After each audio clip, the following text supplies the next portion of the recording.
Chapter 689. Putting everything else aside, the heavenly cycle star map was now on the verge of upgrading. If it could devour the star demon god's flesh and blood or origin, it would definitely complete the breakthrough quickly and become an upper-grade innate supreme treasure. Or with the help of the origin of the chaos fiend god, Zhouxing map could surpass the top-grade primordial treasure and become a supreme-grade primordial treasure.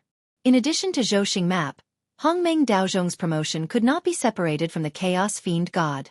If Hongmeng Daozhong wanted to continue its promotion and become a primordial treasure, Feng Zichen needed to collect enough marks of the Great Way for it to devour and refine. But how could the marks of the Great Way be so easy to find? It was hard to find one or two marks in the whole untainted land. In fact, there wasn't even a single one. Anyway, Feng Zichen had been in the untainted land for so many years, but he had never heard of them. Even if there were, they were in the hands of peerless figures like Ancestor Hongjun. With Feng Zichen's ability, there was a 99% chance that he would not be able to get the marks of the Great Way from them. Therefore, it was impossible to find the marks of the Great Way in the untainted land. However, Hongmeng Daozhong was the foundation of Feng Zichen in the untainted land. If there was a chance, he would never let go of any chance to promote Hongmeng Daozhong. Therefore, after thinking for a long time, he turned his attention to the Chaos Fiend God. As a supreme god born from the will of the Great Way, the Chaos Fiend God definitely had the marks of the Great Way in his body. Otherwise, he would not be worthy of his identity. After finding the marks of the Great Way, the next step would be much simpler.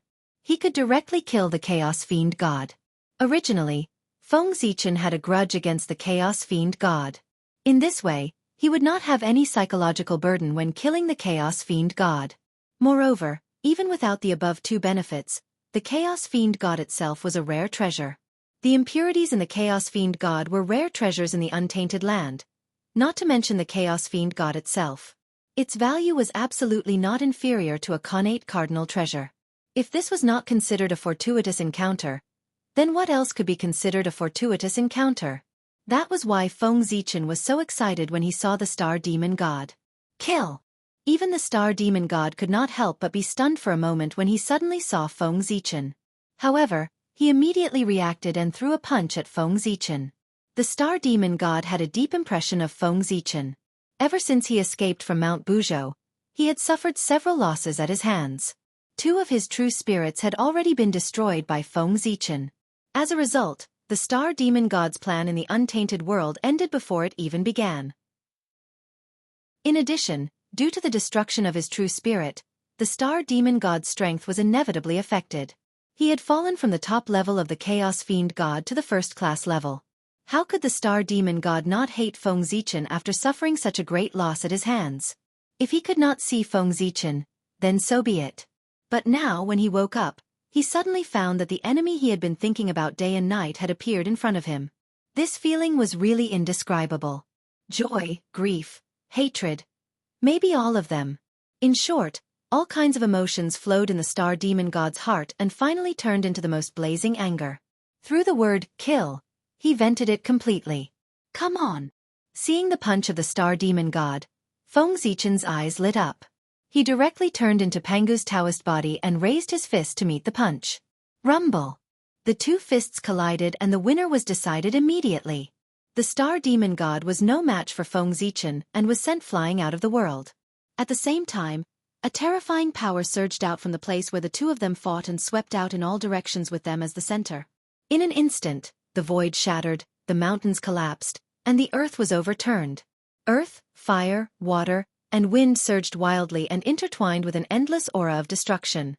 This was a sign that the world could not withstand this power and was about to collapse. Just the remaining power was enough to make this world unable to withstand it and show signs of collapse. It was not known whether this world was too weak or Feng Zichen and the others were too strong. Perhaps it was both. Troublesome. The situation in this world naturally could not be hidden from Feng Zichen's perception. He shook his head and waved his hand impatiently. Suddenly, a drop of purple gold blood flew out from his fingertip and fell toward the world. Rumble! As the purple blood fell, a mysterious fluctuation bloomed from his body. It evolved into countless rules and quickly integrated into the world. In the next moment, the collapse of the world was stopped, and the destructive power that was raging everywhere also disappeared without a trace. The rules of the world appeared and were slowly repairing the broken void. The world was slowly returning to its original state. After all, it was because of him that this world was almost destroyed. How could Feng Zichen sit back and watch it go to destruction? Therefore, he had to force out a drop of his blood essence to repair the broken world. At this time, Feng Zichen truly understood the meaning of the sentence, "Destruction is far easier than creation." To destroy the world, he only used his full strength to throw a punch. But to repair the world, he had to force out a drop of blood essence. The gap between them could not be measured with millimeters. F***ck. Noun, a plant. If I can't take down the star demon god today, I'll lose a lot. Cursing secretly, Feng Zichen rushed toward the star demon god who had fallen outside the world. The loss of this drop of blood essence would be counted on him. Boom! With a leap, Feng Zichen arrived in front of the star demon god. Before the star demon god could regain his footing, Feng Zichen punched him and sent him flying again. This place was still too close to the Great Thousand World. If the two of them really fought to the death, the repercussions would definitely destroy the Great Thousand World at such a close distance. Feng Zichen would never allow such a situation to happen. He wanted the star demon god. The Great Thousand World, let's call it the Great Star World for the time being, he also wanted it. Therefore, he had to pull the battlefield far away, so far that it could not affect the Great Star World. Boom! Boom! Boom! Under Feng Zichen's crazy attacks, the two fought and retreated. Finally, they came to an unknown space-time that was far away from the Great Star World. Here, Feng Zichen could finally be sure that no matter how the two fought, the destructive power would not affect the Great Star World. In this way he was relieved. At the same time, this also marked that the final battle had begun. Kill. Without any hesitation, Feng Zichen attacked with a killing move. The void shook, and endless Taoist rhymes emerged. In an instant, it condensed into a huge cauldron and pressed down on the star demon god. Supreme Great Magical Power. Great Path Furnace. The furnace shook, and it bloomed with Taoist light, filling the void in all directions. Suddenly, an endless suction force was emitted from the mouth of the cauldron, swallowing the star demon god. Then, at the bottom of the Great Path Furnace, a bright flame rose up. It was the flame of chaos, the most terrifying flame in the world. Rumble! Under the burning of the flame of chaos, the Great Path Furnace trembled violently. The divine patterns on the walls of the furnace seemed to come alive, turning into all kinds of gods, floating around the furnace. They seemed to be blessing it, but also seemed to be chanting mysterious sacrificial texts. For a time, a terrifying refining power emerged from the Great Path Furnace, trying to refine the star demon god. Roar! As if sensing danger, the star demon god struggled with all his might in the Great Path Furnace. All kinds of mysterious supernatural powers poured out of his hands and blasted against the walls of the Great Path Furnace. Buzz, buzz, buzz. Under the continuous attacks of the star demon god, the Great Path Furnace gradually could not withstand it. Its body fluctuated in size, and it was on the verge of collapse in the air, faintly showing signs of shattering. Seeing this, Feng Zichen did not dare to hesitate. He immediately mobilized all the power in his body and used another supreme great magical power, the Mount Buzhou seal. Suppress! As soon as he said this, the shadow of a towering divine mountain slowly appeared behind Feng Zichen, pressing down on the Great Path Furnace. Mount Buzhou appeared, and heaven and earth were fixed. Even heaven and earth could be fixed, let alone the star demon god. The shadow of Mount Buzhou fell, and time and space suddenly froze. The star demon god in the Great Path Furnace felt an endless pressure, as if it was going to crush him. At the same time, his movements became slower. Every movement was 1,000 times, 10,000 times more difficult than before. That familiar feeling immediately made the star demon god understand what it was that was suppressing him. No. Mountain. Looking at the shadow of the divine mountain in front of him, the star demon god almost squeezed out the words from between his teeth and said one word at a time. The hatred in his tone was enough to make one tremble in fear. Then he exploded. He was so angry that he temporarily broke through his limit and regained the ability to move again. Pangu Dai! The Chaos Fiend Celestial, who seemed to have gone mad, suddenly pulled out a broken banner and danced wildly in the Great Path Furnace. Swoosh! Although the long banner looked tattered, its power was abnormally great. As the long banner danced, rivers of stars appeared, emitting sparkling starlight and flowing freely in the furnace. Then, the rivers of stars suddenly exploded, and violent power poured out, directly tearing apart the great path furnace and overturning the shadow of Mount Buzhou. The star demon god. He broke free from the suppression in an instant.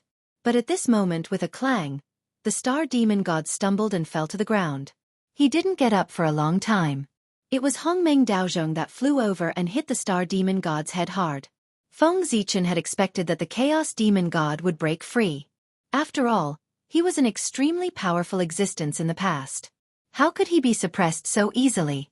Therefore, he had been preparing for this moment a long time ago. He was waiting for the star demon god to break free so that he could use Hongmeng Daozhong to give him a hard time. Hongmeng Daozhong was a treasure that exceeded the level limit. It was extremely mysterious. Even with the strength of the star demon god's body, he would be stunned for a moment and his mind would go blank after being hit by Hongmeng Daozhong. Kill. Based on the principle of killing him while he was down, Feng Zichen saw the star demon god fall to the ground. He immediately activated the Zhouxing painting and attacked him. Whoosh!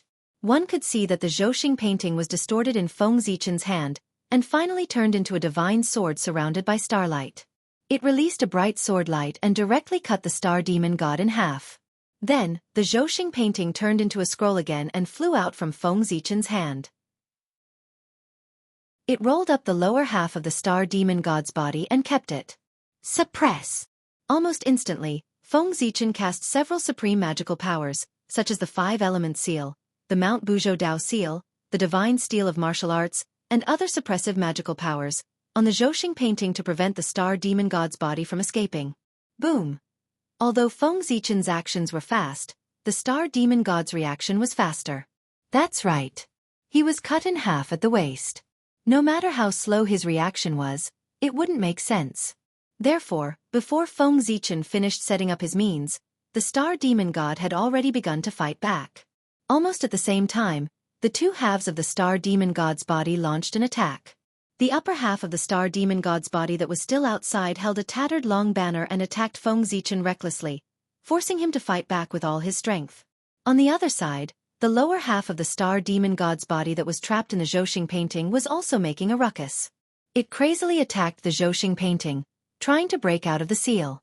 It didn't take long for Feng Zichen's magical powers on the Zhouxing painting to be broken through by him. While suppressing the Zhouxing painting, he also had to fight against the star demon god. For a moment, Feng Zichen couldn't help but feel a little inferior. Damn it! That magic treasure is so powerful. In a moment of carelessness, Feng Zichen was swept by the long banner in the star demon god's hand and was sent flying. If it weren't for the fact that his clothes were the supreme grade innate spiritual treasure, the heavenly cycle star robe, he would have been seriously injured by the long banner. Even so, although he wasn't injured, he was still in a sorry state. Moreover, the spiritual light on the heavenly cycle star robe was much dimmer. It was obvious that he had suffered serious injuries. This magic treasure must be the star demon god's innate spiritual treasure back then. It's already broken into such a state, but it still has the power close to that of a supreme grade innate spiritual treasure. How powerful was it at its peak? It's definitely a supreme grade chaos spiritual treasure, second only to a chaos ultimate treasure.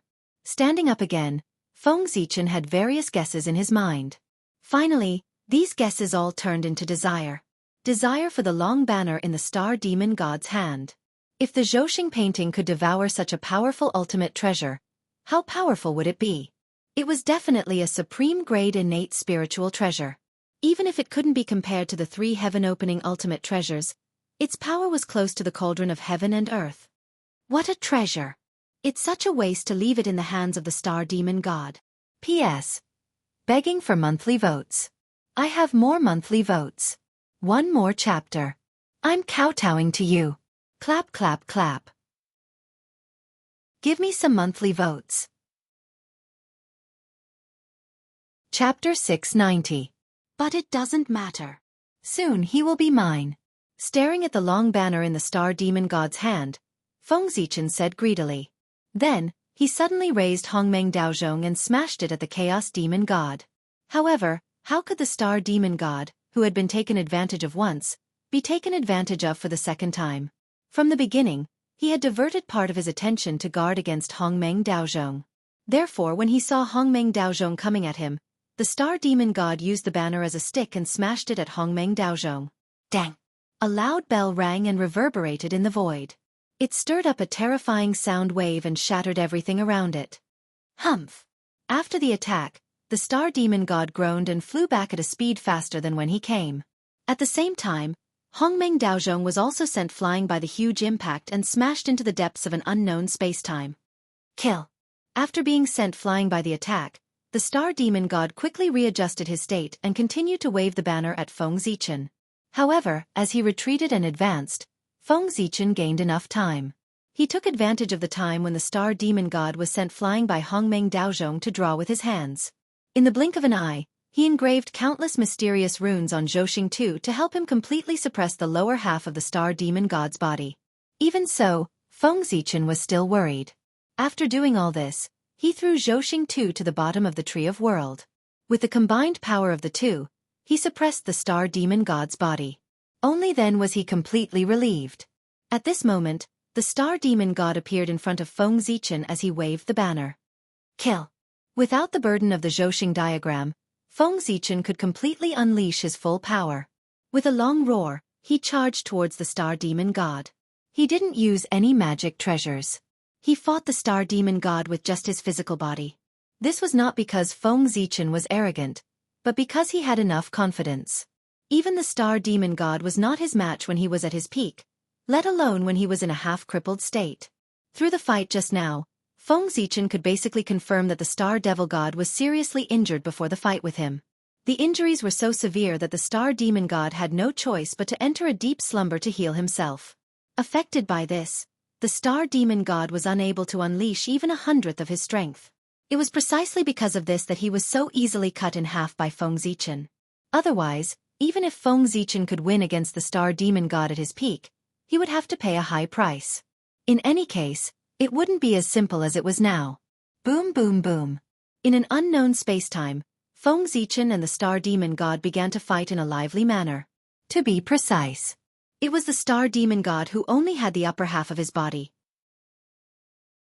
At the level of the star demon god, rebirth from a drop of blood was already an instinct. Therefore, even if his body was cut in half, he could easily condense a new body. It was just not as strong as the previous one. However, the Ziwei Emperor's aura in Feng Zichen's body was too overbearing. He, who had perfectly inherited the Hongming's aura and the Ziwei star's power, had the power to destroy everything. The star demon god's body was cut in half by Feng Zichen's Ziwei Emperor's aura. The remaining Ziwei Emperor's aura was not extinguished. It was still entangled around the star demon god's wound. Not only did it prevent him from recovering his physical body, it was also devouring his strength to continue growing, causing greater damage to him. Just a portion of his strength to suppress the Ziwei Emperor's aura in his wound had already affected the strength of many star demon gods. The long banner in his hand was powerful enough to make up for his shortcomings. That was why he could fight with Feng Zichen so well. Otherwise, he would have been defeated long ago. In fact, if Feng Zichen had chosen to use his Dharma treasure, the star demon god would have been defeated long ago. However, it was not easy to find a suitable opponent to fight. Feng Zichen did not want to end the battle so early. He still wanted to have a hearty battle to verify his true strength. In addition, every move and style of the Chaos Demon God contained the mystery of the Great Tao. Feng Zichen could benefit a lot from fighting with him. As such, how could he stop before he got enough benefits? This battle was different from the battle with the Grand Pure One. Although Feng Zichen did not use any Dharma treasure, he did not hold back and did not hide his strength. In other words, the current Feng Zichen was fighting with the star demon god in the state of the fifth heaven of primordial chaos. It could be said that this was the first time he was going all out since he broke through to the primordial chaos. Boom! As the two of them fought, terrifying fluctuations constantly erupted, causing the void to return to the state of nothingness. Time flowed by inadvertently. In the blink of an eye, 300 years had passed. At that moment, Feng Zichen finally squeezed out the last bit of value from the star demon god and decided to end the battle. Whoosh! While the star demon god was not paying attention, Feng Zichen's heart stirred and he summoned a green lotus. The lotus was surrounded by the aura of creation and had 24 petals. It was the connate merit cardinal treasure, the 24th grade green lotus of creation. Before he went to the Great Thousand World, Feng Zichen knew that he would definitely experience several fierce battles and even his life would be in danger. To be safe, before he came, he not only brought the Zhouxing painting and the Hongmeng Daozhong, but also took the human path cardinal treasure, the 10,000 spirit crown from Luai's and the 24th grade green lotus of creation from Xianxia. It could be said that this trip to the Great Thousand World had almost emptied Feng Zichen's family fortune. It was easy to get the 10,000 spirit crown from Luai's. However, the 24th grade green lotus of creation had long been used by Xianxia as a treasure to entrust the three thoughts of good and evil. He had divided it into 3 parts and used it to sever corpses. This time, in order to restore the 24th grade green lotus of creation, Xianxia had paid a great price. At the very least, his vitality would be greatly damaged. From this, it could be seen how determined Feng Zichen was to come to the Great Thousand World. Since he had paid such a great price, there was no reason for him to fail. Whoosh! The 24th grade green lotus of creation silently appeared behind the star demon god and directly knocked the long banner out of his hand. Then, the green lotus trembled and released several rays of holy light of creation, which swept the long banner onto the lotus platform and suppressed it. Green lotus of creation? Oh no! Recognizing the treasure in front of him, the star demon god was shocked at first. Then, he came back to his senses and hurriedly ran forward to snatch the long banner back. However, Feng Zichen would not give him the chance to do so. The jade crown on his head suddenly released 72 rays of light, which evolved into the 10,000 spirit shadow. They whistled and swooped down toward the star demon god. At the same time, Feng Zichen did not forget to form seals with his hands and blasted out all kinds of mysterious divine powers. Together with the 10,000 spirit shadow, they blasted toward the star demon god. Ah! There was a scream. The star demon god was caught off guard and was hit by the 10,000 spirit shadow and Feng Zichen's divine powers. With a bang, the remaining half of the star demon god's body from the head down exploded. Keep! Without giving the star demon god a chance to react, Feng Zichen activated the 10,000 spirit crown again.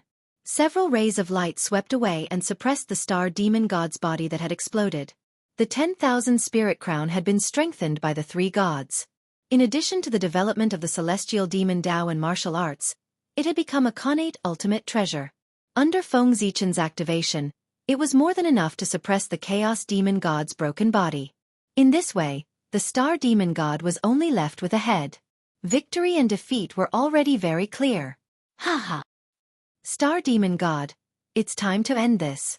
Hongmeng Daozhong suppress. With a long laugh, Feng Zichen grabbed the Hongmeng Daozhong and covered the star demon god's head. The star demon god with only a head left was naturally no match for Feng Zichen. With a clang, he was taken into the Hongmeng Daozhong. Refine! Without any superfluous words, and without giving the star demon god a chance to destroy himself, Feng Zichen activated the Hongmeng Daozhong and began to refine his head. There was no doubt that if the star demon god had a mark of the great path in his body, it would be in his head. Because his true spirit was there. Clang clang clang clang clang. The Hongmeng Daozhong trembled violently, and a vast amount of Hongmeng Qi emerged from his body, drowning the star demon god's head and refining his power bit by bit. At this time, Feng Zichen also had a serious look on his face. He was doing his best to activate the Hongmeng Daozhong, keeping it in peak condition to prevent the star demon god from escaping. At this point, if the star demon god still managed to escape, all his efforts would be in vain. This state lasted for thousands of years before Feng Zichen completely refined the star demon god's head. Great Emperor of Ziwei, I'll remember you. You've won this time, but you won't be so lucky next time. With the last of his strength, the star demon god's head was completely refined after finishing his threat. It became the purest source of chaos and was absorbed by the Hongmeng Daozhong. Star demon god. I'm looking forward to our next meeting.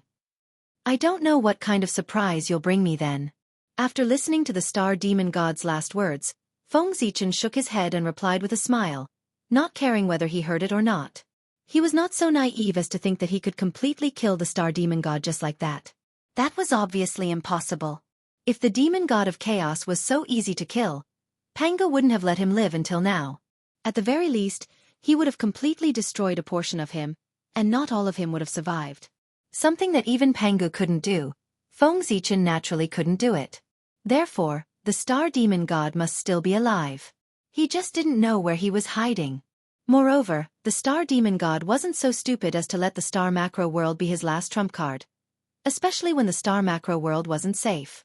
After discovering that the great wide world wasn't peaceful, and that the demon gods of chaos would also fight against each other, Feng Zichen understood that his previous belief that the great wide world was the last fortress of the demon gods of chaos was completely wrong.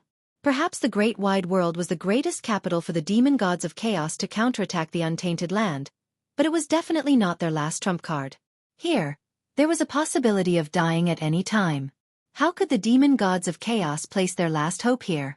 Therefore, killing the demon gods of chaos here might cause them great losses, but they would never die. Feng Zichen and the star demon god would meet one day sooner or later. Presumably by then, it would be another fierce battle, or a one-sided crushing. Collecting his drifting thoughts, Feng Zichen turned his eyes back to Hongmeng Daozhong. At this time, Hongmeng Daozhong was undergoing a transformation. In the head of the star demon god, in addition to a part of his origin, there was also his immortal chaotic real spirit. The real spirit of the demon god of chaos was a good thing, and it was not an exaggeration to say that it was the carrier of the Great Way. If it was used to refine treasures, it would be easy to refine a chaotic spiritual treasure of a high grade. The mark of the Great Way that Hongmeng Daozhong needed was also in the real spirit of the demon god of chaos. Therefore, after refining the head of the star demon god, Hongmeng Daozhong had a certain degree of improvement. However, if Hongmeng Daozhong wanted to be promoted to a chaotic supreme treasure, it needed at least more than 2,000 marks of the Great Way, close to 3,000 marks of the Great Way. That was to say, after devouring the mark of the Great Way in the body of the star demon god, Hongmeng Daozhong would be promoted to a certain degree, but there would be no essential change. 1 mark was still too little.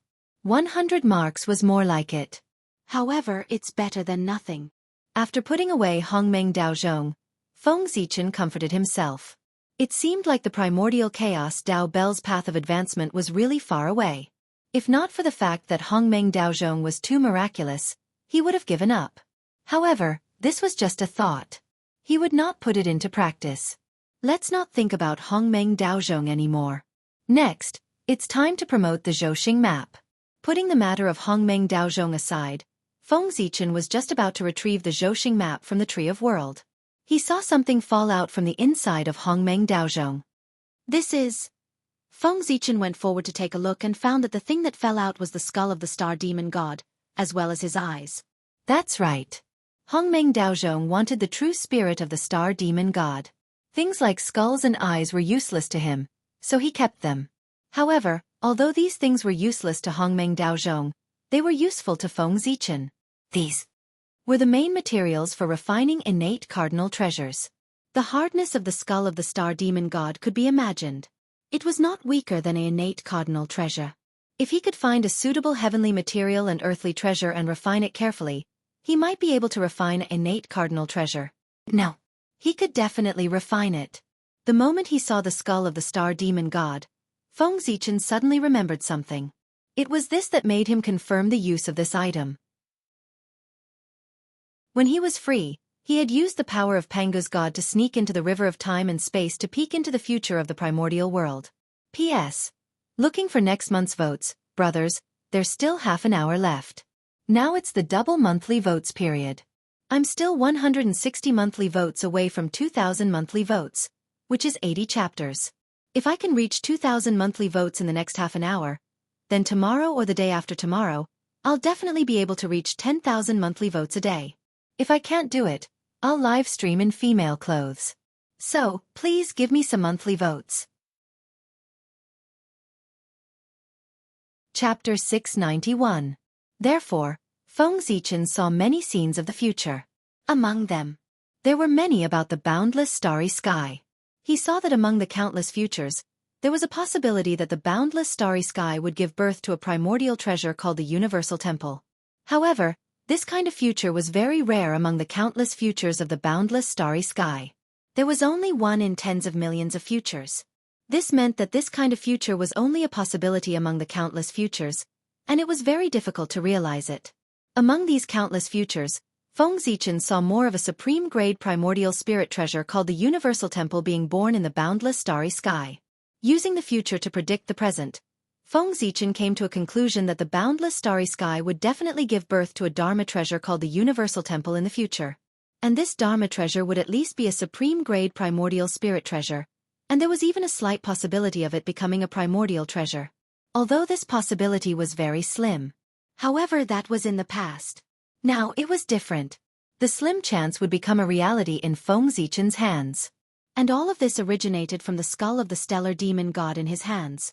The reason why the Universal Temple could not become a primordial treasure was that its origin was insufficient. Feng Zichen simply placed the skull of the stellar demon god in the boundless starry sky, and used it as an embryo to nurture the Universal Temple. The skull of the stellar demon god was the main material for refining primordial treasures. In addition to the nurturing of the origin of the boundless starry sky, the Universal Temple that was born from this point would definitely be a primordial treasure. There was no doubt about this. The Universal Temple had the possibility of becoming a primordial treasure, but it was a little slim. What Feng Zichen wanted to do was to use the skull of the stellar demon god to infinitely magnify this possibility until it reached 100%. I've struck gold. Feng Zichen thought happily as he put away the skull of the stellar demon god. Not to mention anything else, just the fact that he had obtained a future primordial treasure was enough for him to recoup his losses, or even make a profit. Not to mention, other than that, he also had other gains. For example, the stellar demon god's eyes. This was also a precious treasure that was hard to come by. The energy it contained was no less than that of an ordinary desolate main star. If they were placed in the boundless starry sky, it would not be long before there would be two more powerful stars in the untainted land. However, in this way it was obviously a waste. Given the current situation of the primordial world, there was no lack of two powerful stars.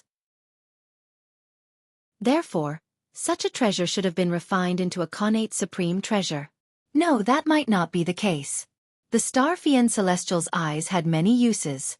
It was not as simple as refining connate cardinal treasures. As for how to use it, Feng Zichen really had to think about it carefully. He couldn't make a decision so easily. With this in mind, he put away the eyes of the star devil god and retrieved the Zhouxing map from under the Tree of World. At this moment, with the fall of the star demon god, the lower half of his body that was sealed in the Zhouxing diagram quieted down and fell into complete silence as if he was dead. Regarding this, Feng Zichen also cared. It didn't matter if he was faking his death or really dead. Anyway, he had to refine it. At that time, regardless of whether it was real or fake, the star demon god would die. Then, Feng Zichen spent another 1,000 years to refine the lower half of the star demon god's body. In this way, he obtained half of the skeleton of the star devil god and a ball of pure origin of chaos.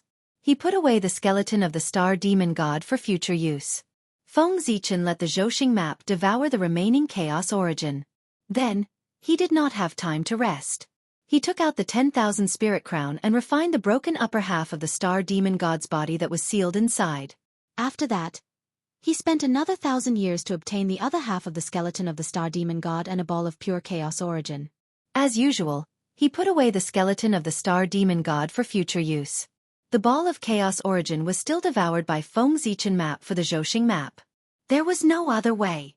Next, the Zhouxing map was going to devour the broken long banner in the star demon god's hand.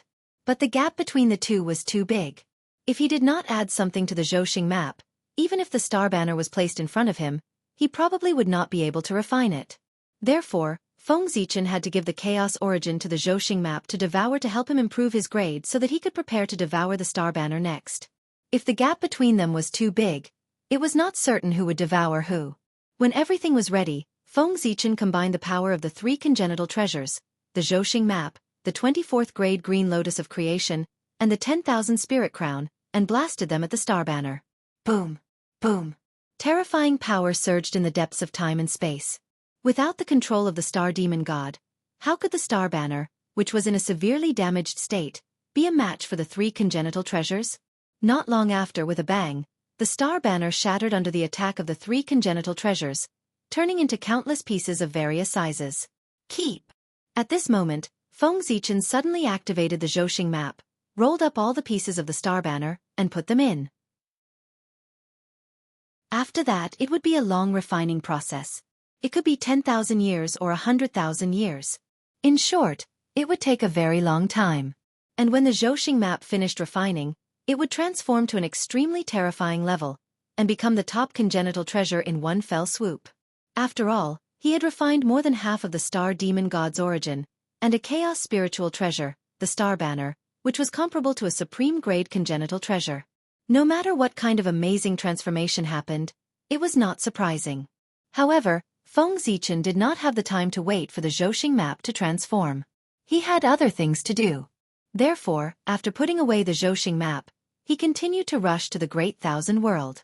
This time, killing the star demon god had given Feng Zichen a taste of sweetness. One star demon god had given him such a big harvest. If he killed a few more star demon gods, wouldn't he make a fortune? Killing chaos demon gods could be said to be the most profitable business in the untainted land. Therefore, he planned to find an opportunity to kill a few more chaos demon gods before the rest of them reacted. Bastard! You're courting death. Say. A terrifying battle broke out outside the great wide world, accompanied by a series of shocked and angry voices. Dozens of chaos demon gods woke up from their deep sleep, stepped out of their Great Thousand World, and attacked a purple figure. And that purple figure was undoubtedly Feng Zichen. Not long ago, Feng Zichen returned to the Great Thousand World from an unknown spacetime. It did not take long for him to lock on to his next target. The result was unexpectedly smooth. Under Feng Zichen's sneak attack, the demon god of chaos died in his hands with grievance. However, something unexpected happened when the chaos demon god was about to die. It was unknown what method the chaos demon god used to hide from Feng Zichen's perception and spread the news of his death. Good heavens! How could this be? After hearing the news, the surrounding chaos demon gods who were in deep slumber woke up from their deep slumber in shock.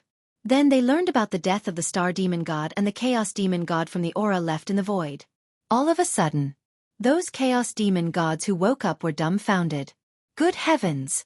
Really good heavens! Someone actually dared to come to the Great Thousand World to raid their hometown when they were seriously injured and asleep?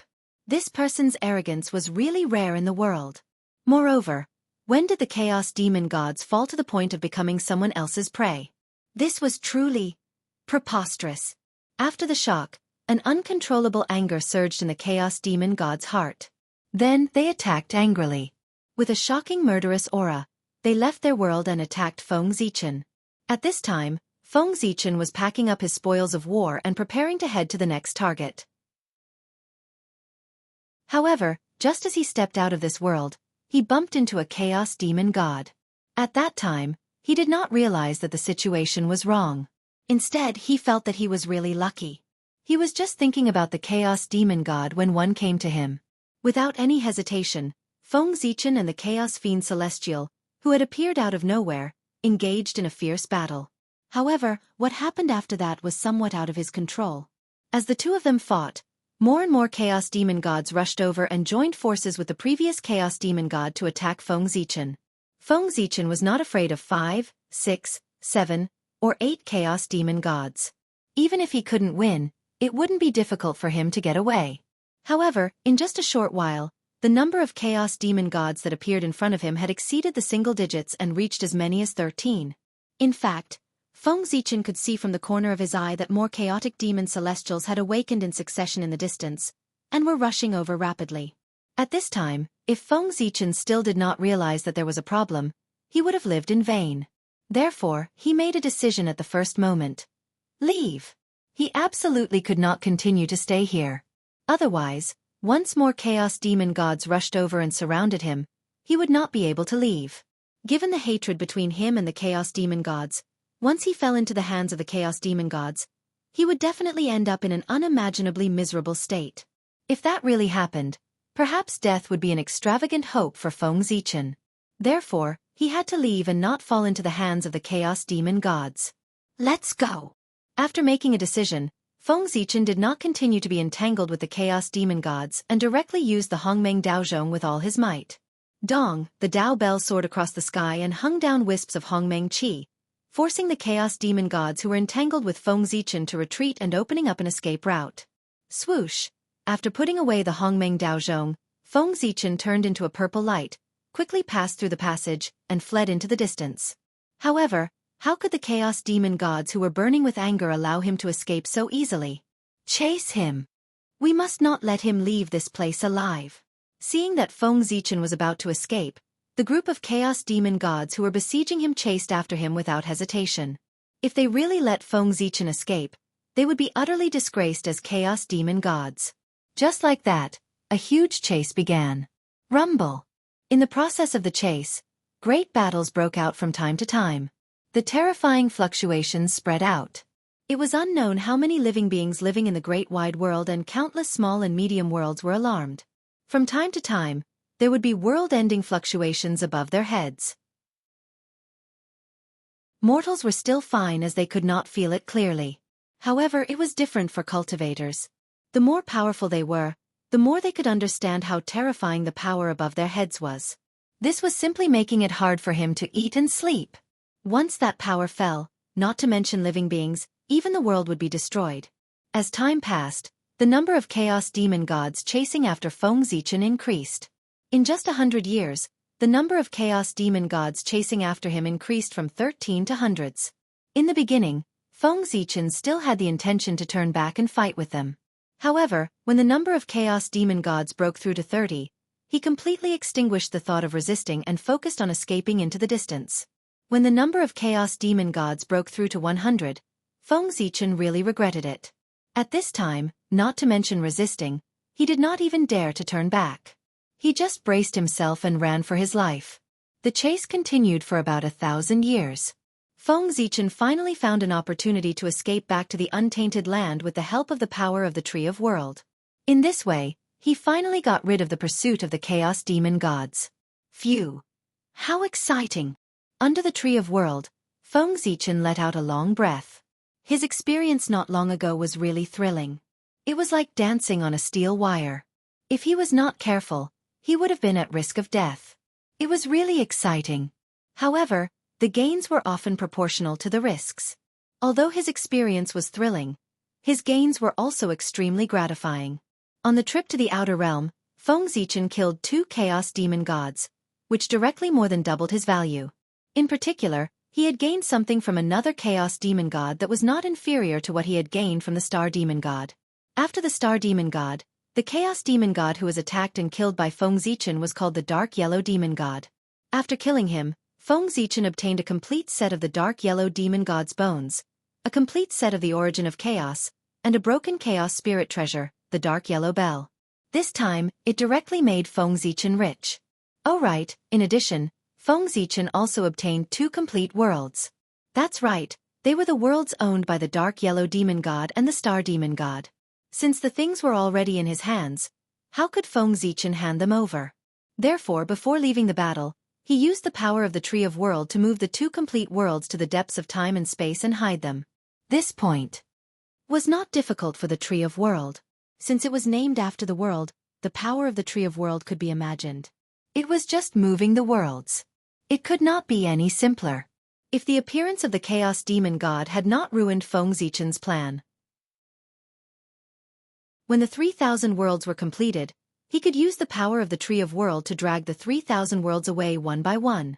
He would bring them all under his rule and would never let outsiders get even one. But unfortunately, as the Chaos Demon God broke out of the seal, the 3,000 worlds were out of his control, causing his plan to collapse before it could even begin. However, it did not matter.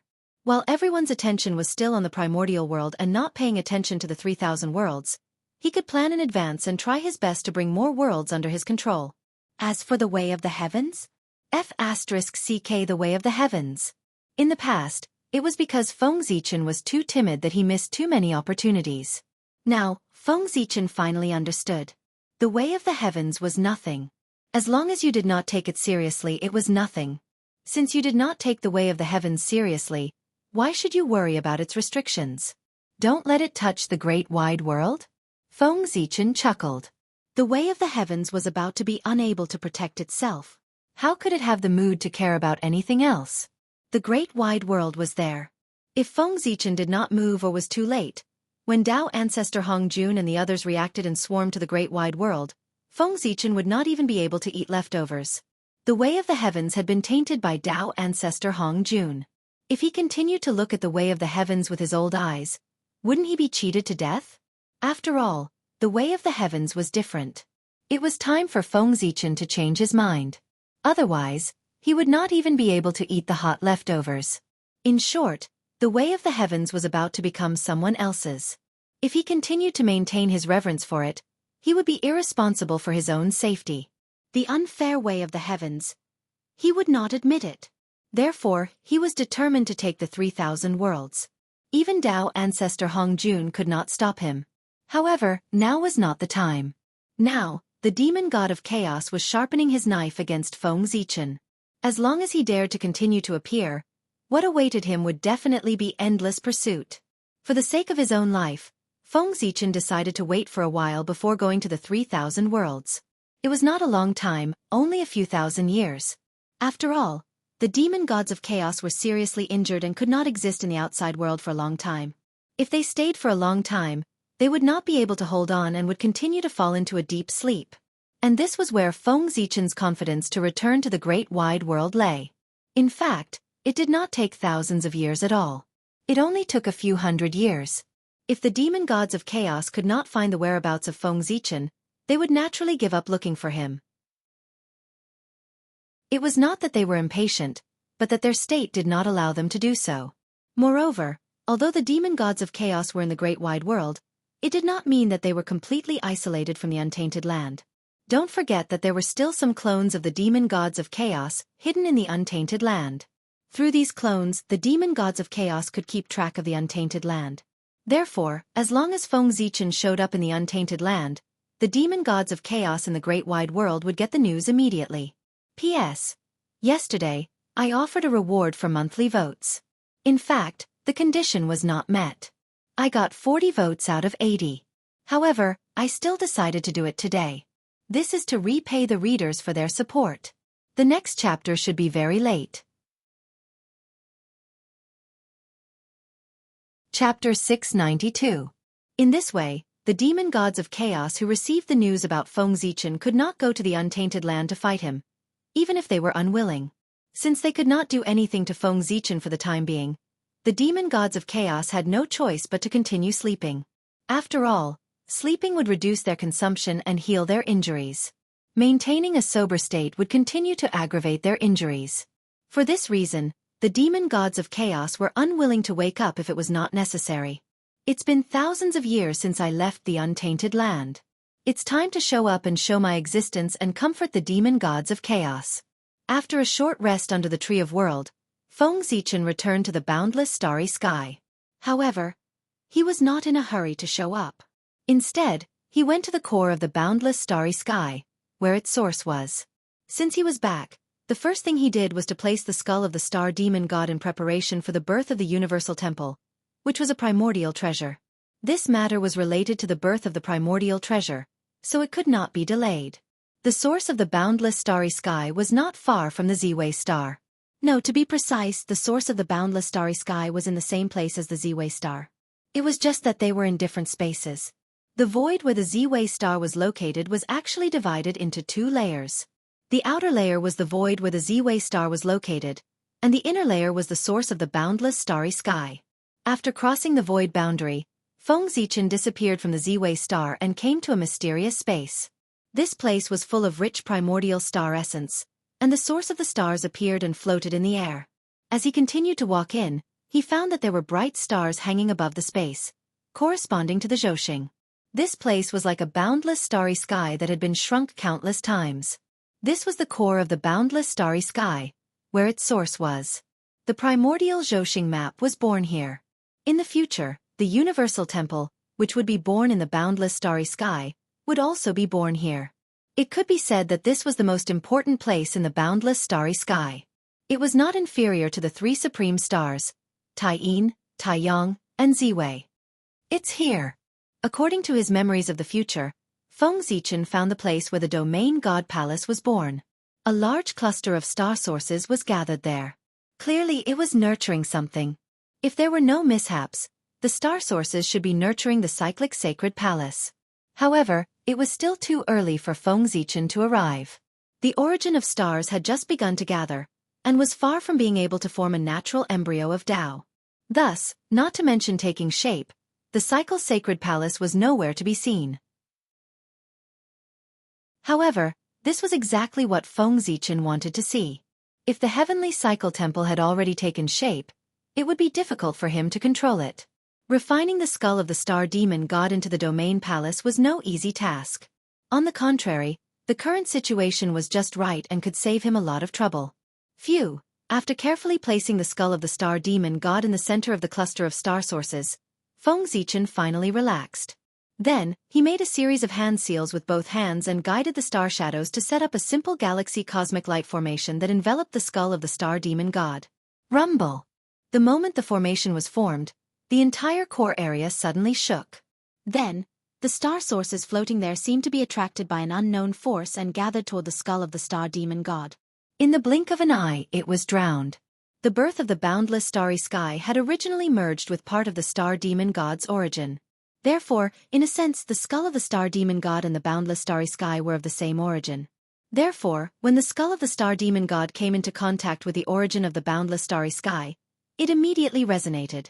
Wisps of star sources were absorbed by the skull of the star demon god, and its form began to change slowly. This will do. I don't think it will take much time.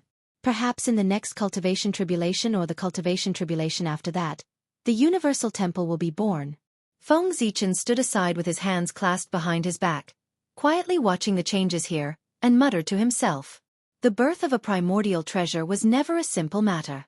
Not only did it require a large amount of origin to nurture, but it also required a long period of time to take shape.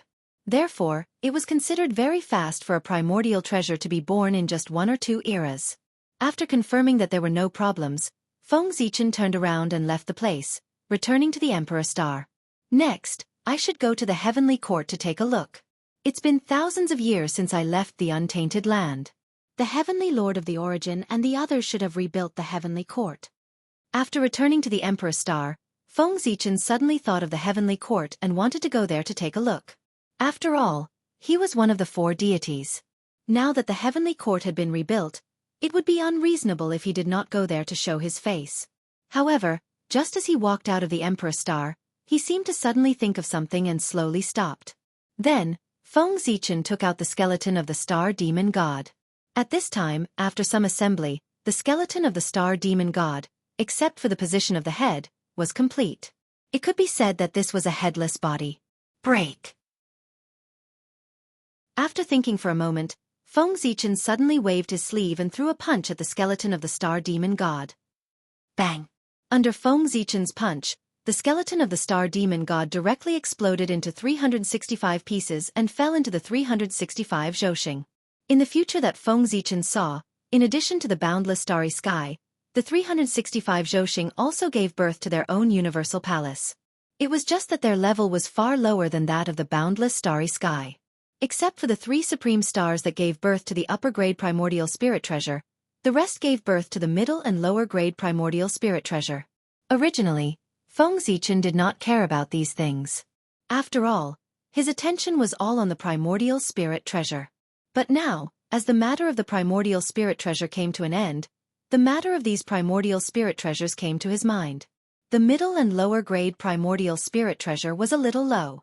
Coincidentally, Feng Zichen still had the skeleton of the star demon god in his hands.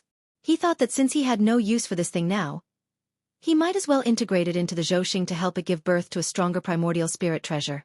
Thinking like this, Feng Zichen did the same. So, there was the scene just now. When the boundless starry sky completely refines the skeleton of the star demon god, then the strength of the boundless starry sky will definitely increase by a level. Perhaps, after that, the boundless starry sky will be completely restored. After silently sensing the situation of the boundless starry sky for a while, Feng Zichen had a plan in his heart. Due to the impact of the decisive battle between the liches and demons, the boundless starry sky had been shattered once. After that, although Feng Zichen had been doing his best to repair it, it had not been completely restored until now. But today, Feng Zichen's action of integrating the skeleton of the star demon god into the boundless starry sky would undoubtedly greatly speed up its recovery. Perhaps, this was the opportunity for the boundless starry sky to be completely restored. and a completely restored boundless starry sky had a special meaning for Feng Zichen. After the boundless starry sky was restored, the road of promotion would be opened. And this would greatly increase Feng Zichen's strength. As long as the boundless starry sky was strong enough, he could even fight against the way of the heavens. Feng Zichen had absolute control over the boundless starry sky. Even the way of the heavens could not interfere. Because, in a sense, the boundless starry sky that was opened up by Pangu had been destroyed in the decisive battle between the liches and demons. The current boundless starry sky was opened up by Feng Zichen. Therefore he had absolute control over it. It was Di Jun's rebirth. And it could not compete with him. He was the god of creation of the boundless starry sky. As long as he was still alive, he would be the most supreme existence in the boundless starry sky. Why did Feng Zichen have the confidence to fight against the way of the heavens? It was because of the boundless starry sky. As long as he was given time, he could even develop the boundless starry sky into a second primitive world. In this way, why would he be afraid of the way of the heavens? After doing all this, Feng Zichen walked towards the heavenly court. And with his movements, the surrounding starlight spontaneously gathered, forming a dazzling river of stars under his feet. From afar, it was as if there was a dazzling river of stars pushing him to move. As he walked, Feng Zichen suddenly exclaimed softly. Just in front, he seemed to have noticed the sounds of fighting, as if someone was fighting with the star beast. This was a little strange. This was the interior of the boundless starry sky. Logically speaking, there should not be any creatures other than the star beast. In the boundless starry sky, there were many secrets of Feng Zichen. Therefore, he had never allowed outsiders to step in. Even his subordinates, he only placed them at the periphery of the boundless starry sky. As for the interior, without his permission, outsiders were definitely not allowed to step in. But now, Feng Zichen actually sensed the aura of outsiders in the interior of the boundless starry sky. This made him a little unhappy. A bunch of trash. Frowning, Feng Zichen scolded with some displeasure. He was naturally scolding his subordinates, those innate races who came from the primitive world to seek refuge with him. They couldn't even do a small thing like guarding the door well. Shouldn't they be scolded? Feeling displeased, Feng Zichen walked in the direction of the sounds of fighting. He wanted to see who had the guts to trespass into the boundless starry sky. At such a short distance, it was rare for him to release his divine will. There were so many things going on in his own home. Wasn't he tired? When he came closer, Feng Zichen saw a team of well-equipped heavenly soldiers. However, their situation was not good. They were fighting with a group of powerful star beasts. Looking at their sorry state, it was obvious that they had been fighting for a long time. Seeing this, Feng Zichen became even angrier. He increasingly felt that his subordinates were a bunch of trash. If one or two people had sneaked in, it would be somewhat understandable. After all, the boundless starry sky was so big. There would always be mistakes. However, for such a conspicuous group of people to be able to strut around in the boundless starry sky, this was no longer something that could be explained by a dereliction of duty. Roar! Roar! Although the heavenly soldiers were well equipped, the star beasts were obviously more ferocious. It could be said that they were completely suppressing the other party. Feng Zichen was not surprised by this. The star beasts in the boundless starry sky were roughly divided into two types. One was the innate star beasts bred by heaven and earth. They were not much weaker than the innate star gods. However, these innate star beasts either died at the hands of the innate star gods or were killed by the demon race. They had long gone extinct. The other type of star beast was the star beasts that lived in the boundless starry sky today. They were a race born from the combination of the murderous aura and the star origin when Feng Zichen evolved the primordial divine murderous chi for the boundless starry sky. In a sense, they were also a type of ferocious beast. Therefore, they were abnormally powerful, even more powerful than the innate star beasts. It was just that they did not have intelligence. Otherwise, this would be another powerful innate race. When Feng Zichen saw these heavenly soldiers, they naturally saw him too. Well, the galaxy paved the way and the stars followed. It was difficult not to notice such a grand scene. Is that Emperor Myrtle Star in front? Please save us, Emperor Myrtle Star. Seeing Feng Zichen, the leading heavenly general hurriedly shouted as if he had seen a savior. Hearing that, Feng Zichen wanted to leave.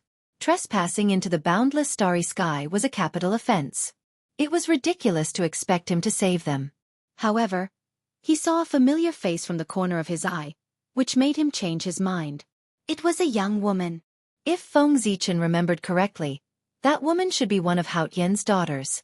In addition, with the Hao Tian mirror hanging on her waist, he could basically confirm her identity. Therefore, Feng Zichen could not save her. Even if he did not do anything, the woman would be fine with the protection of the Hao Tian mirror. However, if Hao Tian knew that he passed by and did not help, it would be difficult for them to meet in the future. Although he and Hao Tian were not on good terms, in the end, there was no hatred between them. There was no need to make their relationship too tense. With that thought, Feng Zichen moved. He did not make any big movements. He only took a step forward gently. However, those star beasts seemed to have met an extremely terrifying existence. They all knelt on the ground and whimpered in fear. 4 star beasts, even if they did not have intelligence, they knew that the person in front of them was the existence that created them. He was also the existence that they would listen to for the rest of their lives. Get lost, Feng Zichen said softly. He did not kill them. Because there was no need. These star beasts were all his subordinates. Woo woo woo, hearing Feng Zichen's voice, these star beasts ran away quickly as if they had been pardoned.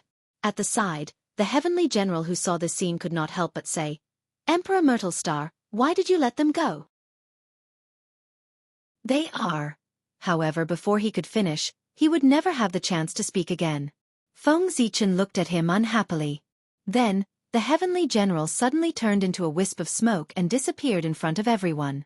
For a moment, everyone present shivered. No one dared to make a sound. After a long time, the woman who seemed to be Hao Tian's daughter came forward and said to Feng Zichen, Greetings, Emperor Myrtle Star. With that, Yaoji bowed to Feng Zichen. Yaoji? At this moment, Feng Zichen realized that he had recognized the wrong person. She was not Hao Tian's daughter, but his sister. Yaoji. She was also a person of great merit. Did she really think that anyone could be reincarnated as Hao Tian's sister? She must have great merit to have this opportunity to be reincarnated as Hao Tian's sister, and obtain the opportunity to reach the heavens in one step. In Feng Zichen's eyes, Yaoji's body was full of bright golden light.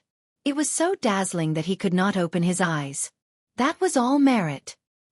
He did not know what Yaoji had done to have so much merit. If she refined the merit on her body, she would probably be able to reach the realm of Daluo Jingxian. However, this was not the reason why Feng Zichen looked at her differently. Yaoji had some merit, but how could it be comparable to him? In terms of merit, no one could have more than him except for Nuwa Hutu. Therefore, Yaoji's merit was really not worth Feng Zichen's attention. The real reason why Feng Zichen looked at Yaoji differently was that she had been schemed against by Xuanti in the future. With Yaoji's status, how could she fall in love with a mortal and have 3 sons? Not to mention the problem of whether she liked him or not, the gap between them was so big that she might not even be able to sleep with him. Obviously, Yaoji had been schemed against. Who was the one who schemed against her? Feng Zichen, who came from the future, knew very well. It was the sages led by Xuanti. The purpose of their actions was to further suppress Great Heaven's prestige. This could be seen from what Yang Jian had done. Whether it was rebelling against Hao Tian or splitting a mountain to save his mother, it was a huge blow to Hao Tian's dignity. If the Celestial Emperor's dignity was destroyed, the heavenly court would naturally become a decoration. Then, wouldn't the untainted land be the world of the sages?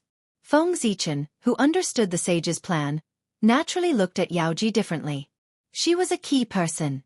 Hao Tian valued relationships, so it was the best choice to attack the people around him. But it was different for the 7 fairies.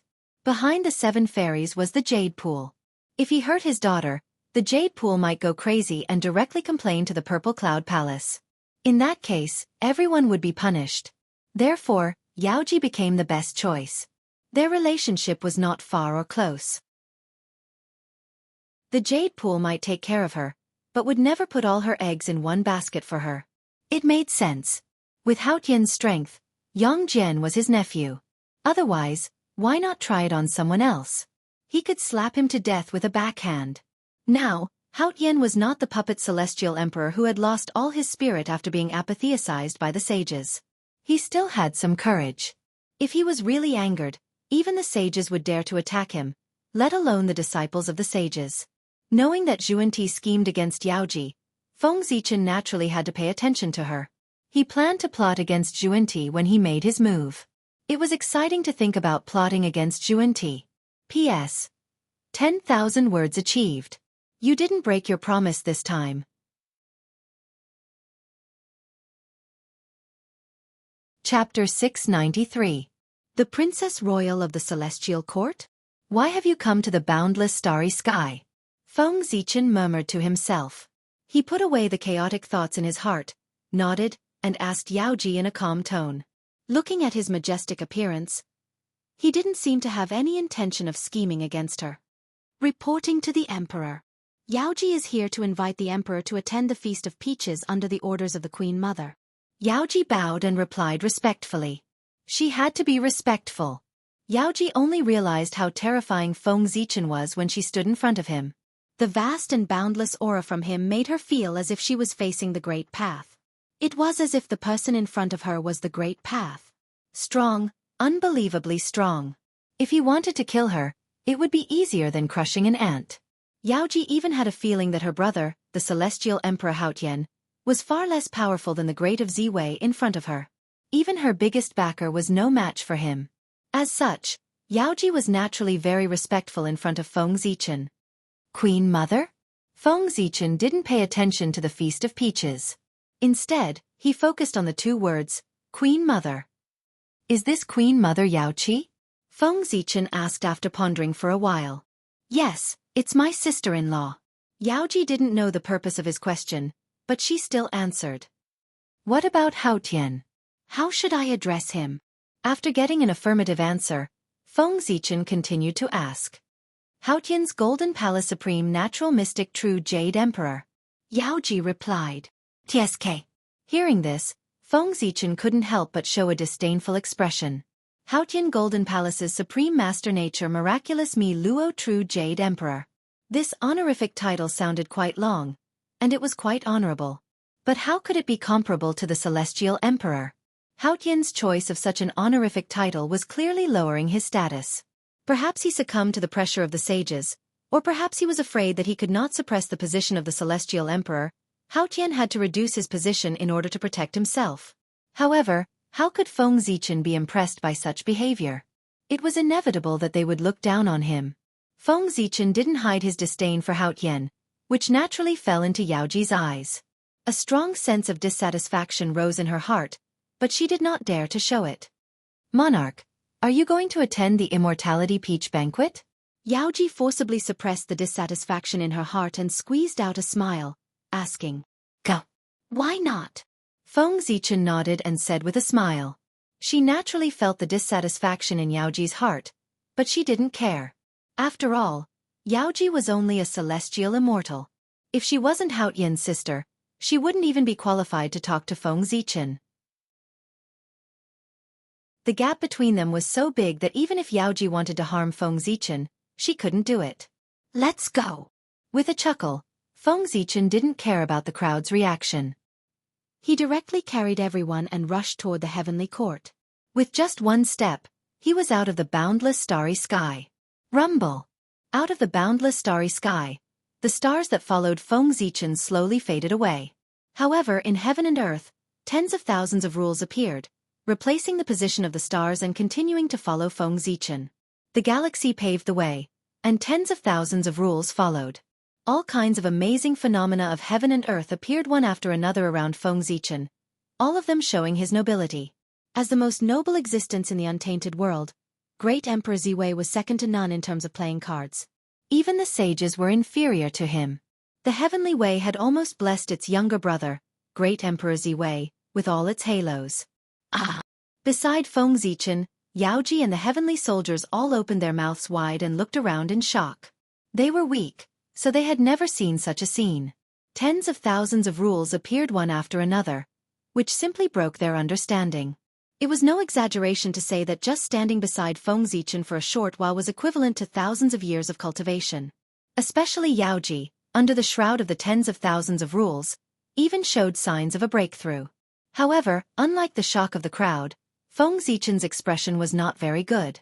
Because he saw the primeval Lord of Heaven. He didn't know if it was a coincidence, but not long after he left the boundless starry sky, he bumped into the primeval Lord of Heaven. F***CK. What a show-off. Seeing the primeval Lord of Heaven in the 9 dragons Agarwood chariot, Feng Zichen couldn't help but curse in a low voice. Look at him, 9 dragons pulling a chariot. Then look at himself walking over just like that. The difference was obvious in an instant. At this moment, looking at the show-off primeval Lord of Heaven, Feng Zichen couldn't help but make up his mind to build a chariot some other day. It must be more high-end than the primeval Lord of Heavens. Hey! How arrogant! Like Feng Zichen, after seeing him, the primeval Lord of Heaven's face instantly darkened. Especially after seeing the strange phenomena around him one after another, the primeval Lord of Heaven's face became even darker. Feng Zichen was jealous of the 9 dragons Agarwood chariot under the primeval Lord of Heaven, but how could the primeval Lord of Heaven not be jealous of the strange phenomena of heaven and earth surrounding him? In the end, people only cared about what they didn't have. When one's strength reached the level of the primeval Lord of Heaven and Feng Zichen, face was especially important. Especially in front of the enemy, face was even more important. No one was willing to lose face in front of the enemy. Therefore, it would be strange if the two of them were happy after seeing that they couldn't compare to the other party. Humph! Feeling that they had lost face, the two of them snorted at each other and didn't say anything. They directly separated and rushed to the heavenly court from the other side. With Feng Zichen's speed, he soon brought everyone to the heavenly court. At this time, the heavenly court had already been rebuilt. In terms of scale and majesty, it was not inferior to the previous one.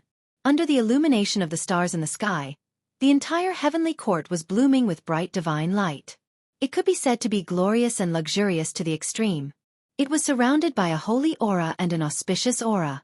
Anyone who saw it would have to praise that it was a holy land of immortals. However, the current heavenly court was glorious, but compared to before, it lacked the vicissitudes of history and gave people a feeling that it lacked a foundation. When they arrived at the southern heaven gate, Feng Zichen first put down Yaoji and the others. Then, without caring about them, he walked straight into the heavenly court.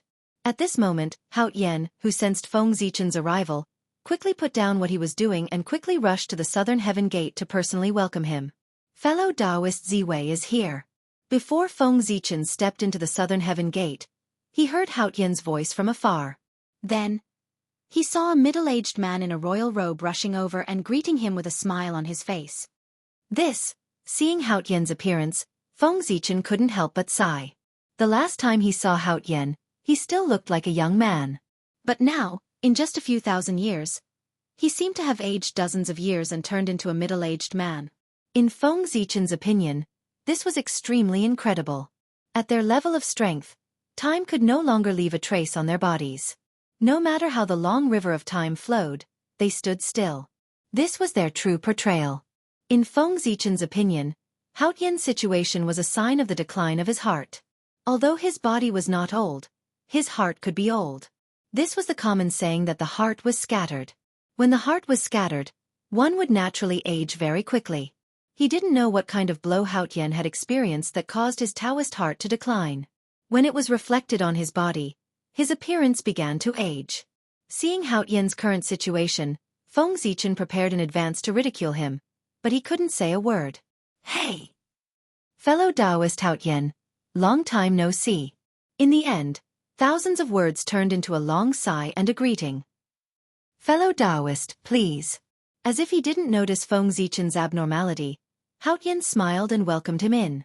Affected by this, Feng Zichen was not in the mood to continue participating in the following Feast of Peaches. After chatting with a few friends he was familiar with for a while and supporting the Jade Pool for a while, he found an excuse to leave. The Feast of Peaches was originally a party that the Queen Mother of the West wanted to help Hao Yan win over people's hearts.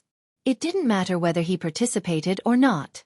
After returning to the Emperor Star, Feng Zichen first sat in meditation for 1,000 years, and then quietly left the primitive world and went to the Realm Sea through the Tree of World. The so-called Realm Sea was what Feng Zichen called the void where the 3,000 worlds were located. There were countless small, medium, and small worlds gathered there. Wasn't it a sea of worlds? The name of the Realm Sea was well deserved. After restraining all his aura, Feng Zichen carefully left the roots of the Tree of World and stood on the realm's sea. Phew! After waiting for a while, nothing unexpected happened. Feng Zichen, who was ready to run away at any time, let out a long sigh of relief. As expected, the demon god of chaos couldn't hold on and went back to sleep. Pangu is really ruthless. At this time, Feng Zichen couldn't help but sigh at Pangu's ruthlessness. Previously, the demon god of chaos was so arrogant that he simply regarded the masters of the primitive world as nothing. As soon as he found an opportunity, he rushed to attack the primitive world. But now, with Pangu's attack, the demon god of chaos disappeared one after another, hiding in the great thousand worlds and sleeping silently.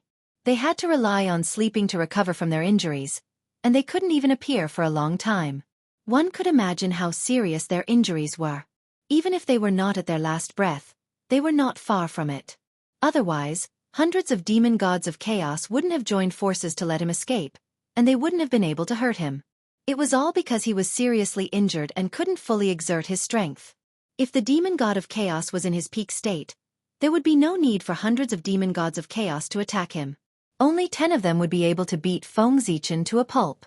However, it was precisely because the demon god of chaos was injured that Feng Zichen had a chance to invade the Great Thousand Worlds. By now, Feng Zichen could almost figure out the reason why Pangu attacked the demon god of chaos. On the one hand, it was to prevent the Great Thousand Worlds from completely falling into the hands of the demon god of chaos. On the other hand, it was because the strength of the demon god of chaos had increased too quickly.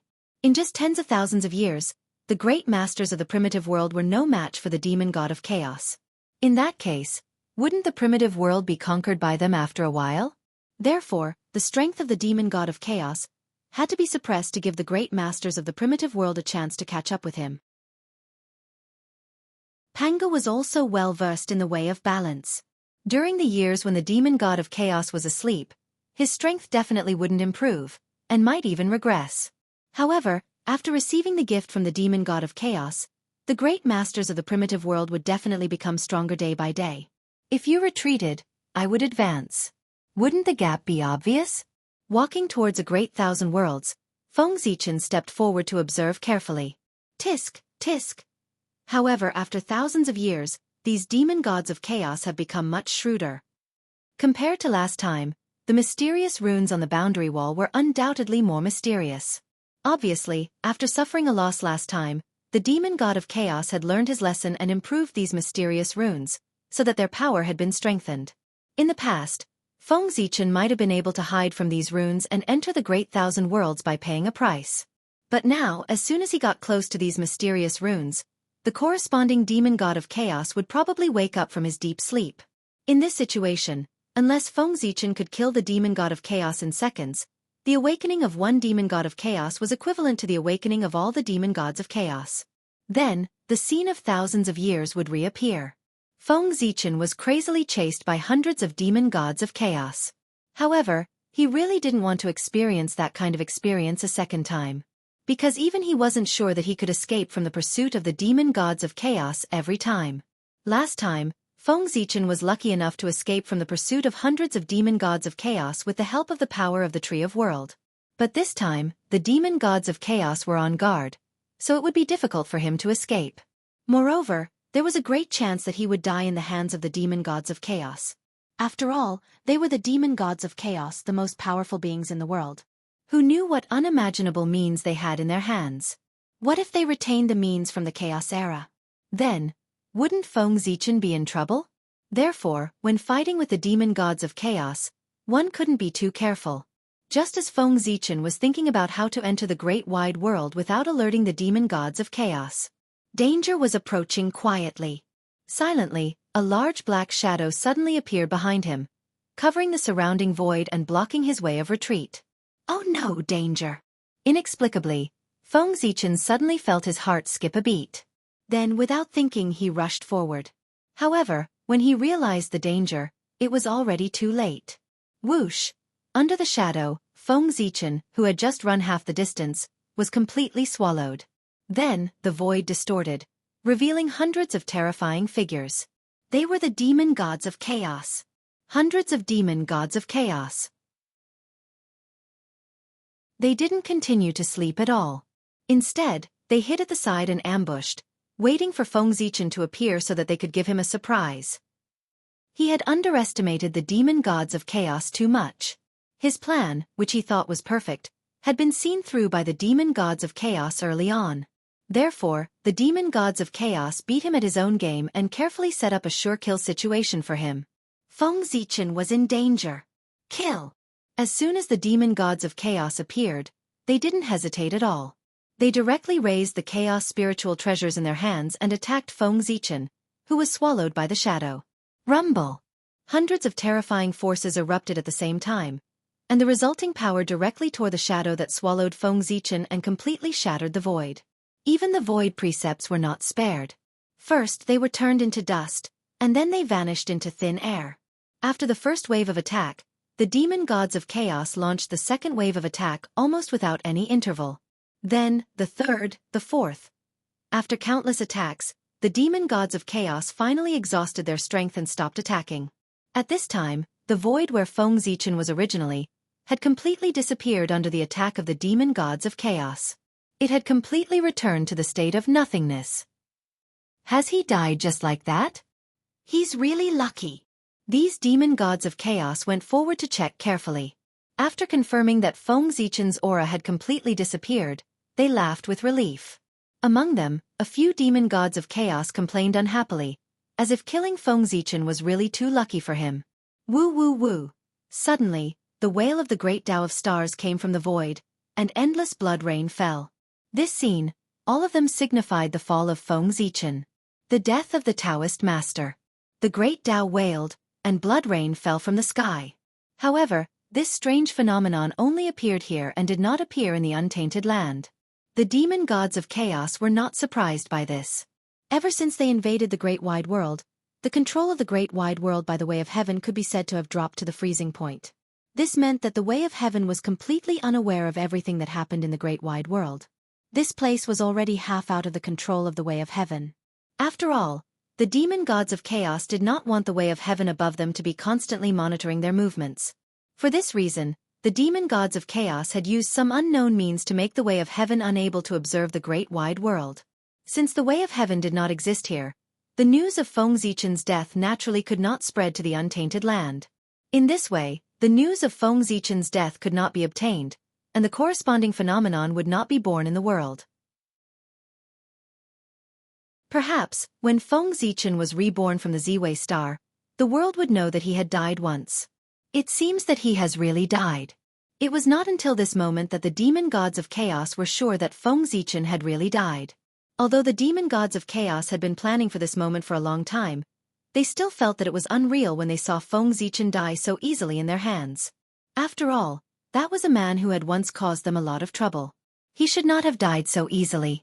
Fearing that there was something wrong, the demon gods of chaos had never dared to confirm whether Feng Zichen had really died. It was not until the great Tao produced a corresponding phenomenon, and they did not find any suspicious points that they were relieved. P.S. In the future, it would be updated at about 23 o'clock. If it was updated, it should be updated at 20 o'clock. In other words, if it was not updated at 20 o'clock, it would be a chapter that day.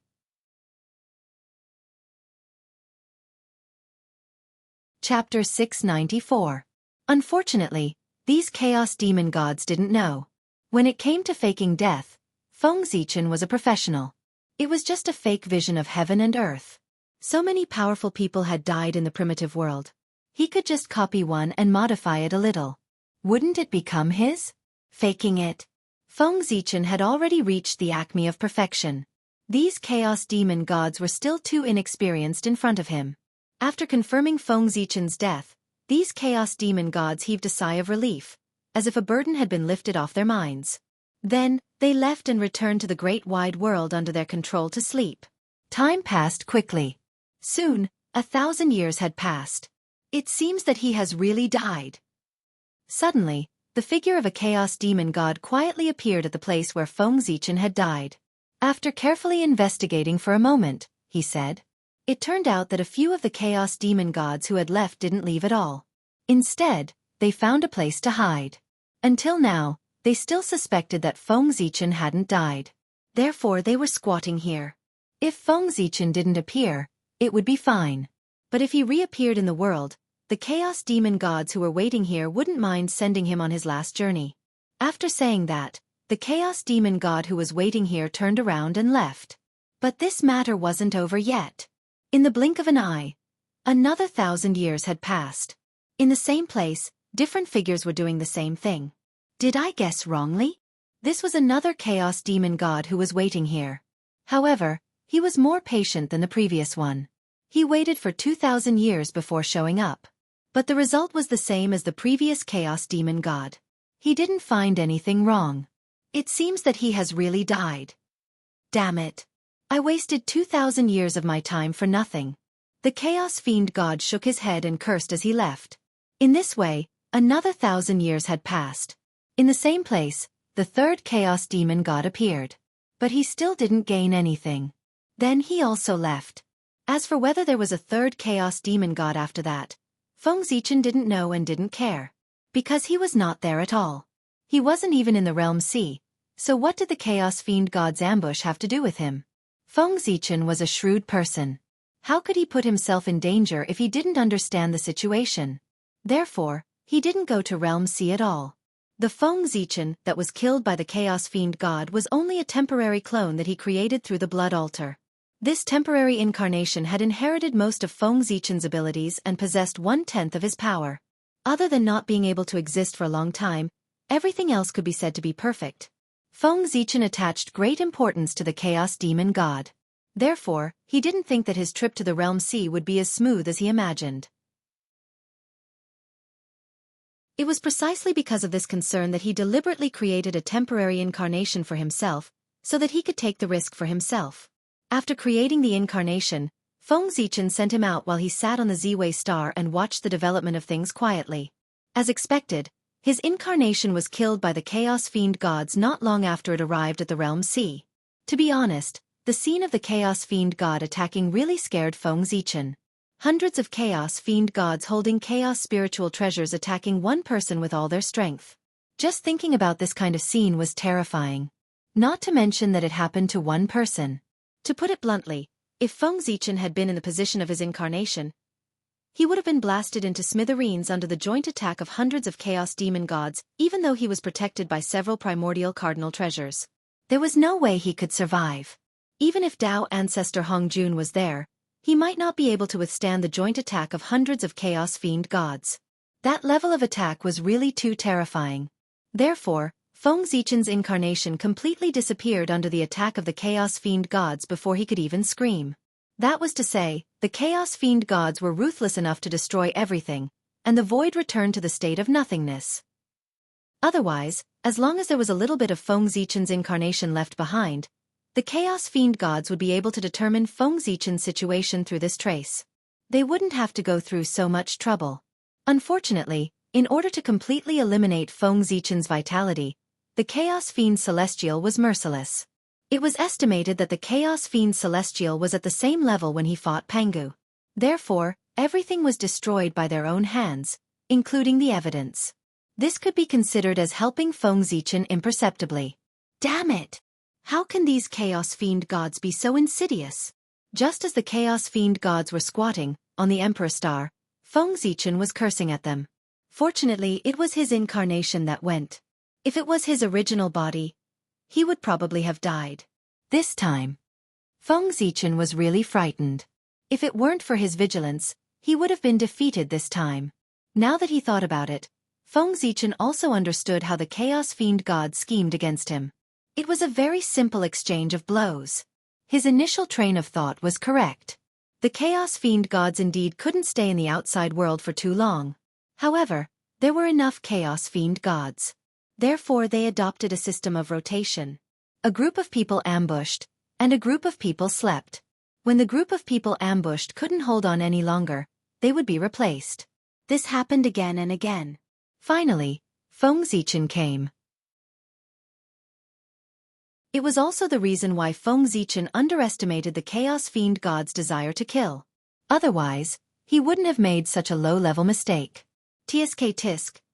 Didn't he just kill 2 Chaos Fiend gods? How much hatred, how much resentment? Is it necessary? After calming down, Feng Zichen kept complaining. Then, he began to think about how to take revenge on the Chaos Fiend gods. After being scared so badly, of course, he had to take revenge. Moreover, even if it wasn't for what happened just now, just for the upper-class worlds that they had occupied, Feng Zichen couldn't let them go. He had to take revenge. He also wanted the upper-class worlds. With such a big mess, the Realm Sea won't be able to pass through in a short period of time. However, it doesn't matter. Anyway, if we go over now, we won't be able to enter the upper-class worlds. Isn't that the same as not going over? Besides, who said that the Chaos Fiend gods have to go to the upper-class worlds? Feng Zichen thought about it and finally thought of a way to deal with the Chaos Fiend gods. Externally, he had no way to deal with the Chaos Fiend gods. Then he could only attack from the inside. As the saying goes, the strongest fortress often starts to collapse from the inside. The internal destruction was more serious than the external destruction. Moreover, at this time, the Chaos Fiend gods had all fallen into a deep sleep. It was a great opportunity to cause trouble from the inside. As the saying goes, if the heavens don't take it, they will be blamed instead. With such a good opportunity in front of Feng Zichen, if he still didn't take action, then even the heavens wouldn't be able to stand it anymore. After making up his mind, Feng Zichen immediately took action. As for how to take action, the key was in those small and medium-sized worlds. That's right. Feng Zichen couldn't enter the upper-class worlds, but he could enter the small and medium-sized worlds. And the small and medium-sized worlds were connected to the upper-class worlds. In the primordial world, there were 3,000 upper-class worlds. And each upper-class world was accompanied by 3,000 medium-class worlds. Each medium-class world was accompanied by 3,000 small-class worlds. As for the small-class worlds, they were accompanied by countless small-class worlds. In other words, each upper-class world was a whole. There were 3,000 medium-class worlds and many small-class worlds. Since they were a whole, then they must be connected. Take a simple example. The relationship between the upper-class world and the medium-class world was like the relationship between the human world and the immortal world. When the strength of the cultivators reached a certain level, they would ascend from the medium-class world to the upper-class world.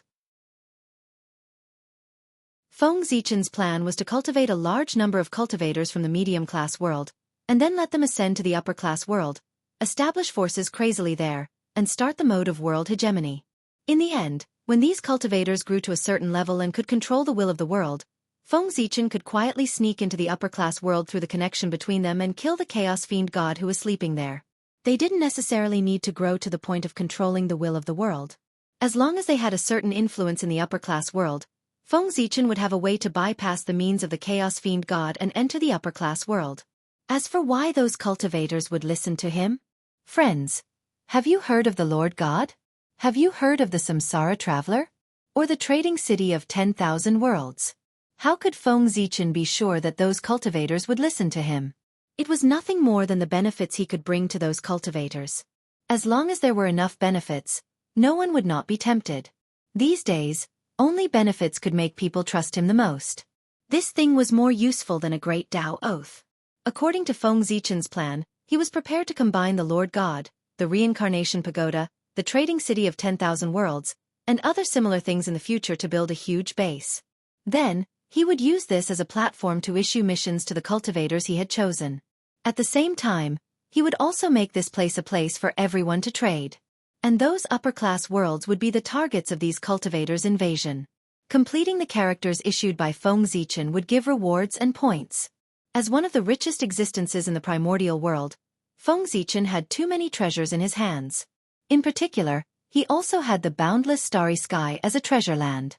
The things he revealed between his teeth were enough for him to reward those cultivators. Magic treasures, magical powers, cultivation methods, heavenly materials and earthly treasures, spiritual pills and miraculous medicines. It had everything that one could wish for. As long as the mission was completed well, Feng Zichen would not be stingy with the rewards. Everything was similar to the Lord God space. In addition to the Lord God space, this base could also provide a trading platform for everyone. As for the currency used for trading, Feng Zichen had already thought about it. He would use the creation pill invented by Xianxia.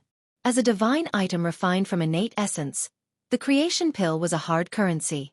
Not only could it directly increase one's strength, but it could also cultivate magic treasures. It was simply a jack of all trades similar to merit.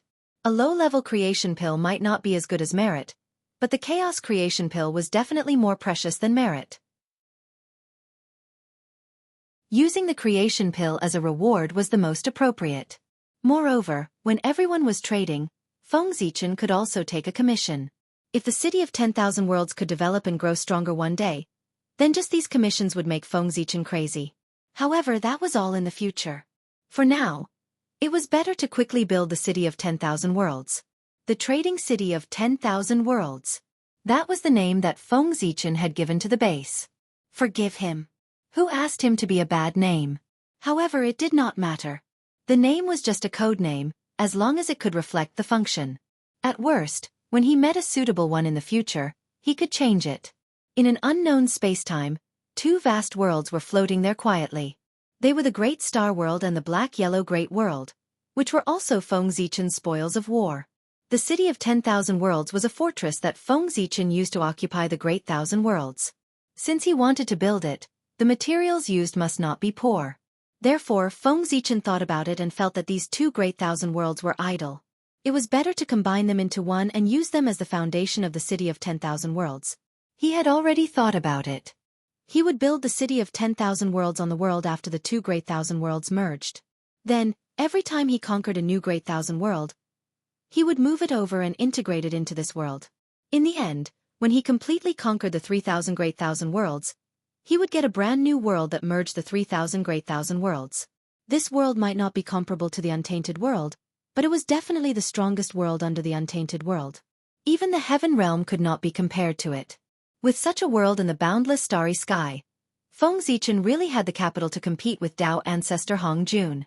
The Chaos Demon gods had already taken the Great Thousand Worlds from the hands of the Way of Heaven. This meant that after Feng Zichen took the Great Thousand Worlds back from the hands of the Chaos Demon gods, the ownership of the Great Thousand Worlds completely belonged to him. It had nothing to do with the Way of Heaven, unless he took the initiative to give it to the Way of Heaven. But Feng Zichen was not a fool. He had worked so hard to conquer the 3,000 Great Thousand Worlds. How could he give it to the Way of Heaven for no reason? Giving it to the Way of Heaven, what was the difference between giving it to Tao ancestor Hong Jun? Wasn't that helping the enemy? So, if he could really conquer the 3,000 Great Thousand Worlds, it would belong to Feng Zichen alone. With the existence of this world, Feng Zichen had a way out. If he really could not survive in the Untainted World, he could just take this world and run away. A top macro world formed by combining the power of the 3,000 Great Thousand Worlds could already have the ability to drift in the chaos outside the world, just like the Untainted World. Refine. After arriving at an unknown spacetime, Feng Zichen showed a huge Taoist body. He held a world with one hand and slowly refined it. As the name suggested, the Great Star World was a world that leaned towards the starry sky. The Black-Yellow Great World was the opposite. It was a world that leaned towards the continent. Therefore, it was not difficult to merge these two worlds. As long as the Great Star World was refined into the starry sky and the Black-Yellow Great World into the earth, they would be a complete macro world. Rumble.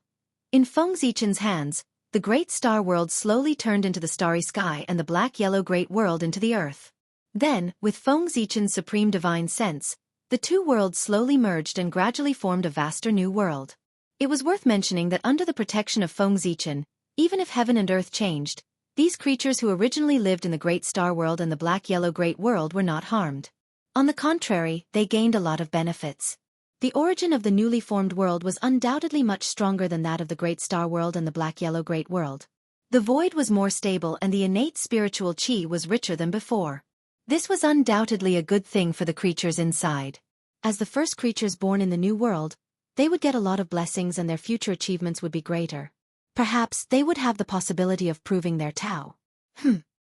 From now on, you'll be called the Divine World. After silently looking at the new world for a while, Feng Zichen suddenly gave it a name. Neither Star World nor Black-Yellow Great World were suitable names for the new world. Therefore, Feng Zichen simply gave it a new name. Divine World. This was a kind of ambition of Feng Zichen. As the saying went, Hong Meng had a Tao, and God and Tao were the same. Feng Zichen named the new world the Divine World. His purpose was obvious. He wanted to replace the Heaven Realm with this world. Moreover, the word God there was another meaning. The end of martial arts was God. This God was the God of the way of the celestial demon. If the way of the celestial demon wanted to prosper, it must have its own world like the way of immortals. And the divine world was the world Feng Zichen prepared for the way of the celestial demon. After merging the great star world and the black-yellow great world, Feng Zichen looked at the new world and felt that something was missing. Then with a thought, he took out the eyes of the star demon god. Originally, Feng Zichen was going to find an opportunity to refine it into a primordial treasure. But now there was no need. He had a better choice. Go.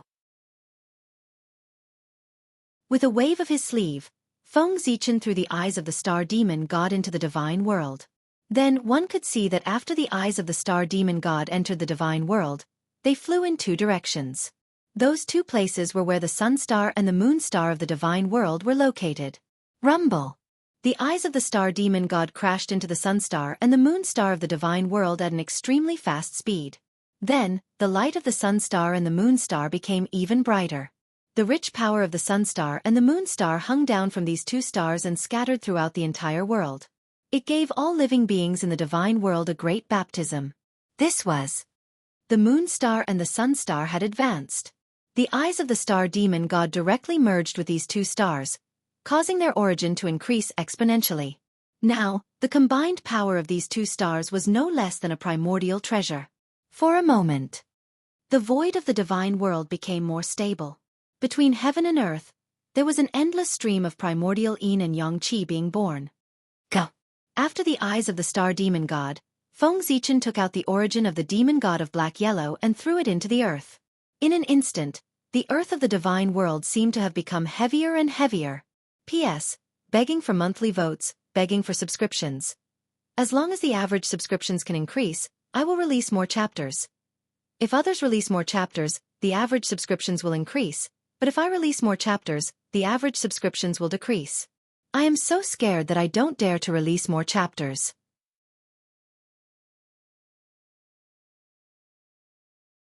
Chapter 695. Rumble. The earth was changing, and there was a huge roar. The chi of the earth was surging wildly, making the mountains taller and the rivers wider. Especially under the ground, there were more innate spiritual meridians being born, giving birth to more innate chi for the god realm. Affected by this, the rules of the god realm were more perfect, and the whole world had an obvious improvement. Vaguely, it was beyond the scope of the Great Thousand World. And the creatures living in the god realm, with the improvement of the origin of heaven and earth, also received a lot of benefits. Those with low cultivation levels directly improved by a realm under the skyrocketing innate chi. Those with high cultivation levels saw the possibility of further improvement through the more perfect rules of heaven and earth. Very good. Seeing such a significant change after the god realm devoured the origin of demon god Xianxia, Feng Zichen was very happy. Then he stepped into the god realm, and with his great path, evolved a bright purple star in the vast starry sky. The Emperor Star. The Master of Stars, the most honorable star. It was also his symbol. Rumble. As Feng Zichen evolved the Emperor Star in the starry sky of the god realm, the will of the world immediately sensed that the origin of heaven and earth was born from the void and gathered toward the newborn Emperor Star. Soon, with the support of Feng Zichen and the origin of heaven and earth, the Emperor Star was completely born. The sun, moon, and stars appeared together, and the world suddenly changed inexplicably. A layer of invisible ripples spread out, gently caressing the bodies of all living beings in the world. At this moment, all living beings knew that the world was different. But they could not tell what the difference was. The changes were wonderful and could not be described in words. Only through a long time, they could slowly understand it. At this point, Feng Zichen's act of creating the god realm came to an end. But next, he was not in a hurry to build the myriad world's trade city. Instead, he went to the highest peak of the god realm and began to recruit people. For the time being, he was done with the matters at hand. It was time for him to meet those human geniuses that he had sent to the Great Thousand World in the past. Back then, there were quite a number of human geniuses who had entered the 3,000 boundless worlds. Therefore, even though they had entered the Great Wide World at random, each Great Wide World had more or less received a portion of the Great Wide World. The Star Macro World and the Black-Yellow Macro World were no exception. Now, what Feng Zichen wanted to do was to summon the talents of the human clan who had been stranded in the two Great Thousand Worlds. God Realm, Pillar of Heaven's Mountains. Feng Zichen sat on the mountain peak, and an invisible ripple spread out in all directions with him as the center. It didn't take long for the news to spread throughout the entire firmament. Chaotic cloud stream. A figure sitting cross-legged in the depths of the clouds suddenly revealed an excited expression after being swept by the ripple. This aura. I can't be wrong. It must be His Majesty's aura. Did His Majesty come to this world? Astonishment, surprise, nostalgia. All kinds of complicated and contradictory emotions intertwined on the man's face, indicating that he was not calm inside. Then, all these emotions were transformed into a carefree laughter. Haha. His Majesty is still here. The human clan is still here. Our human clan did not die in the hands of the demon clan. As he laughed, tears flowed out of his eyes. How could he not cry? Back then, wasn't the reason why they had left the human clan and the primitive world because the human clan was in danger of being exterminated? In order to protect the human clan, the human emperor had no choice but to use his supreme magic to send them to the other world. However, although they had left, the impression that the human clan was about to be exterminated was deeply imprinted in their minds. As a result, the geniuses of the human clan who had come to the Great Thousand Worlds were all worried about the situation of the human clan at all times.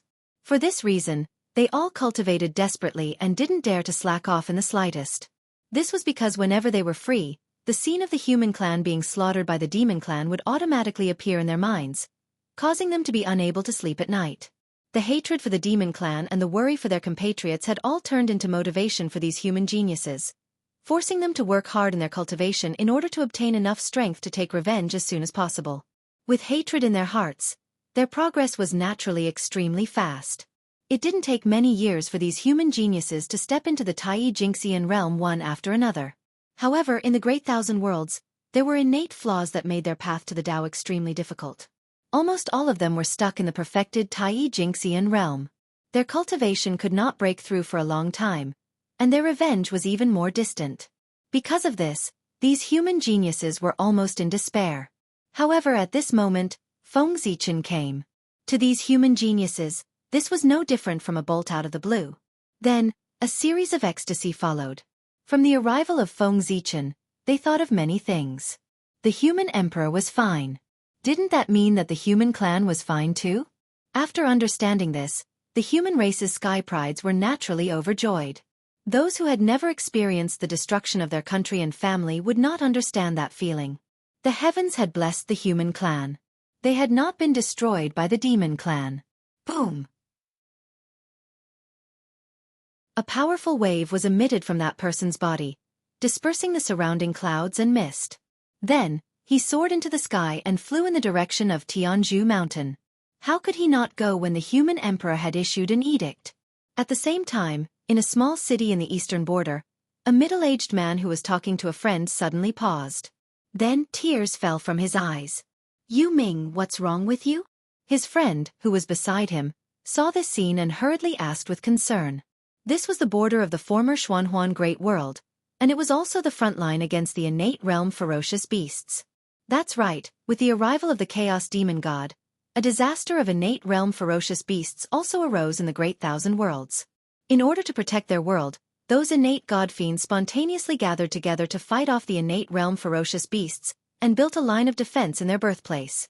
This human genius named Yu Ming was one of the god fiends who was stationed here.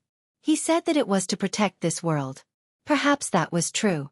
However, the reason why Yu Ming was stationed here was more to increase his strength. After all, fighting, especially a life-and-death battle, was the fastest way to improve one's strength. "Yu Ming, what's wrong with you? Are you cursed?"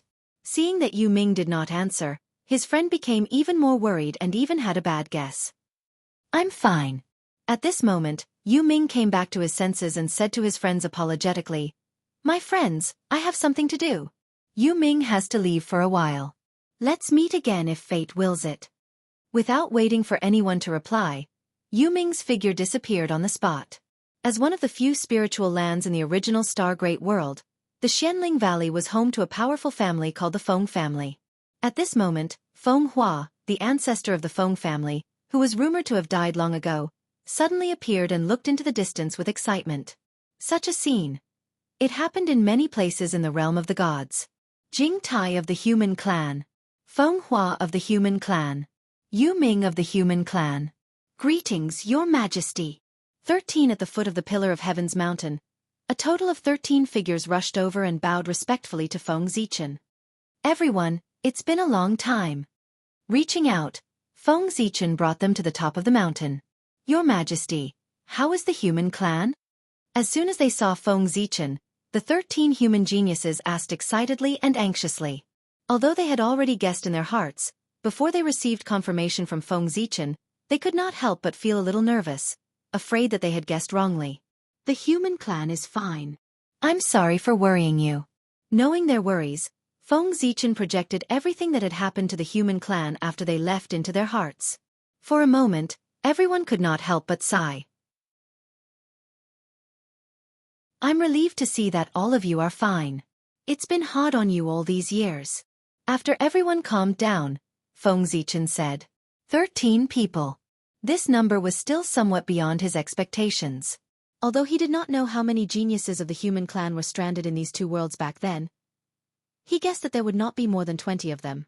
After so many years, there were still 13 people who survived and were doing well. Obviously, they had suffered a lot. The amount of effort that had to be put into leaving one's hometown and building such a huge foundation was definitely beyond imagination.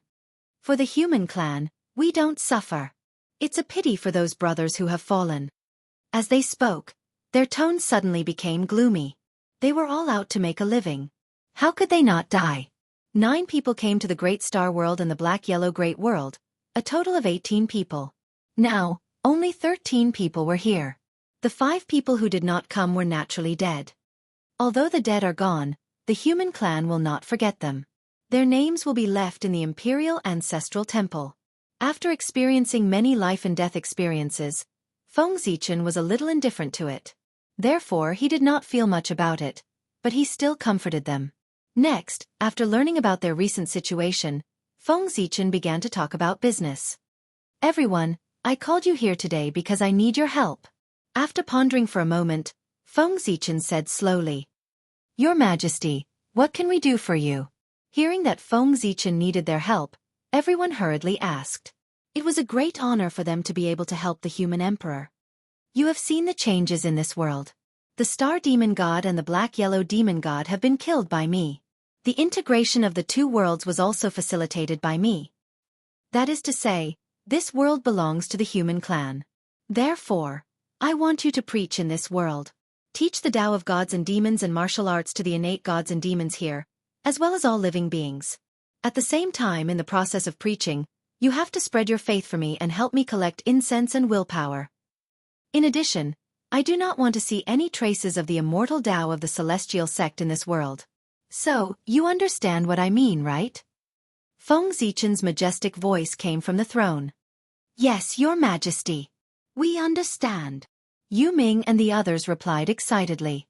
Just now, they had been thinking about the safety of the Human Clan and neglected the changes in this world. Now that they thought about it, weren't the changes in this world related to the human emperor? Otherwise, why would the world have undergone such drastic changes when the human emperor had just arrived? Everything was because of the human emperor. Moreover, when they thought that such a powerful chaos demon god had been killed by the human emperor, they were even more excited.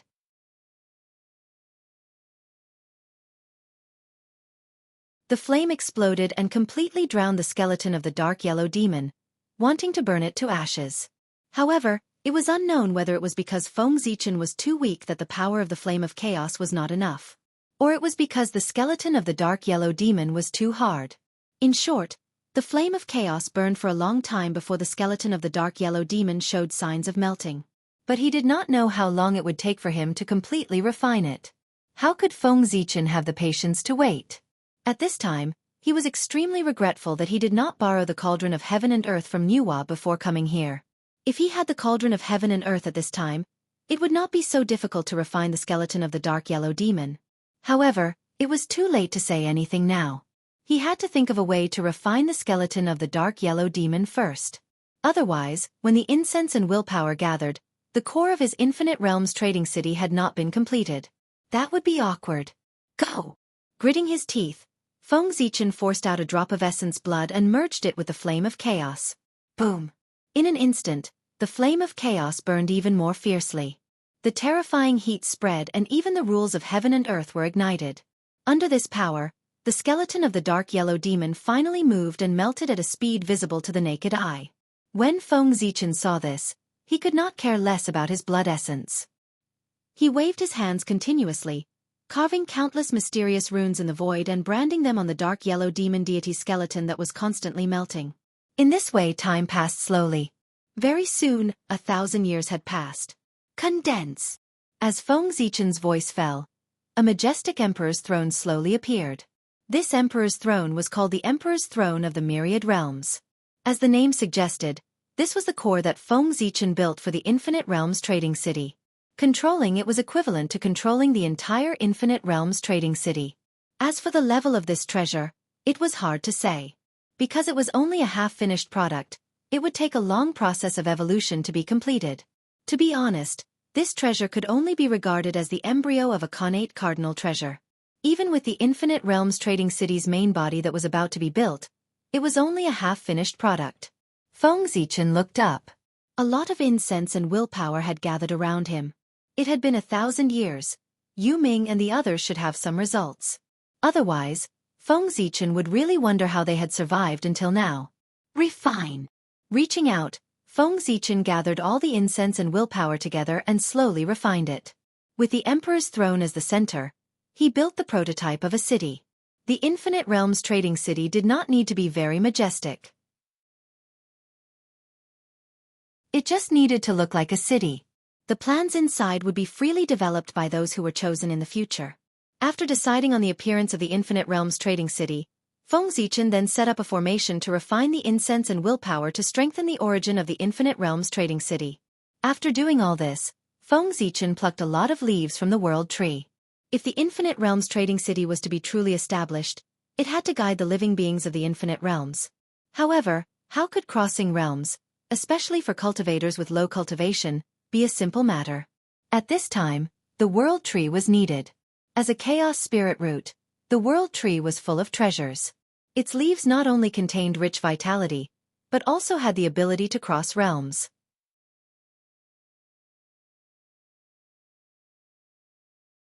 Chapter 696. For this reason, treasures made from the leaves of the World Tree would definitely have the ability to cross realms. Perhaps the leaves of the World Tree alone were not enough. However, with the guidance of the 10,000 Realms Trading City, the combination of the two could definitely allow the chosen person to cross realms at will. Refine. With a thought, various treasures containing the power of the void flew out of Feng Zichen's hands and fell into the Chaos Dao fire. Qi. The Chaos Dao fire was so powerful that it could easily refine the skeleton of the dark yellow demon god, let alone these treasures that were far inferior to it. Therefore, as soon as the void attribute natural treasures fell into the primal chaos flames, they were all refined. World Tree. At this moment, Feng Zichen suddenly reached out and grabbed a large leaf from the World Tree's branch. Whoosh! A large number of leaves fluttered down and fell into the refined heavenly material earthly treasure. Whoosh! Mysterious runes flew out of Feng Zichen's hands. There were so many of them that they quickly flooded the void. This mysterious phenomenon lasted for 100 years before it slowly faded away. When everything calmed down, both the leaf of the Tree of World and the refined treasure of heaven and earth were nowhere to be seen. In their place were mysterious jade talismans floating in the void. This item was called the 10,000 Realms Talisman. It was the token of the 10,000 Realms Trading City and also the proof of entry. With this talisman, no matter where one was, one could cross endless time and space and enter the 10,000 Realms Trading City with a thought. Go! With a thought, Feng Zichen grabbed the 10,000 Realms Talisman and scattered it into the countless small and medium worlds in the Realm Sea. Do you want to understand the meaning of life? Do you want to truly live? Oh no! I got the script wrong. Do you want treasures? Do you want the techniques of divine arts practitioners? Do you want to live forever with the world? Do you want to rapidly improve your strength? Come. Come to the 10,000 Realms Trading City. Everything you want is here. It can also fulfill all your wishes. As the 10,000 Realms Talisman fell, there were tempting voices. With that, the matter of the 10,000 Worlds Trading City has come to an end. Feng Zichen nodded in satisfaction as he watched the myriad world talismans randomly fall into different worlds. He did not think that his plan would fail because he had given too much. At the same time, no one could resist the temptation of increasing their strength. I just don't know how long it will take for the 10,000 Worlds trading city to develop. Looking at it, Feng Zichen couldn't help but worry. He was worried that the development of the 10,000 Realms trading city was too slow, so much so that it had not reached the level of dominating the 10,000 realms when the saints set their sights on the 3,000 realms. This would undoubtedly put him in a passive position. But soon after, Feng Zichen let go of this worry. That was because he suddenly realized that the flow of time in the upper-class world was different from that in the primordial world. It had been said a long time ago that the flow of time in the primordial world increased layer by layer with the heaven realm as the center. This meant that the further one was from the heaven realm, the faster the flow of time would be. And how far was the upper-class world from the heaven realm? It was not that a day had passed in the heaven realm, but 1,000 years had passed here. With such a huge difference in the flow of time, wouldn't it give the 10,000 Realms trading city sufficient time to develop? If this was the case, the 10,000 Realms trading city could be overtaken by others. Then it could only be said that Feng Zichen was too useless. However, he couldn't say that. What if an accident happened? Therefore, he had to be prepared for both sides of the coin to have an extra layer of insurance. Thinking of this, Feng Zichen's heart stirred. He took out a part of the 10,000 Realms talisman and sent it to the distant end of time and space, the mysterious world that was isolated from everything. And there, without a doubt, it was the little desolate world. This was Feng Zichen's greatest trump card and the strongest foundation of the human clan. At the same time, this place was also the headquarters of the path of gods and demons. The humans here all cultivated the most orthodox path of gods and demons. Although this was only a branch of the human clan, because the humans here all cultivated the path of gods and demons, they might not be much weaker than the humans in the primordial world. This place could be said to be filled with experts. Just Daluo Jingxian alone, there were no less than 100 of them. Primordial Unity Golden Immortals were everywhere. Golden Immortals and Mystic Immortals were even more numerous. Moreover, there were no mortals here. Because they all cultivated the path of gods and demons, the bloodline of the humans here had already undergone an astonishing transformation. As a result, the weakest of the humans here were born in the Connate realm. The strongest were even comparable to Heaven Immortals and Mystic Immortals. They were not inferior to some Connate god fiends. In fact, because the seal set up by the demon clan was too strong, the heavenly Tao had actually completely forgotten about this place. As a result, the cultivation environment here was still in the ancient times. In other words, it was easier to attain the Tao of Daluo Jingxian here than in the primordial world. Perhaps even Di Jun didn't expect that the peerless seal he set up to completely cut off the hope of the human clan would gradually evolve into the human clan's biggest protective umbrella with the changes of heaven and earth. It preserved an incomparably precious cultivation holy land for the human clan. Perhaps when Di Jun heard the news, he would be so angry that he would come over. All kinds of reasons combined made the human clan here abnormally powerful. If the 3 sovereigns and 5 emperors were excluded, the strength of the human clan in the primordial world might not be much stronger than the human clan here. Originally, Feng Zichen regarded the human clan in the little desolate world as his biggest trump card. He wouldn't use it easily. Fortunately, at the critical moment, he would ruthlessly trick the enemy. But now, in order to dominate the 3,000 great worlds, he had no choice but to reveal this trump card in advance. Feng Zichen wanted to transfer all the Daluo Jingxian in the little desolate world over, and let them guard the Myriad Worlds Trading City. This way, on the one hand, they could maintain the order of the Myriad Worlds Trading City. On the other hand, it could also serve as a training ground for them. In the end, the little desolate world was still too small. Hundreds of Daluo Jingxian were already the limit it could accommodate. If they continued to stay in the little desolate world, not only would it delay their progress, it would also affect the birth of a new generation of experts. Therefore, Feng Zichen was more straightforward. He transferred all the Daluo Jingxian in the little desolate world out at once, and let them come to the Realm Sea to develop. At the same time, it would also make room for the middle-level cultivators in the little desolate world, so that they could obtain the capital to take a step forward. Rumble! Inexplicably, an extremely oppressive aura suddenly appeared between heaven and earth. The void also began to tremble and then shattered with a loud bang. Then, Hundreds of terrifying figures seemed to walk over from the end of the long river of time and space. They carried an unparalleled aura and shattered the void, descending into this world with an extremely powerful posture. Good. Very good. Seeing that everyone is so elegant, Zichen is relieved. When he suddenly saw everyone, even Feng Zichen could not hide the excitement in his heart. Especially when he saw that they were as elegant as before, Feng Zichen was even more excited. Countless years of waiting did not cause them to lose their fighting spirit. Instead, it made them even stronger. From their posture, it could be seen that they were always preparing for the day when they would counterattack the desolate world. Moreover, unlike the human race in the desolate world, the human race in the little desolate world was undoubtedly closer to Feng Zichen. This was because as time passed, the human race in the desolate world no longer had much to do with Feng Zichen except that they were also part of the human race. However, the little desolate world was different. Not only were there Feng Zichen's old friends here, but there were also his bloodline clansmen and elders. Most of the direct descendants of the ancient Feng tribe and the 9 kings of the human race were in the little desolate world. These were all people who were close to Feng Zichen. How could Feng Zichen not be excited when he suddenly saw them? He did not cultivate the heartless Tao. Greetings, Your Majesty, from the human race. The middle-aged man in the lead, who was also the leader of the 9 kings of the ancient times and the first generation of the human race Youyu, stepped forward and bowed to Feng Zichen. Elder Youyu, it's been a long time. Seeing that Youyu was about to bow down, Feng Zichen quickly stepped forward and helped him up. Even though he was already the Daluo Jingxian of the primordial chaos, Youyu was a figure of the same generation as Suiren. He was also an elder of the human race who had watched Feng Zichen grow up. When he was young, he had taken good care of him. In front of such a figure, how could Feng Zichen calmly accept his bow? After greeting everyone, Feng Zichen began to talk about business with them.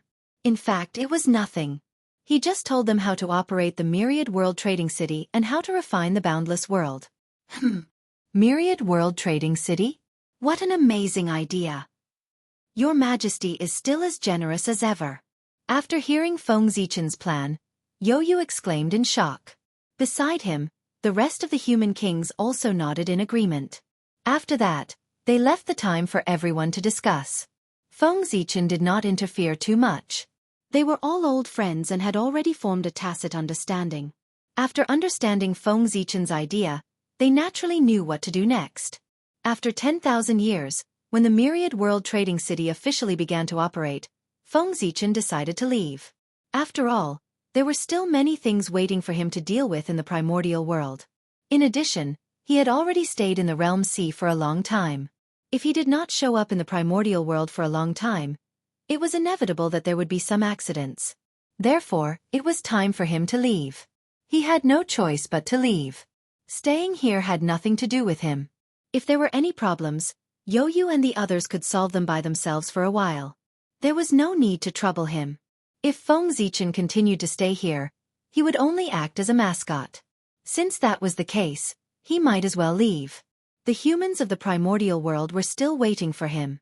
He could be completely at ease if he left this place to Youyu and the others. He did as he thought. Feng Zichen immediately prepared to leave. However, before he left, he seemed to have thought of something and handed the broken chaos spiritual treasure, the Bell of Heaven and Earth, to Youyu. It could be considered as giving them some means to protect themselves. After all, this was the Realm Sea. There were chaos demon gods sleeping everywhere. What if one day, a chaos demon god suddenly woke up and discovered the Myriad World Trading City? With the strength of Youyu and the others, they definitely could not stop the chaos demon god. But with the chaos spiritual treasure, the Bell of Heaven and Earth, it was different. Although they still could not stop the attack of the chaos demon god, the Bell of Heaven and Earth and the Myriad World Trading City were enough to let Youyu and the others hold on until Feng Zichen came to save the situation. There was one thing that had to be said. As the oldest human race and the first existence to come into contact with the path of gods and demons, Youyu's strength was not as simple as Daluo Jingxian. He was a sage to be. He was also the second existence of the human race, other than Feng Zichen, who relied on his own efforts to cultivate to the sage-to-be realm. This point specifically referred to the path of gods and demons. This was also the reason why Feng Zichen handed the Bell of Heaven and Earth to Youyu. Although they had a good relationship, it was obviously not the time to use this relationship here. It was because Yu was strong enough that Feng Zichen was assured to hand the bell of heaven and earth to him.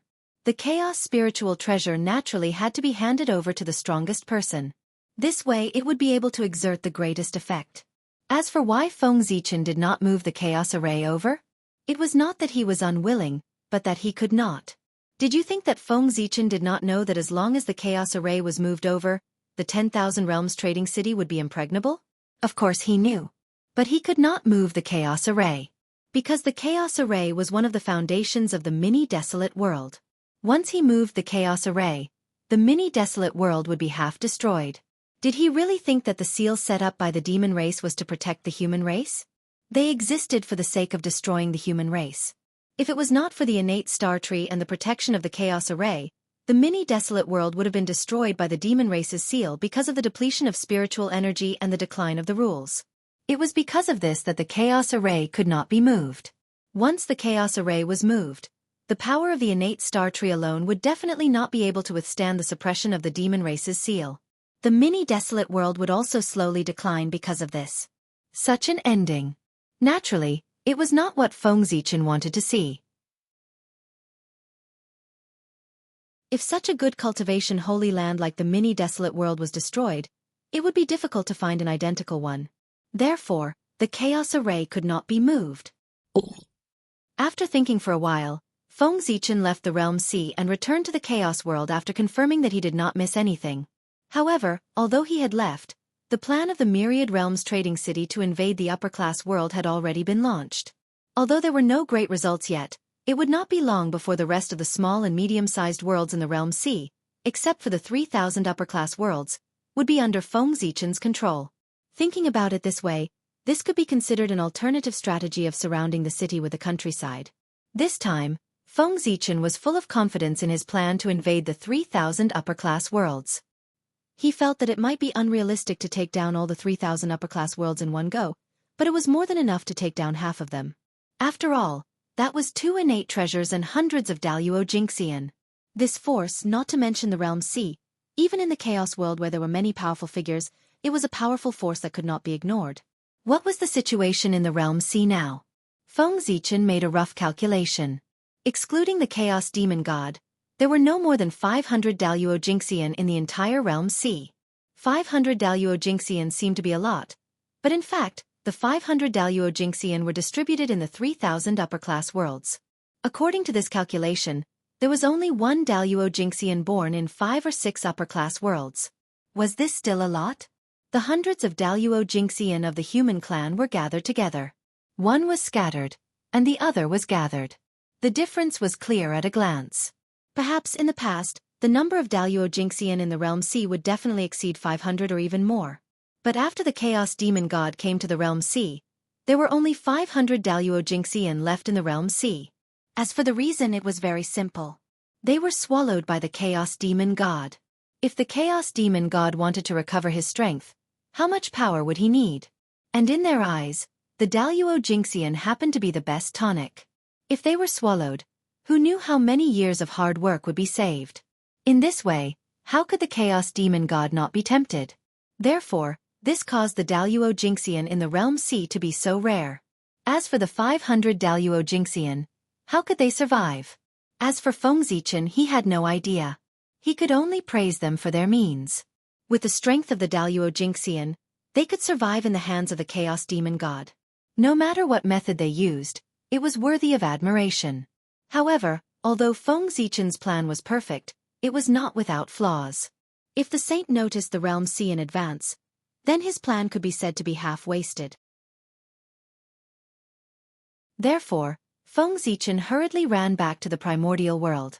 He wanted to find something for the saint to do so that he could focus all his energy on the primordial world and have no time to care about things outside the world, so as to buy time for the Yu family to develop.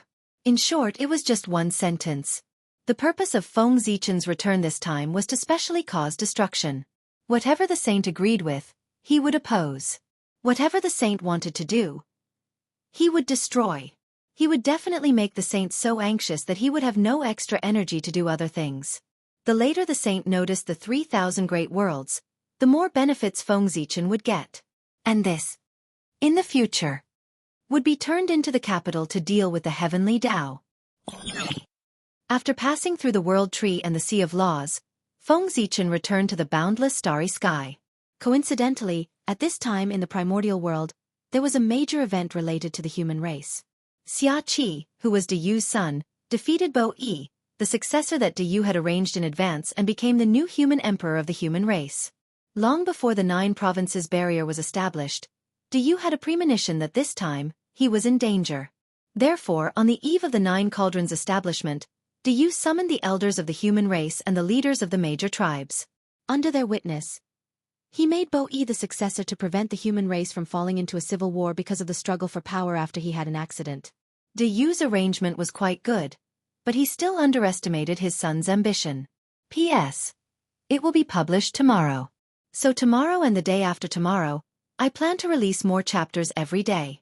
After that, I will restore 5,000 words per chapter.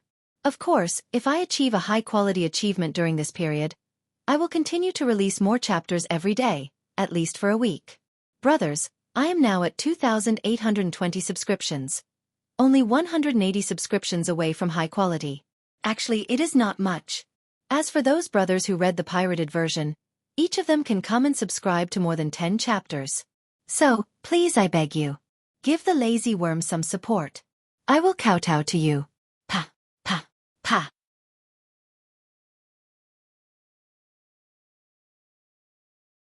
Chapter 697. Not to mention anything else, just Xianxia alone. It was undeniable that he was a rare prodigy of the human race. Even compared to Yu the Great back then, he was not the slightest bit inferior. It could be said that Xianxia, who had a noble background and unparalleled talent, was destined to be extraordinary from the moment he was born. Think about it, how could a person like him be willing to submit to others? Especially a person who was not as good as him? So, Xianxia rebelled. It became inevitable. Bo Yi was indeed very outstanding. Otherwise, Yu the Great would not have chosen him as his successor. But there was no doubt that Xianxia was undoubtedly more outstanding. Because he defeated Bo Yi. Under the situation where Bo Yi had already become the ruler of the human race, Xianxia still defeated him. Just this point alone was enough to prove Xianxia's excellence. At the very least, he was more outstanding than Bo Yi. As for how Xianxia won, and how Bo Yi lost, that was not important. A loss was a loss. His skills were inferior. How could there be so many reasons? As the human emperor, he could not be invincible in the primordial world, but he should at least be invincible in the human race. But Bo Yi did not do it. Then he was overthrown by Xianxia, and there was nothing to say. The winner was the king, and the loser was the bandit. Since ancient times, it had been like this. Bo Yi lost, then Xianxia could replace him. After Xianxia succeeded the throne, he carried out a bold and decisive reform of the human race. Among them, the most important thing was that he established the inheritance system. He openly destroyed the inherent abdication system of the human race and changed it to a hereditary system. He also established the first dynasty of the human race, Xia. At this point, the civilization of the human race had made a leap, upgrading from the tribal era to the feudal era. And for all of this, Feng Zichen on the Emperor Star had always been watching coldly from the sidelines. He had no intention of interfering in this matter. Firstly, Xianxia relied on his own strength to defeat Bo Yi, so he had no suitable reason to interfere in this matter. Secondly, the appearance of a complete and unified dynasty was inevitable for the development of the human race. Even if Xianxia did not establish the Xia dynasty, there would be other Qis who would establish other complete and unified dynasties. This was because the emergence of a complete and unified dynasty would be beneficial to the gathering of the fortune of the human race. It would also give birth to the powerful force of the dragon Qi of the people Dao. Actually, a complete dynasty had been established in the human race since the ancient times. However, it wasn't called a dynasty at that time. It was called the Imperial Court, the Human Imperial Court. It was the human Dao Imperial Court that was established by Feng Zichen and gathered the strength of the entire human race. At the same time, it was also the pinnacle of the ancient human race. Unfortunately, the Imperial Court did not last long before it was destroyed by the demon race. The history of the human Dao Imperial Court was also completely buried. As a result, most humans didn't know of the existence of the Imperial Court of Human Dao. It was precisely because he had once controlled the imperial court that Feng Zichen understood better than anyone else what a unified dynasty meant to the human race. Therefore, he chose to watch Xiaqi's actions coldly. Open. Although you have fulfilled your dream, have you ever thought of your father? On the Emperor's star, Feng Zichen looked at Xiaqi, who was sitting on the Emperor's throne from afar. The expression on his face was unusually complicated. He had once hoped that many people would establish a unified dynasty, but Xiaqi was the only one among these people. It was because he was Yu's son. Before Qi established the Xia dynasty, although the chances were slim, the human race still had the chance to become the human emperor. However, after Qi established the Xia dynasty, this slim chance was undoubtedly even slimmer. It could even be said that if nothing unexpected happened, the next human emperor would be born among Xiaqi's descendants. Although Xiaqi's actions were beneficial to the development of the human race, at the same time, he also cut off the possibility of the rest of the human race becoming the human emperor. Cutting off the future of others. It would definitely involve a great deal of karma. Especially for a race like the human race, which had an unimaginable number of clansmen, the karma involved would undoubtedly be even greater. And such a huge cause and effect would not only involve Xiaqi, but also his family. As his father, Yu the Great would definitely be the first to bear the brunt of it. Although these karma would not hurt Yu the Great, Yu the Great would probably never be able to become the 9th great emperor of the human race. If one wanted to become a great emperor, the first thing one had to do was to be selfless. However, Xiaqi had already turned the public world into a family world. How could this be called selfless? If he lost his selflessness, the throne would not be fated with Yu the Great. Forget it, forget it. This is something that I expected. Why should I feel pity about it? Shaking his head, Feng Zichen smiled bitterly. This matter was within his expectations. Therefore, although he felt pity for Yu the Great, he did not take it to heart. Yu the Great's current encounter was not any worse than that of a great emperor. With this thought in mind, Feng Zichen slowly let go of this matter. However, there was one thing that he had to do. That was to recall the human Dao Emperor's seal. In the past, the human race was a public world. Feng Zichen had left the human emperor's seal with the human race as a symbol of the human emperor's authority. It was appropriate. After all, the human emperor was always in rotation. No one could always occupy the human emperor's seal. However, now that the human race had become a family world, it was somewhat inappropriate for him to continue leaving the human emperor's seal with the human race. How should he put it? Since Xiaqi could turn the world into his family, he might be able to turn the human emperor's seal into his family as well. He had to guard against this. Compared to the supreme authority of the human race, even if the human emperor's seal was a connate treasure, it was still far inferior. Therefore, why would Xiaqi, who dared to touch the world, not dare to touch the human emperor's seal? Therefore, in order to prevent such an awkward situation from happening, Feng Zichen had better take back the human emperor's seal. In any case, there were no more great emperors born in the human race. There was not much use for the human emperor's seal to remain in the human race. It was just more symbolic than practical. Take it back. With a thought, Feng Zichen thought of taking back the human emperor's seal. At the same time, in the human race's ancestral land, the former human emperor's palace, which was now the center of Great Xia's power, Xiaqi, who was toying with the human emperor's seal, suddenly felt the treasure in his hand tremble for no reason. Immediately after, a tremendous force came, sending the defenseless Xiaqi flying. Then, under Xiaqi's shocked gaze, the human emperor's seal suddenly rose high into the air. In the blink of an eye, it rushed out of the human emperor's palace and flew toward the Gauchan planet in the boundless starry sky. At the same time, the human emperor's palace also began to shake.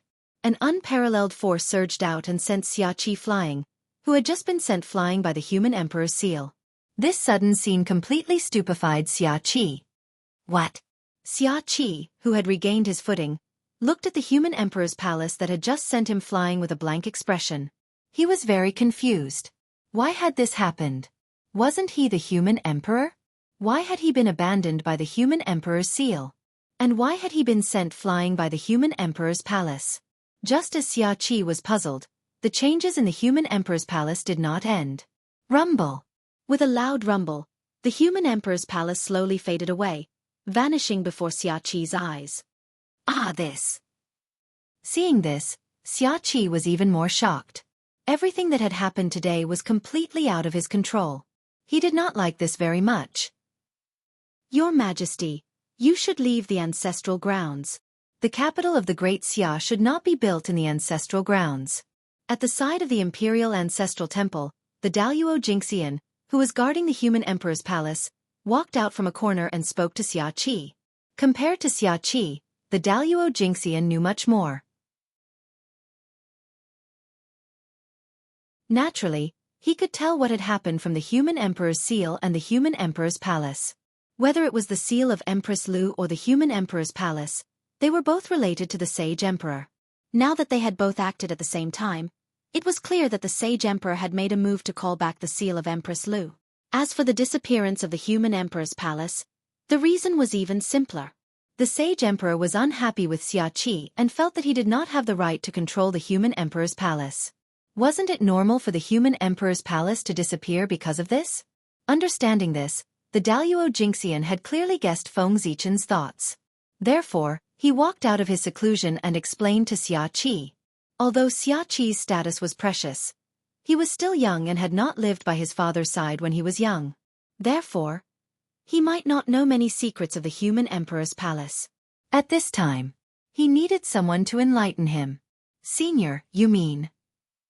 Just now, was it the sage emperor who made a move? But didn't the sage emperor fall? Hearing this, Xianxia's heart skipped a beat. He vaguely understood something and asked the Daluo Jingxian in a low voice. Be careful with your words. What kind of person is the sage emperor? Is his life and death something you and I can guess? Facing Xianxia's question, the human Daluo Jingxian shook his head mysteriously and did not give a clear answer. In this day and age, all the Daluo Jingxian who had lived a little longer knew that the human sage Emperor Zichen was best at faking his death to escape. Falling and whatnot was just to fool some newbies who did not know the ropes. Who would believe this if they had a little background? They would be cheated to death. However, it was not easy to explain this to Xianxia. He could only give him a few hints and let him understand it himself. Thank you for your advice, Senior. Xianxia understands. Taking a deep breath, Xianxia thanked the Daluo Jingxian. Since it was the sage emperor's intention, it was not something he could control. He could only silently obey. However, Xianxia was also a proud person. Since he was forced to leave today, he would definitely find a chance to get back at him in the future. Today, Xianxia's meager achievements are not enough to control the human emperor's palace. But in the future, Xianxia will enter the human emperor's palace with great achievements to prove to the sage emperor and the world that Xianxia is no worse than father. Before leaving, Xianxia secretly clenched his fists and swore loudly. Then, he brought his officials and left the ancestral land of the human race to build another capital city. Haha. Good boy, you're ambitious. Then I'll wait for you to slap my face. On the North Star, Feng Zichen could not help but smile after hearing Xianxia's oath. From this moment on, he was slightly more serious about Xianxia. Perhaps this young man could bring him some surprises. Feng Zichen had always admired people with ambition. Because as long as there were more people like this, the human race would become more prosperous. Next, in order to prove to the world that he was no worse than his father, Xianxia began to work hard. He was strict with himself to win the trust of the people. Moreover, in order to show that he was willing to share the joys and sorrows of the human race, Xianxia gave up the luxurious palace and lived in a simple wooden house. His every meal was no longer heavenly materials and earthly treasures, but ordinary grains and miscellaneous grains. Other than worshipping the gods and ancestors, he was not allowed to play music for entertainment. He respected the elderly and loved the children. Whoever had the ability, he would personally invite them to be put in an important position. Whoever knew martial arts, he would let whoever led the troops to war. In short, Xianxia's current performance could be said to be the model of the most virtuous emperor since ancient times. Any emperor in the future who could do 1/10 of his could be said to be wise. The effect of Xianxia's actions could be said to be very good. However, after more than 10 years, his reputation had greatly improved. As a result, everyone forgot that he had snatched the throne from Bo Yi's hands. In this way, after another 100 years, everyone had unanimously agreed that Xianxia was Xia Yu's successor. As for the system of the family world where the father died and the son succeeded, everyone did not reject it anymore. In fact, they even felt that there was nothing wrong with it. After 1,000 years, the standard of living of the human race could be said to have improved by a level compared to before Xianxia succeeded the throne. Tens of thousands of people lived and worked in peace, and all of them praised Xianxia's merit. At this time, everyone was already used to the rule of the Xia dynasty. At this time, Xianxia was not far from becoming a qualified human emperor. If he was given a certain amount of time to cultivate, perhaps he really had a chance to enter the ancestral land and take charge of the human emperor's palace again. However, it was probably impossible for him to reach the height of his father, Xiaoyu.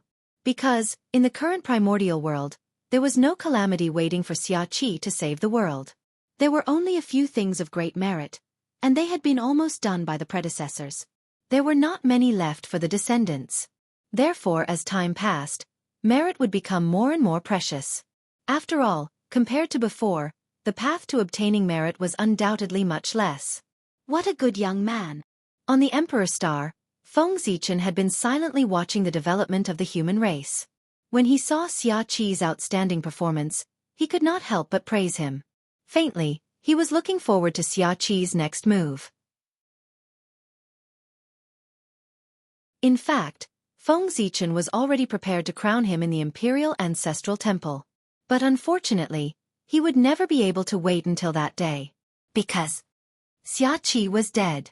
It was very sudden. Without any warning. Xianxia had fallen.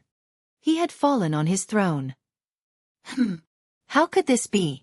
Fengzichen, who was in seclusion, suddenly felt the luck of the human race shake. Then, he received an unbelievable news. Xianxia had fallen. Who is it? Shocked and furious, Fengzichen directly released a powerful divine sense and surged toward the primordial world, trying to find the murderer who killed Xianxia. At the same time, the various holy lands of the primordial world also burst out with powerful divine senses and swept toward the primordial world. That was the saints. Obviously, they were also shocked by Xianxia's sudden fall. After them were the many powerful beings of the primordial world. Xianxia's sudden fall had truly shocked the entire primordial world. That was the human emperor. With the protection of the destiny of the people Dao, even a saint would not dare to easily kill him. However, such a figure had suddenly fallen, and he had died without a sound. How terrifying was the person who did it! Moreover, if that person could kill the human emperor without a sound today, it was possible that he could kill them without a sound in the future. Therefore, the cause of Xianxia's death had to be investigated. Otherwise, those powerful beings would not be able to sleep and eat in peace in the future. Rumble. Fengzichen's powerful divine sense directly ignored the connate formation that enveloped the entire capital of the Great Xia and arrived at the Great Xia Palace, where Xianxia had fallen. As far as the eye could see, there was a dignified figure sitting on the high and mighty throne. Unfortunately, although the figure's aura was domineering, there was no sign of life on his body. It was obvious that he had fallen for a long time. The corpse sitting on the throne was none other than Xianxia. This is. After circling Xianxia's corpse with his divine sense, Fengzichen finally discovered the cause of his death. His soul was destroyed, and his true spirit was shattered.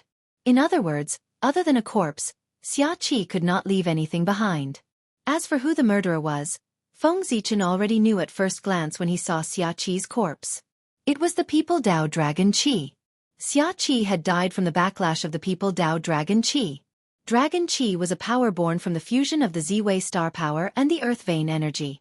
As for the People Dao Dragon Qi, it was a powerful power formed from the foundation of Dragon Qi and the wishes of the people.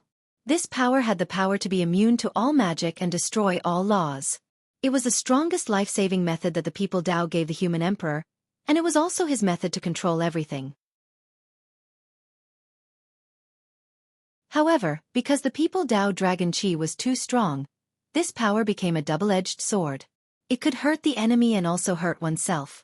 Perhaps it was because of the curse of the People Dao. The entire primordial world did not allow the existence of an eternal human emperor. Therefore, the human emperor had been on the throne for too long and had to abdicate. Otherwise, he would suffer the backlash of the People Dao. And the backlash of the People Dao was carried out by relying on the People Dao Dragon Qi. The People Dao Dragon Qi was a magical power. As time passed, it would slowly cause damage to its host. At first, this damage was not obvious. But in the later stages, this damage could take the host's life. Why did the 3 sovereigns and 5 emperors only reign for a million years, not tens of millions of years or billions of years? It was not that they were unwilling, but they could not. After a million years, the people Dao Dragon Qi was so strong that it could threaten their lives. Therefore they had no choice but to abdicate. Even the 3 sovereigns and 5 emperors could not resist the people Dao Dragon Qi, let alone Xia Qi. Although Xia Qi had only been on the throne for less than 10,000 years. But firstly, he did not have as deep a foundation as the 3 sovereigns and 5 emperors. Secondly, he did not have as much merit as the 3 sovereigns and 5 emperors. Thirdly, during the period of the 3 sovereigns and 5 emperors, the destiny of the human race was not as strong as it was today.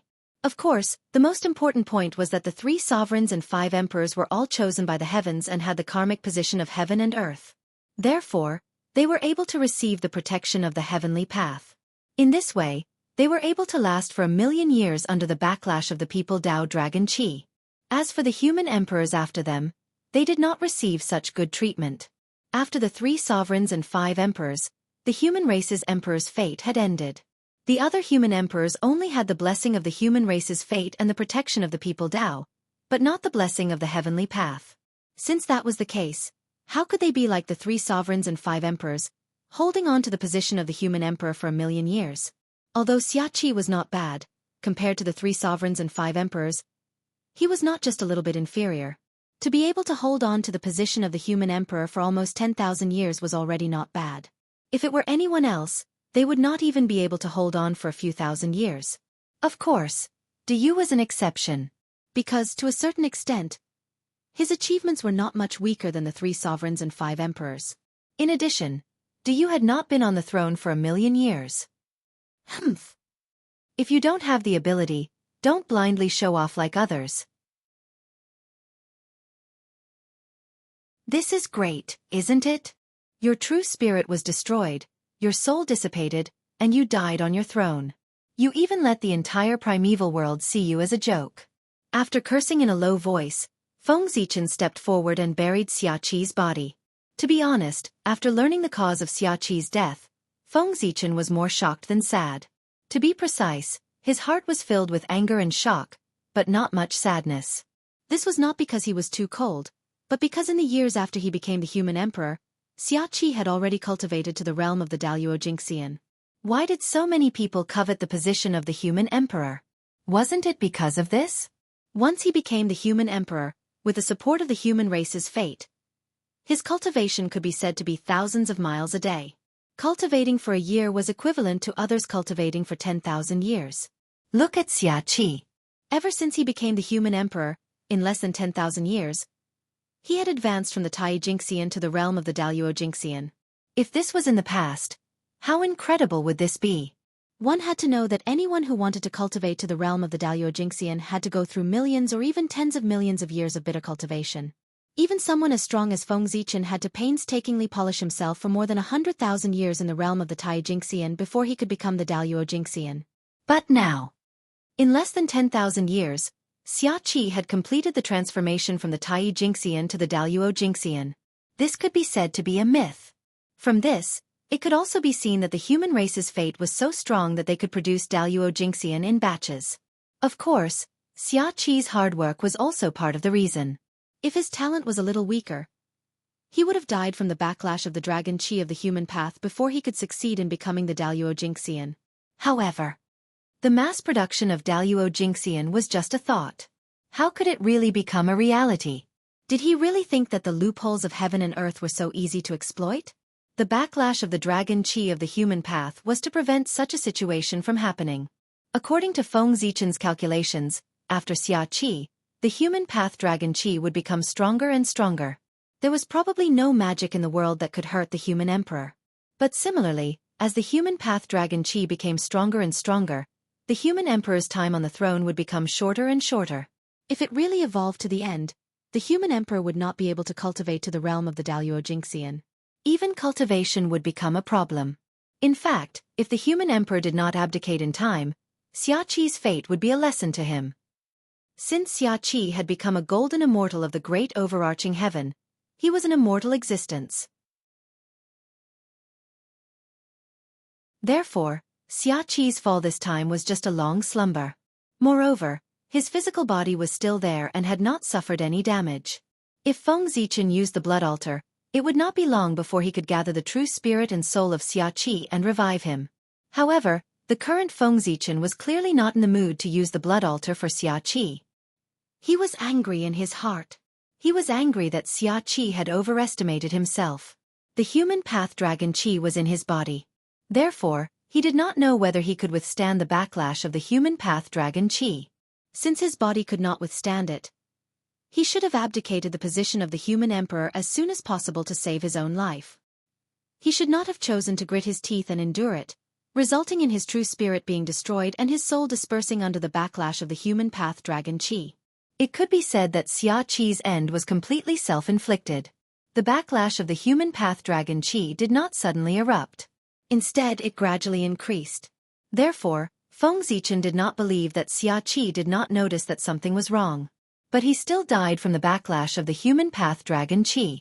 It could only be said that he still chose to forcefully suppress the backlash of the human path dragon qi, even though he knew that his body could not withstand it, so that he could continue to stay in the position of the human emperor. However, Xiaoqi had clearly underestimated the power of the human path dragon qi. He had also forgotten that the more something was suppressed, the more intense the backlash would be. When the human path dragon qi was suppressed to the limit by Xiaoqi, it suddenly erupted. That powerful power destroyed Xiaoqi's true spirit and soul in one fell swoop. He did not even have time to react. And this was the real reason why Xiaoqi suddenly died. He did not die at the hands of outsiders, but died from the backlash of the human path dragon qi. With anger in his heart, Feng Zichen carried out a simple treatment of Xiaoqi's body and sent him to the side of Yu the Great in the Fire Cloud Cave. Let him sleep for a period of time so that he could remember. As for when Xiaoqi would return, he would wait for Yu the Great to wake up and do as he wished. After doing all this, Feng Zichen returned to the Emperor Star with a gloomy face. On the other side of the void, Niu Hua also returned to the beautiful heavenly Hua Palace with a gloomy face. This time, she had lost a lot of face. Feng Zichen could easily see the cause of Xiaoqi's death. Naturally, those saints could also easily see it. Therefore, most of them revealed gloating smiles and felt extremely comfortable in their hearts. However, when these laughter fell into the ears of the Niu Hua, it made her feel extremely ear-piercing. Her face was a little hot. Xiaoqi's death was really a little aggrieved. However, he also proved to the world that the human path dragon qi was powerful. Even a powerful Daluo Jingxian like Xiaoqi could be easily killed by the backlash, let alone others. For a moment, everyone was a little more afraid of the human emperor. There was no way not to be afraid. This kind of power, when ruthless, would even kill his own people, let alone outsiders. It would undoubtedly be even more ruthless. No, the power of this human path dragon qi is a little too strong. I have to think of a way to suppress it. Otherwise, the position of the human emperor will not only nurture experts for the human race, but it will also become a death sentence. After returning to the Emperor Star, Feng Zichen's expression immediately changed. The gloominess on his face disappeared without a trace, and it turned into deep worry. The original intention of the position of the human emperor was to nurture an expert who could take charge of the human race in the shortest time possible. But now, with the evolution of the human race, the position of the human emperor gradually lost its original intention. It might be a little exaggerated to say that whoever sat on it would die. However, it was true that it would be more difficult to improve one's strength after sitting on it. In fact, if one was not careful, one's magic power would be slowly wiped out by the human path dragon qi until one became immortal. Such a position of the human emperor was strong, but how could it nurture experts for the human race? No matter how strong the human emperor was, how many years could it exist? What about 100 years later, 1,000 years later, or 10,000 years later? It would not be a piece of yellow soil. It was far from being as practical as a Daluo Jingxian or a quasi-saint. Therefore, after returning to the Emperor Star, Feng Zichen could not help but have the idea of suppressing the human path dragon qi. This could not go on. The position of the human emperor, which could not nurture experts for the human race, was almost half useless. Therefore, the power of the human path dragon Qi had to be suppressed.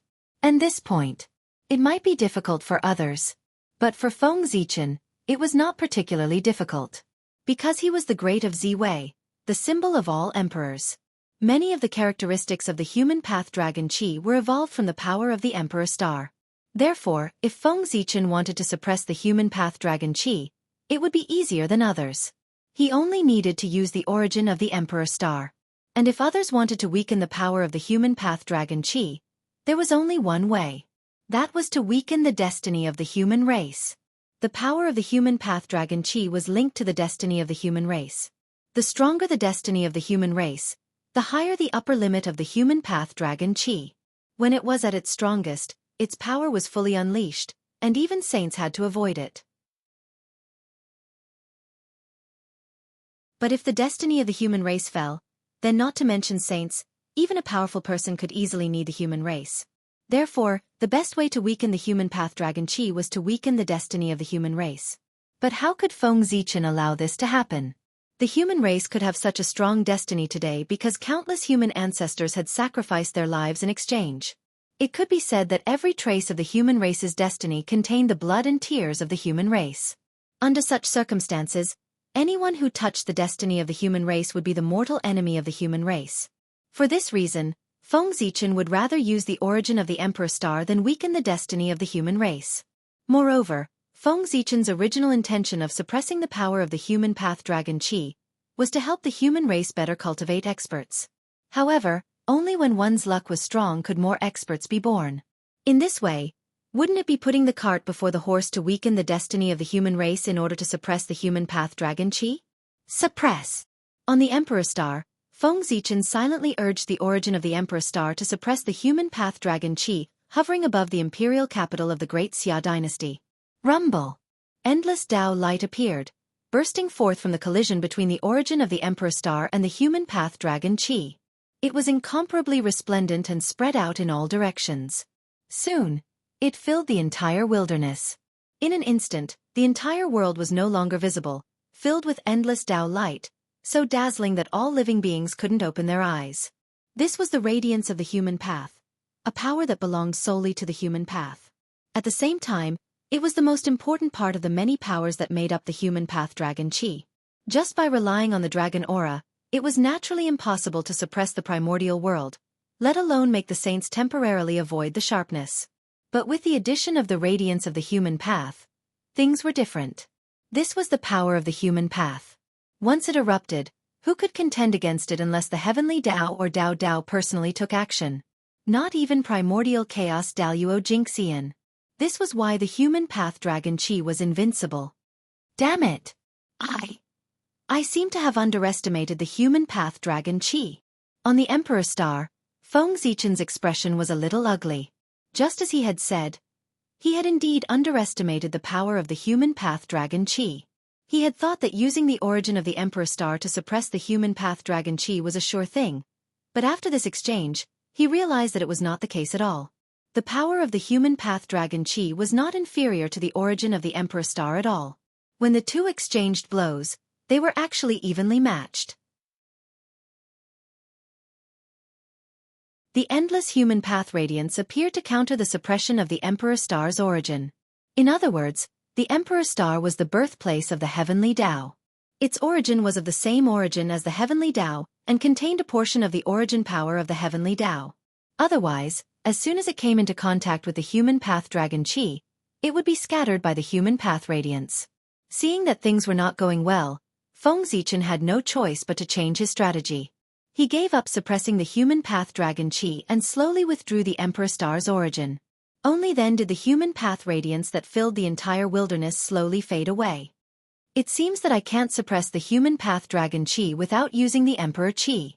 But, narrowing his eyes slightly, Feng Zichen's expression was a little hesitant. Other than the Emperor Star's origin, it was not that he did not have a way to suppress the human path dragon Qi. He could use the Emperor Qi. This was the power born from the fusion of the Hongmeng Qi and the Emperor Star's power. Its essence was extremely high and was close to the power of the Great Tao. It was more than enough to suppress the human path dragon Qi. However, The Emperor Qi of Ziwei could be said to be one of Feng Zichen's greatest trump cards. This was what he had prepared to use to deal with the heavenly Tao, so it was not good to expose it at this time. But, after hesitating for a while, Feng Zichen had a plan in his heart. He realized that he had entered the wrong place earlier. Why did he have to suppress the human path dragon Qi? Couldn't he change his way of thinking?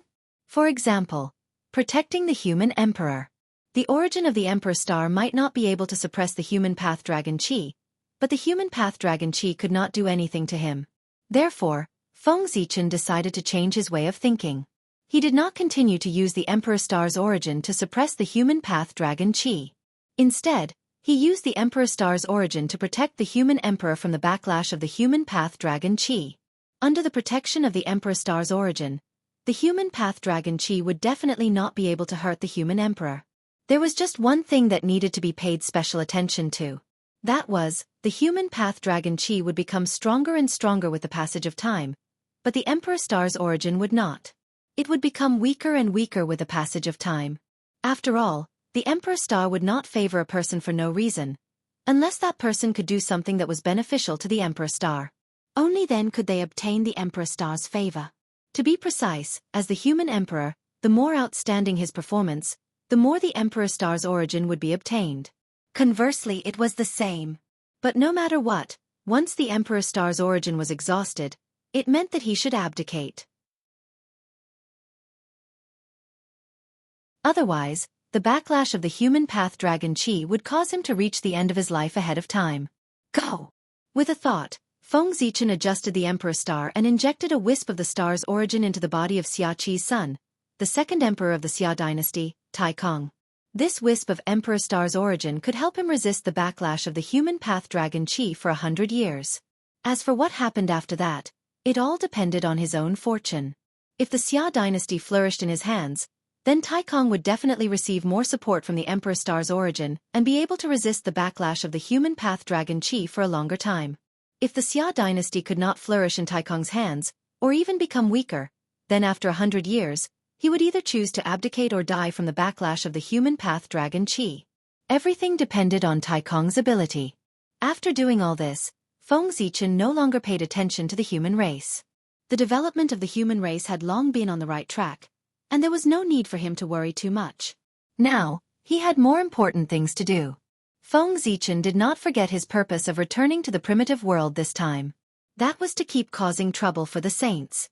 Moreover, through this period of observation and the information obtained from Xianxia, Feng Zichen could not help but analyze that the three pure ones seemed to be doing something big recently. Didn't you see that they didn't even show their faces much now? In the past, the three pure ones were so high profile.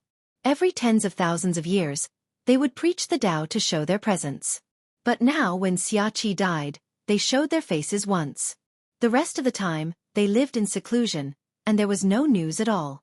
Such an abnormal action clearly indicated that they were planning something big. There was also the two saints who received and guided Zhu and Ti. Their behavior was also wrong. Ever since Hao Qian returned, the two of them had been holed up in the west and did not come out. This was very wrong.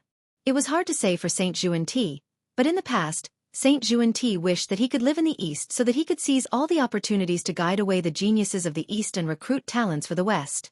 But now, there was no sign of Saint Zhu and Ti in the East. It had been a long time since he had heard that famous saying of the primordial world. Fellow Taoist, you are fated with the West. It was very uncomfortable. As for the conflict between the Chaos Demon God lineage and the Panga divine system, that was not a matter. A long time had passed, and the living beings had changed several times. Other than those with great divine abilities, who still remembered these things. Time was the strongest weapon. It was enough to make people forget everything and bury everything. The silence of Zhu and Ti was not without reason. This might also be a big move. Thinking of this, Feng Zichen was energized. He had to destroy it. No matter what the big move of the three pure ones and Zhu and Ti was, he only needed to destroy it. Anyway, their big move would not be a good thing for him.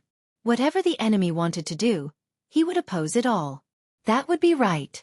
Now, Feng Zichen planned to do so. This should be the earliest bureaucracy in the primordial world. Thinking of this, Feng Zichen could not help but cast his gaze at Kunlun Mountain. If the three pure ones had any plans, Kunlun Mountain was definitely the best choice. After all, that was their birthplace. There must be a backup plan left behind by Pangu that was enough to block all spying. P.S. This is the first time I have posted a 10,000-word chapter. It might also be the last time. Please subscribe.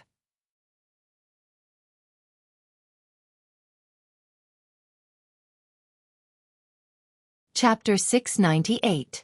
On the other side, just as Feng Zichen was monitoring the Kunlun Mountain.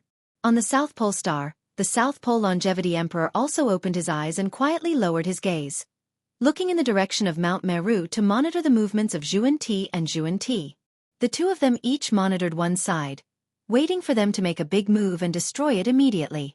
However, before Feng Zichen and the other 5 saints made a big move, as if they were deliberately going against him, something happened on the human side. Feng Zichen, who had originally planned not to interfere in the affairs of the human race, had no choice but to continue looking at the human race. Heh. Good fellow. In less than 100 years, my Empress Taikong was chased off the throne, lost her throne, and wandered outside. Looking at the person who chased Taikong off the throne, Feng Zichen was speechless. Good fellow. It was also an acquaintance. It was Yi, the former great sorcerer Yi of the Witch Clan, who was also the current Hui. Back then, the great sorcerer Yi was schemed against by Shi He. On the day of Feng Zichen's wedding, he went to the human race and wanted to snatch his new wife, the divine Empress Chang'e of the human race. For this, Feng Zichen was furious. He used the human Dao imperial court to suppress Yi, who had lost control. Not long after, he sent him into the cycle of reincarnation in an attempt to solve the hidden dangers in Yi's body and restore him to normal. After that, Yi did not return for a long time. Feng Zichen gradually forgot about him. But he did not expect that today, more than 10 million years later, he would see the great sorcerer Yi again. No. To be precise, it was the reincarnation of the great sorcerer Yi, Yi of the human race. That's right, after more than 10 million years, Yi reincarnated into the human race and became the leader of the Qiong tribe of the eastern barbarians of the human race. Not long ago, he was also the one who chased Empress Taikong off the throne. Tisk, tisk. There's going to be a lot of fun. With a thought, Feng Zichen understood the whole story. It was nothing more than that after Empress Taikong succeeded the throne, he was greedy for pleasure and ignored political affairs, causing the people to be resentful. After that, this fellow did not repent and brought a large group of his subordinates out to hunt. Are you messing around? Then, his house was stolen. Taking advantage of Tai Kang's absence, Hui led his troops to take over the capital of the Xia dynasty. When Tai Kong received the news and wanted to take back the capital, he realized that he was no match for Hui. That's right, how could a person who was so greedy for pleasure be a match for Hui who fought all year round? Thus, Hui replaced Tai Kong and became the new king of the Xia dynasty. At this time, there was no such thing as a change of dynasty. Therefore, even if Hui banished Tai Kong, he still called himself Empress Xia instead of establishing a new dynasty. In this way, the human race ushered in the reign of Hui. It made sense. Although Hui was born in the Wu tribe, he had contributed to shooting down the sun. After careful calculation, all the creatures in the untainted land had received his favor. Therefore, it was suitable for him to lead the human race, even if it was to repay the karma of the past. However, there was a huge karma between Hui and Feng Zichen. It seems that Hui has not awakened the memories of his previous life. Otherwise, with his personality, he would not have taken a fancy to the identity of the monarch of the Xia dynasty. From Hui's current actions, Feng Zichen had analyzed a lot of things. First of all, he was sure that Hui had not awakened the memories of his previous life. Otherwise, he would have run back to the Wu tribe long ago. He would not be like now, eagerly staying in the human race to compete with Tai Kong for the position of the human king. Sigh. Why is Tai Kong so useless? He is the descendant of Xianyuan, the eldest grandson of Yu the Great, and the eldest son of Qi. How could he be so easily taken away by others? Even if he inherited a trace of the advantages of his ancestors, it shouldn't be like this. It's enough that the flying dragon can lose. On the Emperor Star, Feng Zichen complained. Until now, He still could not understand how Tai Kong had become like this. One had to know that at this time, it had not been long since the fall of Yu the Great and Xia Qi, and the world was still thinking about their merits. With the foundation they had left behind, as long as Tai Kong worked a little harder, he would not end up being ousted from the throne. He did not want to make progress and was greedy for pleasure. Sai, the ruler of a fallen country. Feng Zichen was in a very bad mood, so much so that he kept complaining to Tai Kong. This was not because he was dissatisfied with Tai Kong, but because of the lunar star. Just now, he suddenly felt a strange fluctuation coming from the lunar star. Obviously, Wang Shu could not help but attack him after knowing that Hou Yi had reappeared. Back then, Hou Yi had offended Wang Shu when she was still Chang'e. The divine empress of the human race, Chang'e, had been virtuous and virtuous all her life. She could be said to be the divine emperor's good wife. It could be said that she was full of merits. However, no one was perfect. Even someone as virtuous as the divine empress had something to criticize. On the day of the wedding, a man from another race came to snatch the bride. Although this had nothing to do with Chang'e and was all Hou Yi's personal behavior, it would not be good if word of this spread out. Who asked Hou Yi and Chang'e to be unlucky and be schemed against by Shi He and Di Jun? This matter became the only stain on Chang'e's perfect resume. It was also because of this that the grudge between Wang Shu and Hou Yi was formed. Not only did he not get any benefits from saving people, but he also ended up in trouble and saved himself a big problem. It would be strange if Wang Shu was not angry. As for Hou Yi, it was because he was schemed against by Shi He that he did such an unwise thing. Regarding this, Wang Shu had always sneered. Just by saying that he was schemed against, he wanted to expose the matter of destroying his reputation. How could there be such a good thing in the world? Wang Shu would not forget the karma between him and Shi He. But similarly, he would not forget the karma between him and Hou Yi. Hou Yi would eventually pay the price for his actions that day. Back then, when Hou Yi was suppressed by Feng Zichen, Wang Shu had not recovered his memory and was relatively weak. Even if Hou Yi was in front of him, he was unable to take revenge. But now, he was already one of the few top-notch great divine abilities in the primordial world. Wouldn't it be easy for him to deal with a Hou Yi who had not recovered his strength? So, after sensing Hou Yi's aura, Wang Shu directly made a move, wanting to give Hou Yi retribution and end the karma from back then. And regarding all of this, Feng Zichen naturally stood on his wife's side. Hou Yi, you asked for this. Don't blame me for being ruthless. Feng Zichen's heart moved slightly. It was obvious that he had a plan. He was prepared to find an opportunity to kick Hou Yi off the stage and send him back into the cycle of reincarnation. Look at what Hou Yi was like now. He was greedy for pleasure and did not want to improve. He was exactly the same as Tai Kong from before. If this continued, he would be crippled. He might not even be able to withstand the backlash of the dragon energy of the people path. Not to mention recovering his strength and awakening the memories of his previous life. Therefore, this account could be considered useless. It was better to send it back into the cycle of reincarnation and rebuild it. Yes. This excuse was very good. In the future, if the Lady of Earth asked, he would use this to brush her off.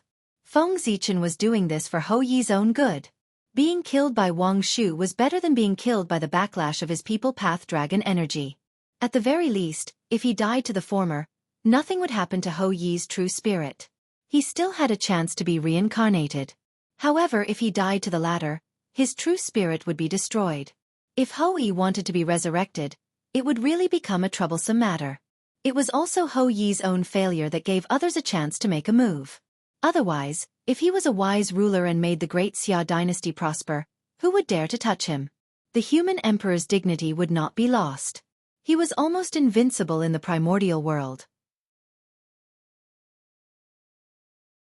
In the long river of destiny, as the moon star trembled, the destiny of the human race also underwent an inexplicable change. Wisps of destiny separated, giving birth to one person after another with great destiny. As the saint empress of the human race, the deity position stood in the ancestral temple of the human race and enjoyed the worship of the human race for generations. Wang Shu naturally had the ability to mobilize the destiny of the human race. Although this bit of destiny was not much, it was enough to have a certain impact on the human race. At the same time, Xianxia secretly mobilized the Z-Way star and planted wisps of Emperor's aura on those with great destiny, making them the powerful successors of the human king to compete with Hou-Yi for the throne. For a moment, the human race fell into war again. When the Great Era descended, destiny would definitely fluctuate because of it, and countless opportunities would be born. Therefore, every time the Great Era descended, although countless living beings would die tragically, there would also be many heroes who would take the opportunity to rise and create their own glory. After this time, the human race might produce many experts. Of course, this did not mean that Xianxia was ruthless. In order to let the human race produce more experts, he did not care about the lives of those innocent people. In fact, that was not the case. Although there were many ordinary mortals in the human race, the main body was still made up of cultivators. This meant that the civil war of the human race involved cultivators and not ordinary people. In addition, with the protection of the 9-province barrier, ordinary mortals would not be affected by the war between cultivators. This civil war of the human race completely revolved around cultivators. It might affect the lives of ordinary people, but it would not cause any serious consequences. Therefore, mortals could be more or less worry-free. As for the casualties of cultivators, this could only be said that since they had chosen to embark on this path of no return, they had to be prepared to pay with their lives at any time. The path of cultivation was against the heavens to begin with. It was normal for it to be full of ups and downs.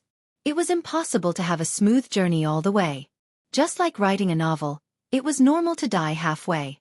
Moreover, for the sake of the human race's strength, some sacrifices were inevitable. When the heavens emit killing intent, the stars shift. When the earth emits killing intent, dragons and snakes rise. When humans emit killing intent, heaven and earth turn upside down. When heaven and man unite, all changes are fixed. On the untainted land, as Xianxia and Wang Shu killed each other with a single thought, a magnificent upheaval began. Hou-Yi had been in power for less than 1,000 years before he was killed by his subordinate, Han Li, and became a stepping stone for him to become Empress Xia. After that, Xia Qi's descendants rose and wanted to recreate the glory of their ancestors to fight for the throne with Han Li. At this time, when the other powerful tribes saw this, they also had thoughts. They felt that if Hou-Yi could be king and Han Li could be king, why couldn't they? In this world, Xia Qi could take it, Hou-Yi could take it, and Han Li could take it. Naturally, they could take it too. Therefore, the leaders of the various tribes who had such thoughts joined the battle for the throne. This was, if Tai Kong lost his position, the world would despise him. In less than 1,000 years the human race was in chaos. It could be said that heroes rose and ruled the world together. Until 10,000 years later, Yu the Great's descendant, Yu Shaokong, rose strongly. He first killed Han Li, then swept away the heroes, re-established the world, and revived the Great Xia. At this point, the supreme power of the Great Xia returned to the hands of Yu the Great's descendants after a few changes. It was also from then on that the human race regained peace and entered the stage of recuperation. It was a pity that due to the increasingly harsh environment of heaven and earth, although many Tai Jingxian were born, none of the Daluo Jingxian was born. Now, the most likely person to become the Daluo Jingxian in the human race was the human king Yu Shaokong. Note, after Yu the Great, there were no more human sovereigns. They were all called the human kings. As long as he could sit on the human king's position for 10,000 years, he would definitely become the Daluo Jingxian. If he could sit on the human king's position for 1,000,000 years like the 3 sovereigns and 5 emperors, then not only would he become a great divine power in the future, he would also have a chance of becoming the primordial Daluo Jingxian. However, all of this had nothing to do with Xianxia. It all depended on Yu Shaokong's own hard work. And now, Xianxia. There were more important things to do. There was movement from the 3 pure ones. Kunlun Mountain, which had been peaceful for a long time, suddenly stirred up a boundless storm. Beams of resplendent immortal light rose from the Jade Void Palace of Kunlun Mountain and spread towards the entire primordial world.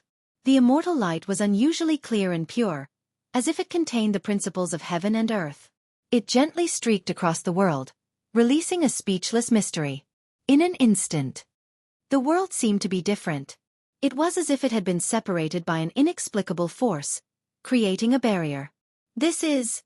Xianxia carefully sensed for a moment and finally realized that the world was different from before. After the immortal light streaked across, what changed was not the world, but the connate chi and postnatal chi that filled the world. Under the attack of the three pure ones, the chi that filled the primordial world seemed to have been cut in the middle, and there was a distinction between clear and turbid. In the past, although the world was divided into two, there was no chi of heaven. This did not mean that the primordial world did not have connate clear chi and connate turbid chi. Instead, what occupied the mainstream of the primordial world was the purest connate chi that the world had spontaneously transformed from the chaos chi. This kind of connate chi was directly transformed from the chaos chi, so it did not have any attributes. It could also be said that it contained all attributes, including clear and turbid, yin and yang, 5 elements and so on. Therefore, after this kind of connate chi was absorbed by a cultivator, it could be transformed into connate power of any attribute. The postnatal chi that was directly transformed from connate chi had the same characteristics as it. But now, as the chi of heaven had a distinction between clear and turbid, this characteristic was no longer there. Half of it was missing. How could it be as perfect as before? Good. The three pure ones are really generous. After coming back to his senses, Feng Zichen clicked his tongue and said. He had roughly guessed the three pure ones' plan. After the distinction between clear and turbid chi of heaven, the three pure ones would undoubtedly benefit the most. As the connate holiness that was born from the fusion of the fragments of Panga's primordial spirit and the connate clear and turbid chi of heaven, the three pure ones could be said to be the ancestors of the connate light chi. Therefore, in the future, if someone cultivated the connate light chi, he would definitely be classified as a disciple of the three pure ones. Think about it. If all the cultivators in the future were to be disciples of the three pure ones, how much would their fate expand? It would not be an exaggeration to say that they would be the top 3 in the primordial world. However, there was another loophole. That was, there were countless cultivators in the primordial world. How could the three pure ones make these cultivators willingly give up using the connate chi to cultivate and use the light chi that was not as good as the connate chi? However, since the three pure ones dared to divide the connate chi, they must have a perfect plan that could make this happen. According to Feng Zichen's speculation, the three pure ones should create a cultivation system that relied on the connate light chi to replace the existing cultivation system. Moreover, this new cultivation system would definitely be better than the previous one. Otherwise, who would be willing to change the cultivation system for no reason? Just as Feng Zichen was thinking about this, the three pure ones made another move on the Kunlun mountain. Mysterious runes rose from the Kunlun mountain and formed a supreme Taoist scripture in the sky. The mysterious waves spread out, almost alarming all the living beings in the primordial world. They subconsciously looked in the direction of the Taoist scripture. Then, before the people could see clearly what kind of mystery was recorded in the supreme Taoist scripture, they heard a boom. The supreme Taoist scripture suddenly exploded and turned into countless light spots that scattered all over the primordial world. Swish! The next moment, a cultivation method called the Celestial Immortal Path appeared in the minds of all living beings. The Celestial Immortal Path was a cultivation method that was different from the traditional Immortal Path. It was jointly created by the Taoist priests of the three pure ones. The times were changing, the rules were changing, and so was the great Tao. The Taoist priests of the three pure ones went with the flow and redefined the Immortal Path, creating the Celestial Immortal Path. Unlike the traditional Immortal Path that collected the connate chi, the Celestial Immortal Path needed to collect the connate light chi, which was the so-called spiritual chi. In other words, the Celestial Immortal Path relied on spiritual chi. Obviously, this was the three pure ones' method to make all living beings use spiritual chi. Compared to the traditional Immortal Path, the Celestial Immortal Path was undoubtedly simpler. It was easier to cultivate and break through. There was no doubt about this. Because the cultivation of the Celestial Immortal Path mainly focused on refining the primordial spirit and neglected the cultivation of the body. In other words, the reason why the Celestial Immortal Path could be cultivated so quickly was that it gave up refining the body. To cultivate the traditional Immortal Path, one had to refine the body while strengthening the primordial spirit. This would undoubtedly slow down one's cultivation speed. However, the Celestial Immortal Path had almost completely given up on refining the body. Wouldn't this greatly increase the efficiency of cultivation? It would be strange if one didn't advance quickly. Focusing on the primordial spirit was the Celestial Immortal Path's greatest characteristic. At the same time, this was especially in line with the three pure ones situation. Everyone knew that because the three pure ones were formed from Panga's primordial spirit, Their primordial spirits were innately powerful, second only to the Tao ancestors and demon ancestors. Just as the shamans were known for their physical bodies, the three pure ones were known for their primordial spirit. But at the same time, there was nothing perfect in the world. Shamans had powerful bodies, but they didn't have a primordial spirit to match them. Due to their excessively powerful primordial spirits, the three pure ones' primordial spirits were incomparably weak. Of course, this weakness was the result of comparing their bodies to the other connate demon gods, not connate life forms. To connate life forms, the three pure ones' primordial spirits were unreachable, no matter how weak they were. The three pure ones' primordial spirits were their flaw, just like how shamans were born without a primordial spirit. Since they couldn't strengthen their bodies, they could only play to their strengths and focus on strengthening their primordial spirits. For this reason, it was only natural that the three pure ones, who were skilled in the primordial spirit Tao, would create the celestial immortal path that specialized in primordial spirit cultivation. The celestial immortal path was most compatible with the three pure ones. As for ordinary living beings, they didn't have much of a choice. Cultivating the traditional celestial immortal path was just too difficult. Of course, it wasn't that difficult. They could grit their teeth and overcome it. There was no such thing as suffering in cultivation. Most importantly, the traditional celestial immortal path was just too time-consuming. They would need to cultivate in seclusion for tens of thousands of years at the drop of a hat. This wouldn't have been a problem in the connate era. Wasn't it just tens of thousands of years? Everyone was a life form born of heaven and earth, with an endless lifespan. Tens of thousands of years were but a drop in the ocean. It would pass in the blink of an eye. But it wouldn't work now. Because with the advent of the postnatal era, those who hadn't reached the connate level would have a limited lifespan. Celestial immortals could only enjoy a lifespan of 18,000 years. After 18,000 years, if they couldn't become mystic immortals, they wouldn't be able to escape the end of their lifespan and their souls entering the cycle of reincarnation. Mystic immortals were slightly better than celestial immortals. They could enjoy a lifespan of 1 yuan, which was 129,600 years. But after that, if they couldn't break through to the golden immortal realm, they wouldn't be able to escape the end of their lifespan and reincarnation. In the postnatal era, cultivators could only break through to the golden immortal realm to get rid of the limit of their lifespan. They could truly live forever and live as long as heaven and earth. Therefore, golden immortals had another name, which was the longevity realm, also known as the longevity realm. Under such circumstances, wouldn't it be ridiculous to expect cultivators to spend tens of thousands of years in seclusion to temper their bodies like before in order to break through to the next realm? If they lost their lives, how could they break through? Therefore, the moment the celestial immortal path appeared, Feng Zichen had already expected it to prosper. There was no other reason.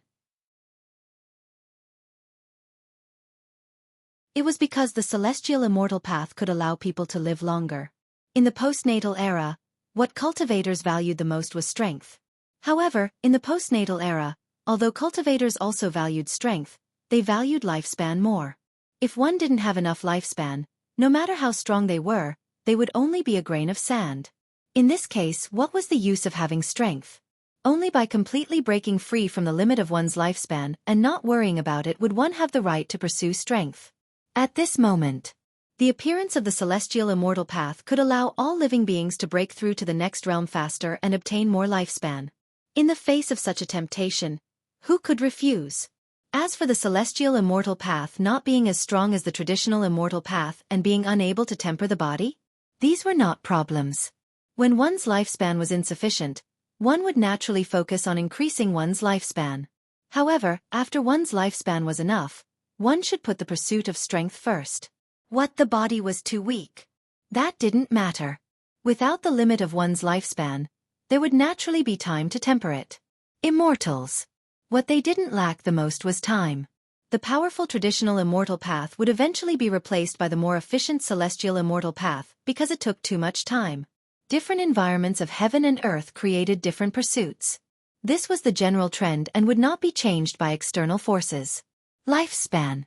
Lifespan. The tyranny of the postnatal era had already begun to show. It deprived the innate life forms of the ability to live forever, causing them to have a limited lifespan. It could be expected that as time passed, longevity would become the goal of all living beings and gradually evolve into the theme of the postnatal era. Why would the Feast of Immortality peaches be so popular in the future? There was no other reason than that the immortality peaches could increase the lifespan of immortals. If one ate a 3,000-year-old immortality peach, one would directly become a celestial immortal. If one ate a 6,000-year-old immortality peach, one would directly become a mystic immortal. Note: a mystic immortal's lifespan is 129,600 years. To mortals, this is already considered immortality. The highest grade immortality peach was 9,000 years old. If one ate one would directly become a golden immortal. From then on, one would live as long as heaven and earth and shine as brightly as the sun and moon. Such a treasure was taken out by the Queen Mother to entertain guests. Which immortal wouldn't like it? It was no wonder that the Queen Mother could use it to attract people's hearts. As for the appearance of the celestial immortal path, could it impact the martial Tao? Feng Zichen said that it didn't matter at all. The heavenly immortal Tao only simplified the traditional immortal Tao. It didn't lower the threshold. In fact, it raised the threshold slightly.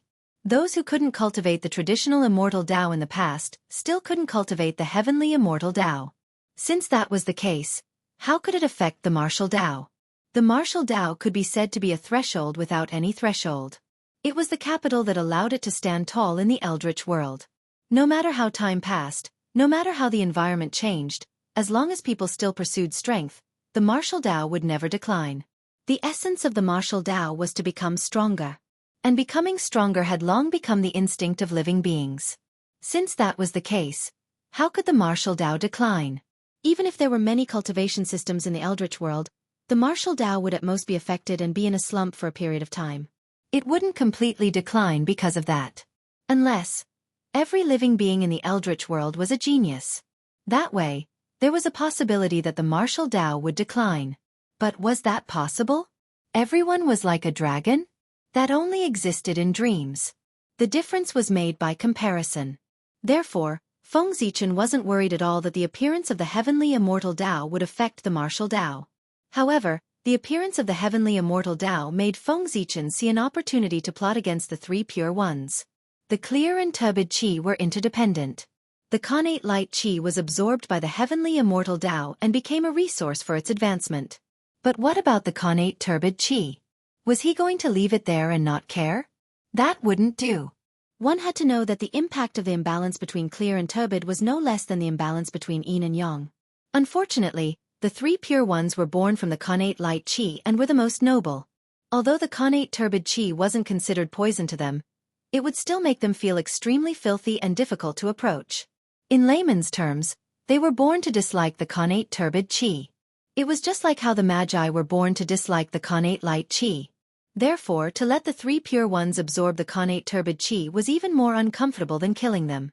To the cultivators of the heavenly immortal Tao, the connate turbid qi was a kind of poison that could corrupt their immortal bodies and destroy their cultivation.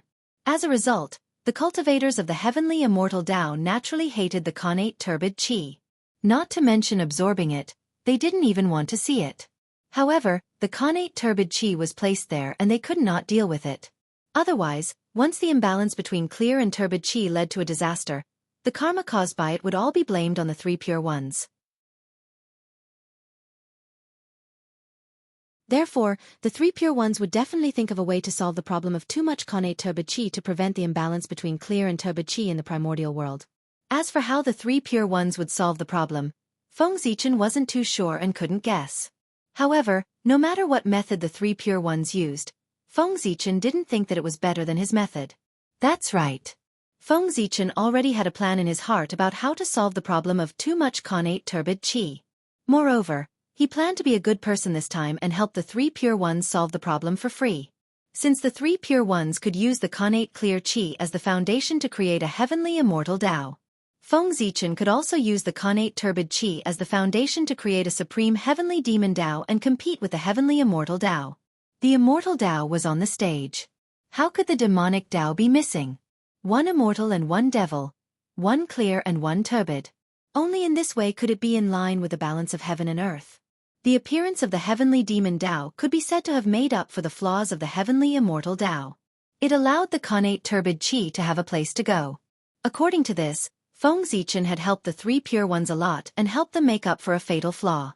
However, Feng Zichen didn't intend to ask the three pure ones for compensation. It was all for the safety of the primordial world. It wasn't enough. He was Feng Zichen. He was so selfless. As for the fact that he had created the heavenly demon Tao with the connate turbid qi as the foundation, he had been recognized by the heavenly Tao as making up for the three pure ones' mistakes. As a result, he had taken half of the three pure ones' opportunities. That really had nothing to do with Feng Zichen. He didn't want to snatch the opportunities of the three pure ones. He just couldn't bear to see the primordial world suffer a disaster and made a patch for the great plan of the three pure ones. As for the consequences of doing so, he couldn't care less. After all, the consequences were more important than the safety of all living beings in the world. The three pure ones had created the heavenly immortal Tao and opened up another cultivation system for all living beings. This was a great act of merit. There would definitely be merit from the heavenly Tao. However, this great merit was not complete. There was a huge hidden danger. That was, if the heavenly immortal Tao was allowed to continue developing, it would definitely cause the primordial world to be imbalanced and lead to a world-destroying disaster. The connate turbid qi was a whole. How could he use half and throw away the other half? Therefore, although it was a great merit for the three pure ones to create the heavenly immortal Tao, they had also buried a huge hidden danger while obtaining merit. At this moment, Feng Zichen suddenly did the opposite. Using the connate turbid qi as the foundation to create the supreme heavenly demon Tao could be considered to have made up for the flaws of the heavenly immortal Tao. In this way, it was naturally a happy situation for the primordial world. However, it was completely different for the three pure ones.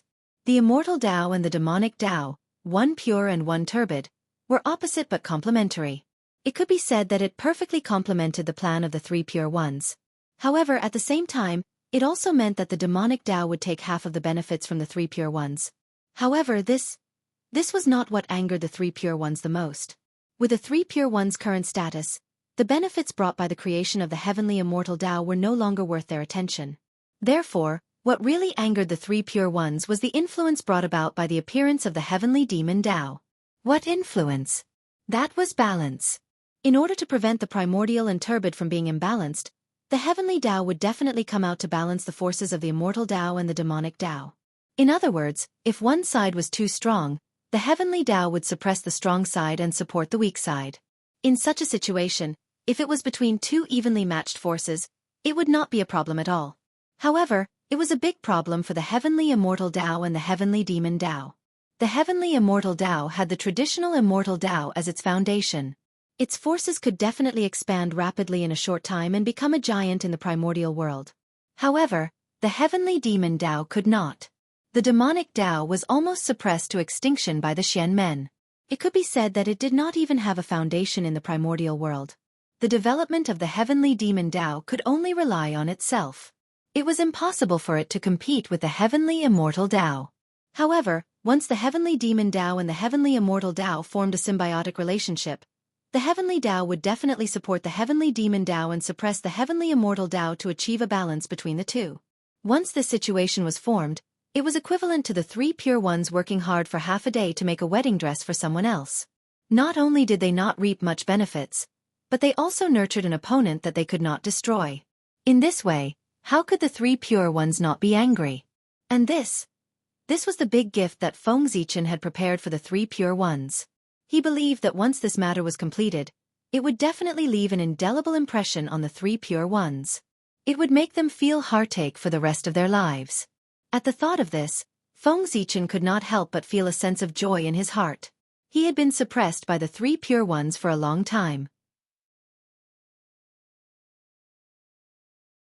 If he took revenge, he would inevitably feel the joy of holding his head high. Moreover, with this troublesome matter, the three pure ones would probably not have the mood to investigate the matters outside the world.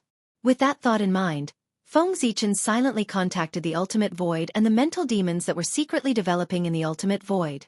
He handed over the matter of establishing the heavenly demon Tao to them. At the same time, in order to increase their efficiency, Feng Zichen also temporarily handed Hongmeng Daozhong over to them to help them. Professional matters. It was better to leave it to the professionals. Moreover, It was obviously more appropriate for the ultimate void and the mental demons to step in to establish the heavenly demon Dao than for Fengzichen to step in. One had to know that the ultimate void was the destined master of the demonic Dao. Now, it was time for him to set things right and reorganize the demonic sect. As for whether he would fail or not, Fengzichen had never worried about that. Before the three pure ones created the heavenly immortal Dao, Fengzichen might not have the confidence to create the true demonic Dao.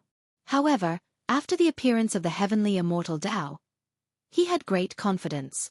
That was because the appearance of the heavenly demon Dao was a supplement to the heavenly immortal Dao.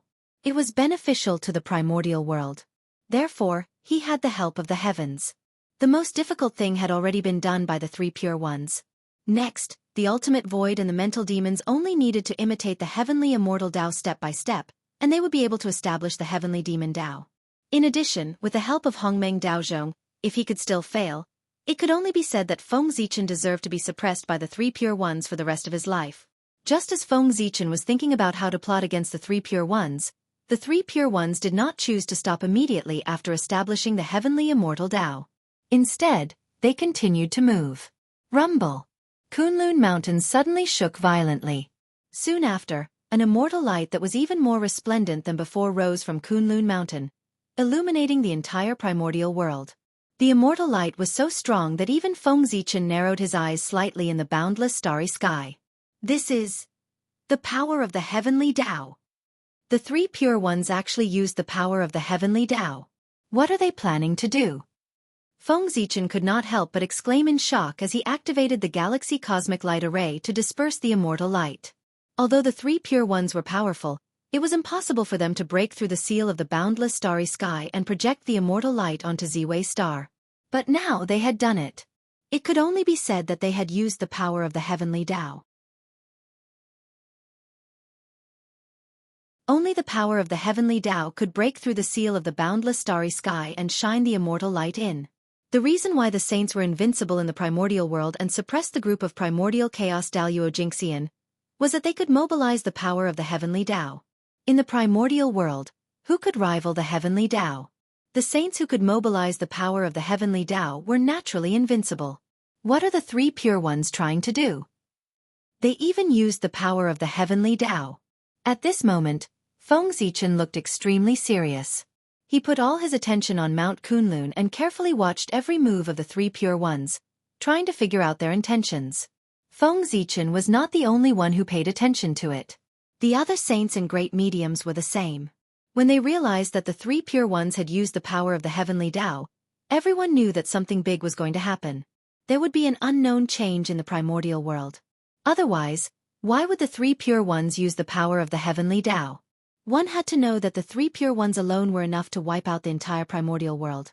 Needless to say, the three of them also used the power of the heavenly Dao. At this time, the three pure ones were probably comparable to Dao ancestor Hongjun. Since the three pure ones had mobilized such a large force, it was obvious that the matter they were plotting was extremely shocking. Therefore, everyone was curious about this, but they were also puzzled. What was it that made the three pure ones go to such lengths? As for destroying it, even Fengzichen, who had a bad relationship with the three pure ones, did not have such thoughts, let alone the other great mediums. Haha. If they destroyed it at this time, they would be killed by the three pure ones. The three pure ones were definitely ridiculously powerful now. Even if Dao ancestor Hongjun came, he would not dare to say that he could easily suppress them. Under the curious and expectant eyes of everyone, the three pure ones finally took action. Open! One Sanqing shouted in unison. Then the whole world disappeared. Everywhere was a vast expanse of whiteness. Only the saints and Daluo Jingxian of the primordial chaos like Fengzichen could see some clues with their powerful strength. It was a ray of light. A ray of Dao light that rose from Mount Kunlun. It was so bright that it could not be described with words. It was this beam of light that illuminated heaven and earth in a vast expanse of whiteness, obscuring everyone's vision. Its body was emitting mysterious waves that no one could understand. Its power was even more terrifying. Vaguely, Fengzichen even saw a trace of Panga's axe light from this ray of light. This ray of light was like Panga's axe light. It had the power to split the world. P.S. That's it. Next time, you'll have to wait for a premium item or a big reward. Brothers, I'm still 150 subscriptions away from a premium item. And I've increased by 4,000 subscriptions. In other words, if each of these 4,000 brothers subscribes 50 chapters, I'll almost be a premium item. Brothers, give me your support. I beg you.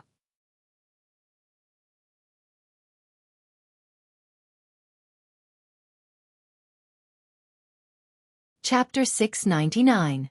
Rumble. The Tao light streaked across the sky and hit the connate myriad Tao. With a crack, something seemed to break.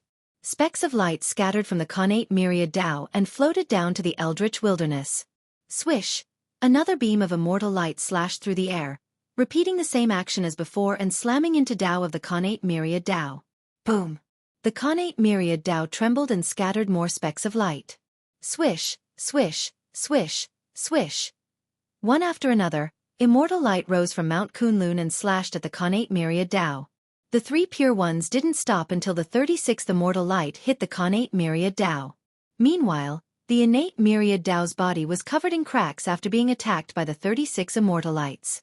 Strands of the origin of great Tao were seeping out of the cracks and drifting down to the eldritch wilderness. What are the three pure ones doing? Feng Zichen stared blankly at the scene in front of him. He could not figure out what the three pure ones were planning. Why did they attack the connate myriad Tao for no reason? Did they think that he had too much merit and wanted to waste some? Could it be that they coveted the origin of great Tao? Although the origin of great Tao was precious, it was nothing compared to the consequences of destroying the connate myriad Tao. It wasn't worth it. Just as Feng Zichen was trying to figure out the three pure ones' intention, the eldritch wilderness changed again. The origin of great Tao seeping out of the connate myriad Tao gradually resonated with the acquired qi in the air after falling into the eldritch wilderness. It even showed signs of merging. Rumble. The origin of great Tao that had been tainted by acquired qi was undergoing a shocking transformation from the connate myriad Tao to the connate myriad Tao. Before long, when the origin of great Tao finished evolving, there was a new set of great Tao in the world. It was completely acquired and different from the connate myriad Tao. Whoosh! Silently, the heavenly Tao descended. The boundless power spread out and gradually enveloped the new connate myriad Tao. Then, an astonishing change happened. With the help of the heavenly Tao, the new connate myriad Tao was perfecting at a speed visible to the naked eye. Soon, it evolved its own postnatal rules and created a huge net of rules that enveloped the untainted world. At that moment, heaven and earth had truly changed. The aura of the innate myriad Taos gradually disappeared and was replaced by a completely different aura. It was the post-celestial myriad Tao. At this moment, the acquired myriad Tao replaced the connate myriad Tao and became the pillar of the primitive world. Buzz buzz buzz. Inexplicably, a thick sense of sorrow filled the air, as if mourning the glory of the Xianxia era.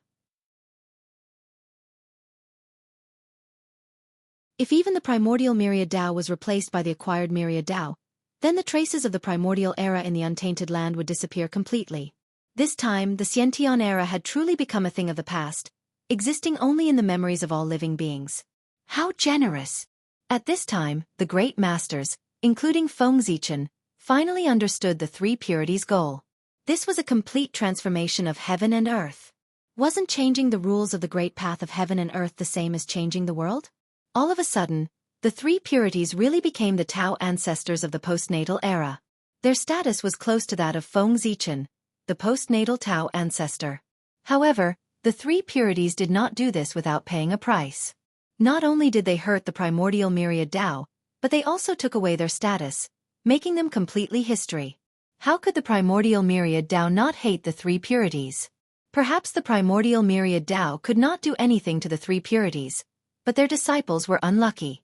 In the future, unless the disciples of the three purities could create their own primordial Tao or become the origin Daoyuo Jingxian, otherwise they could forget about comprehending the primordial Tao. The primordial myriad Tao in the untainted land would label the descendants of the three purities and close the door of the great path forever.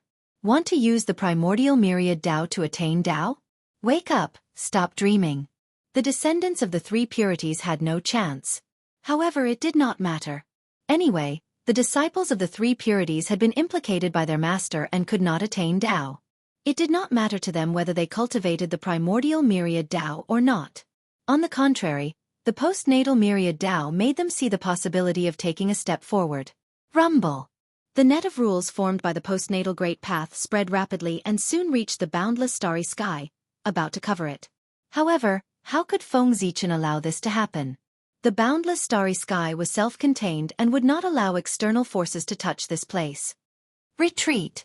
With a thought, Feng Zichen activated the Star River Cosmic Light Formation. Immediately, the stars rotated and a vast river of stars, accompanied by dazzling cosmic light, flowed slowly and blocked the postnatal myriad Tao outside the boundless starry sky. At the same time, powerful auras rose from the blessed caves in the untainted land. The powerful divines in the untainted land were using various means to block the net of rules formed by the postnatal myriad Tao outside their Taoist temples, not allowing it to come close. It was recognized in the untainted land that the postnatal realm was far inferior to the primordial realm. In this case, how could the powerful divines allow the postnatal myriad Tao to enter their Taoist temples and change the rules of heaven and earth of their Taoist temples? On the Emperor Star, after Feng Zichen blocked the postnatal myriad Tao, he seemed to have thought of this and suddenly separated a strand of divine thought and came to the untainted land. In the untainted land, on a nameless hill, Feng Zichen's divine thought incarnation quietly appeared. Then, he didn't do anything. He just raised his arm gently, and with a crack, the void shattered layer by layer. Sure enough, compared to before, after the rules of heaven and earth changed from postnatal to postnatal, the void seems to be more fragile. Standing there, Feng Zichen said silently. This test made him sure that the untainted land was undoubtedly weaker than before. The power of the postnatal myriad Tao was far inferior to the postnatal myriad Tao. The untainted land supported by the postnatal myriad Tao was naturally far less solid than the prenatal myriad Tao. It was normal for the world to be weaker. But at the same time, it also meant that the strength of the cultivators who practiced the postnatal Tao was far inferior to that of the cultivators who practiced the postnatal Tao. Furthermore, the difference in strength was not just a little bit. The higher the realm, the greater the gap. Especially after the realm of Daluo Jingxian, the gap between the postnatal and postnatal heavens was even more obvious. Not to mention anything else, just the fact that Daluo Jingxian was immortal was something that Daluo Jingxian, who practiced the postnatal Tao, could not achieve. Because compared to the postnatal Tao, the postnatal Tao was too weak. The reason why Daluo Jingxian was immortal was that they had branded their true spirit imprints on the origin of the great Tao that they had proven. Therefore, as long as the Tao that they cultivated was not destroyed, Daluo Jingxian could achieve immortality. Since the postnatal myriad Tao was named postnatal, it meant that they were born from the postnatal earth and were the true foundation of the untainted land. Therefore, as long as the heavens and earth were not destroyed, the postnatal myriad Tao would not be destroyed. Then the cultivators who practiced the postnatal Tao as Daluo Jingxian could also achieve immortality. However, the postnatal Tao could not. The rules that were created by humans were very fragile. The great magicians could crush them with just a little bit of strength. Thinking about it, even the postnatal myriad Tao was so fragile, let alone the Daluo Jingxian who had attained the Tao. It was impossible to achieve immortality.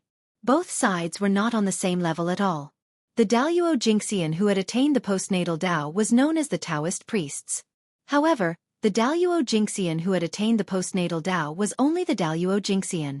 It was likely that the Daluo Jingxian of the postnatal era would not even be able to achieve the postnatal god-fiend body. Saying that they were Daluo Jingxian was an insult to the words Daluo Jingxian. Of course, it was true that the postnatal Tao changed the postnatal Tao and the strength of cultivators would weaken. However, it would undoubtedly make it much easier to cultivate. How could the simple postnatal Tao be compared to the obscure and difficult to understand postnatal Tao? It was naturally much easier to comprehend. The deeper one's comprehension of the great Tao, the faster one's realm would rise. Perhaps. After the postnatal Tao became the postnatal Tao, there were all kinds of disadvantages. However, just the fact that the postnatal Tao was easier to cultivate than the postnatal Tao was enough to make the cultivators of the primordial world impatiently acknowledge him. There was no other reason. It was because after the great Tao became simple, the improvement of one's realm would become very fast. And the faster one's realm improved, the easier it was to obtain longevity. In the postnatal era, the most troublesome thing for all living beings was that they could not live forever. In order to obtain longevity, they were willing to give up everything, let alone change to the postnatal Tao. At this moment, Feng Zichen vaguely understood why so many geniuses could appear in the later generations to fight across realms, and even cross several realms in a row. In the end, this was because the laws of heaven and earth had weakened as a whole. In the postnatal era, before Dalyuo Jingxian, there might have been situations where people fought across realms. However, after Dalyuo Jingxian, such situations rarely happened. Those who could become Dalyuo Jingxian were all geniuses who could suppress a generation. They were all invincible existences in the same realm. No one was necessarily weaker than the other. Especially between Dalyuo Jingxian and Taiyi Jingxian, there was an insurmountable gap. In the postnatal era, Taiyi Jingxian had almost no possibility of going against Dalyuo Jingxian. It could even be said that Taiyi Jingxian was like an ant in front of Dalyuo Jingxian. The gap was really too big. However, in the postnatal era, Taiyi Jingxian defeated Dalyuo Jingxian and even killed Dalyuo Jingxian. It was not uncommon. The reason was not that Taiyi Jingxian had become stronger, but that Dalyuo Jingxian had become weaker. He could not be immortal, let alone transcend the long river of fate and stand in the long river of time and space. In this way, Dalyuo Jingxian's greatest advantage was gone. Compared to Taiyi Jingxian, he had a deeper understanding of the great Tao and more powerful magic power. Other than that, he had no other advantages. If that was the case, how could the perfected gold immortals of the postnatal era crush primordial immortals? They only needed a powerful magical treasure, and they could obtain a power that was far beyond that of a perfected gold immortal. Wouldn't it be a piece of cake to defeat him? This was also why in the apatheicized era, the second-generation disciples of the Chan school, who had cultivated for countless years, were no match for those disciples who only had a few years of cultivation with magic treasures. For postnatal cultivators, the increase in strength of powerful spirit treasures far exceeded their own cultivation. It had to be said that this was really a great tragedy. After cultivating for hundreds of millions of years, they were no match for a child with a powerful spirit treasure. Wasn't this ironic? The strength of cultivators came from themselves. Spirit treasures only played a supporting role. However, as the world became easier, the situation changed. The strength of cultivators came from magic treasures, and cultivation was the supporting role. Wasn't this putting the cart before the horse? Therefore, this was the sorrow of cultivators and the greatest irony of the world. The culprit behind all of this was the high and mighty three pure ones. The world was getting weaker and weaker? The cultivators were getting weaker and weaker? It didn't matter. As long as they were getting stronger and stronger, it was enough. In order to obtain strength, the three pure ones could be said to be unscrupulous. They were talking about harming the world to strengthen themselves. As long as the saints did not die, the bandits would not stop. Rumble! After the postnatal Tao completely enveloped the primordial world, the connate myriad Tao stopped spilling the origin of the great Tao.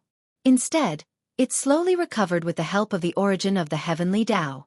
It returned to the deepest part of the world and completely hid. However, there was no doubt that after losing so much origin of the great Tao, the connate myriad Tao was obviously much weaker than before. It was likely that the connate myriad Tao would enter a period of weakness in the following period of time.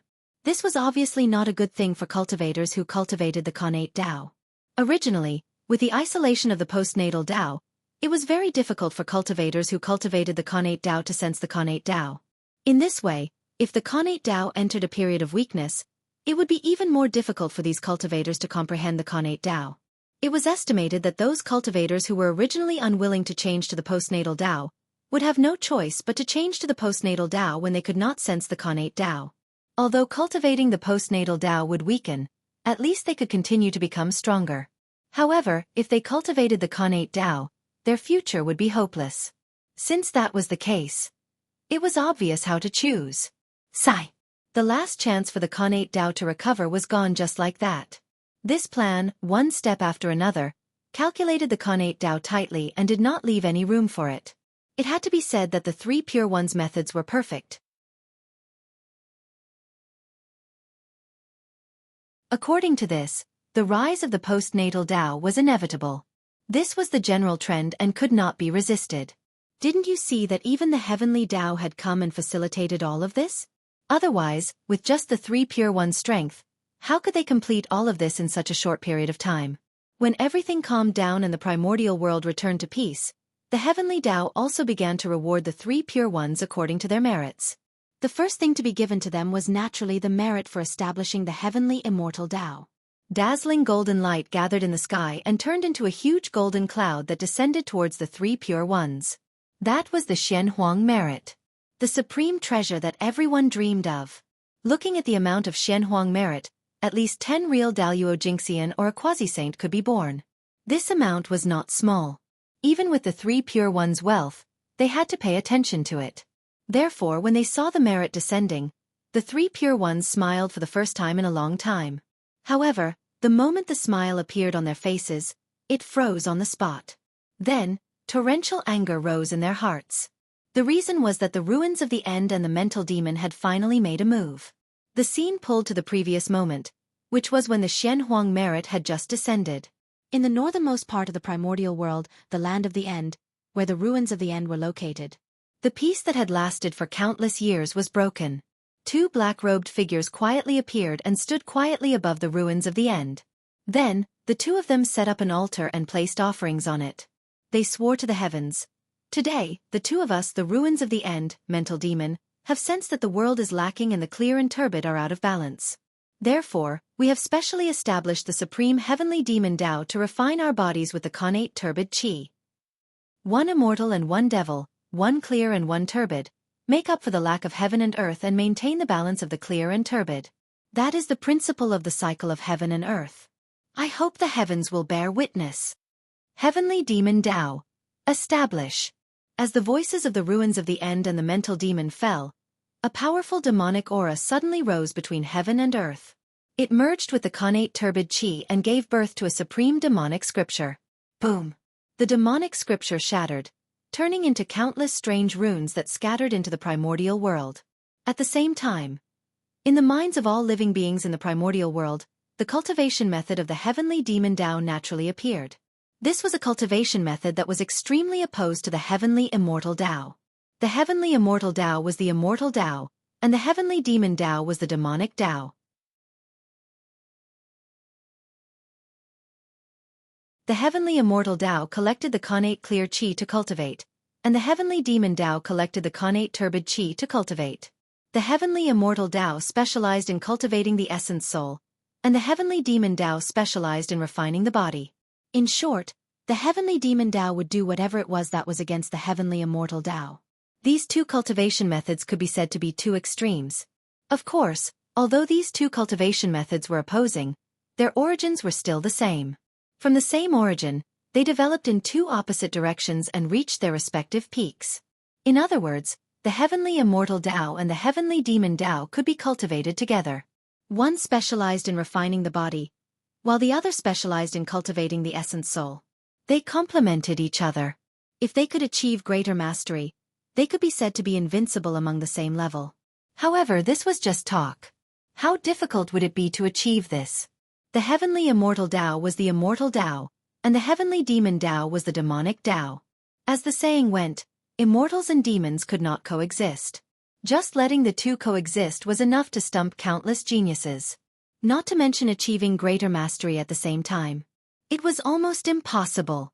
On this side, as soon as the ruins of the End and the mental demon established the heavenly demon Tao, the heavenly Tao sensed it. As a result, the primordial merit that should have fallen into the hands of the three pure ones suddenly split in half and flew to the ruins of the End and the mental demon. How could the three pure ones not be angry when the cooked duck flew away?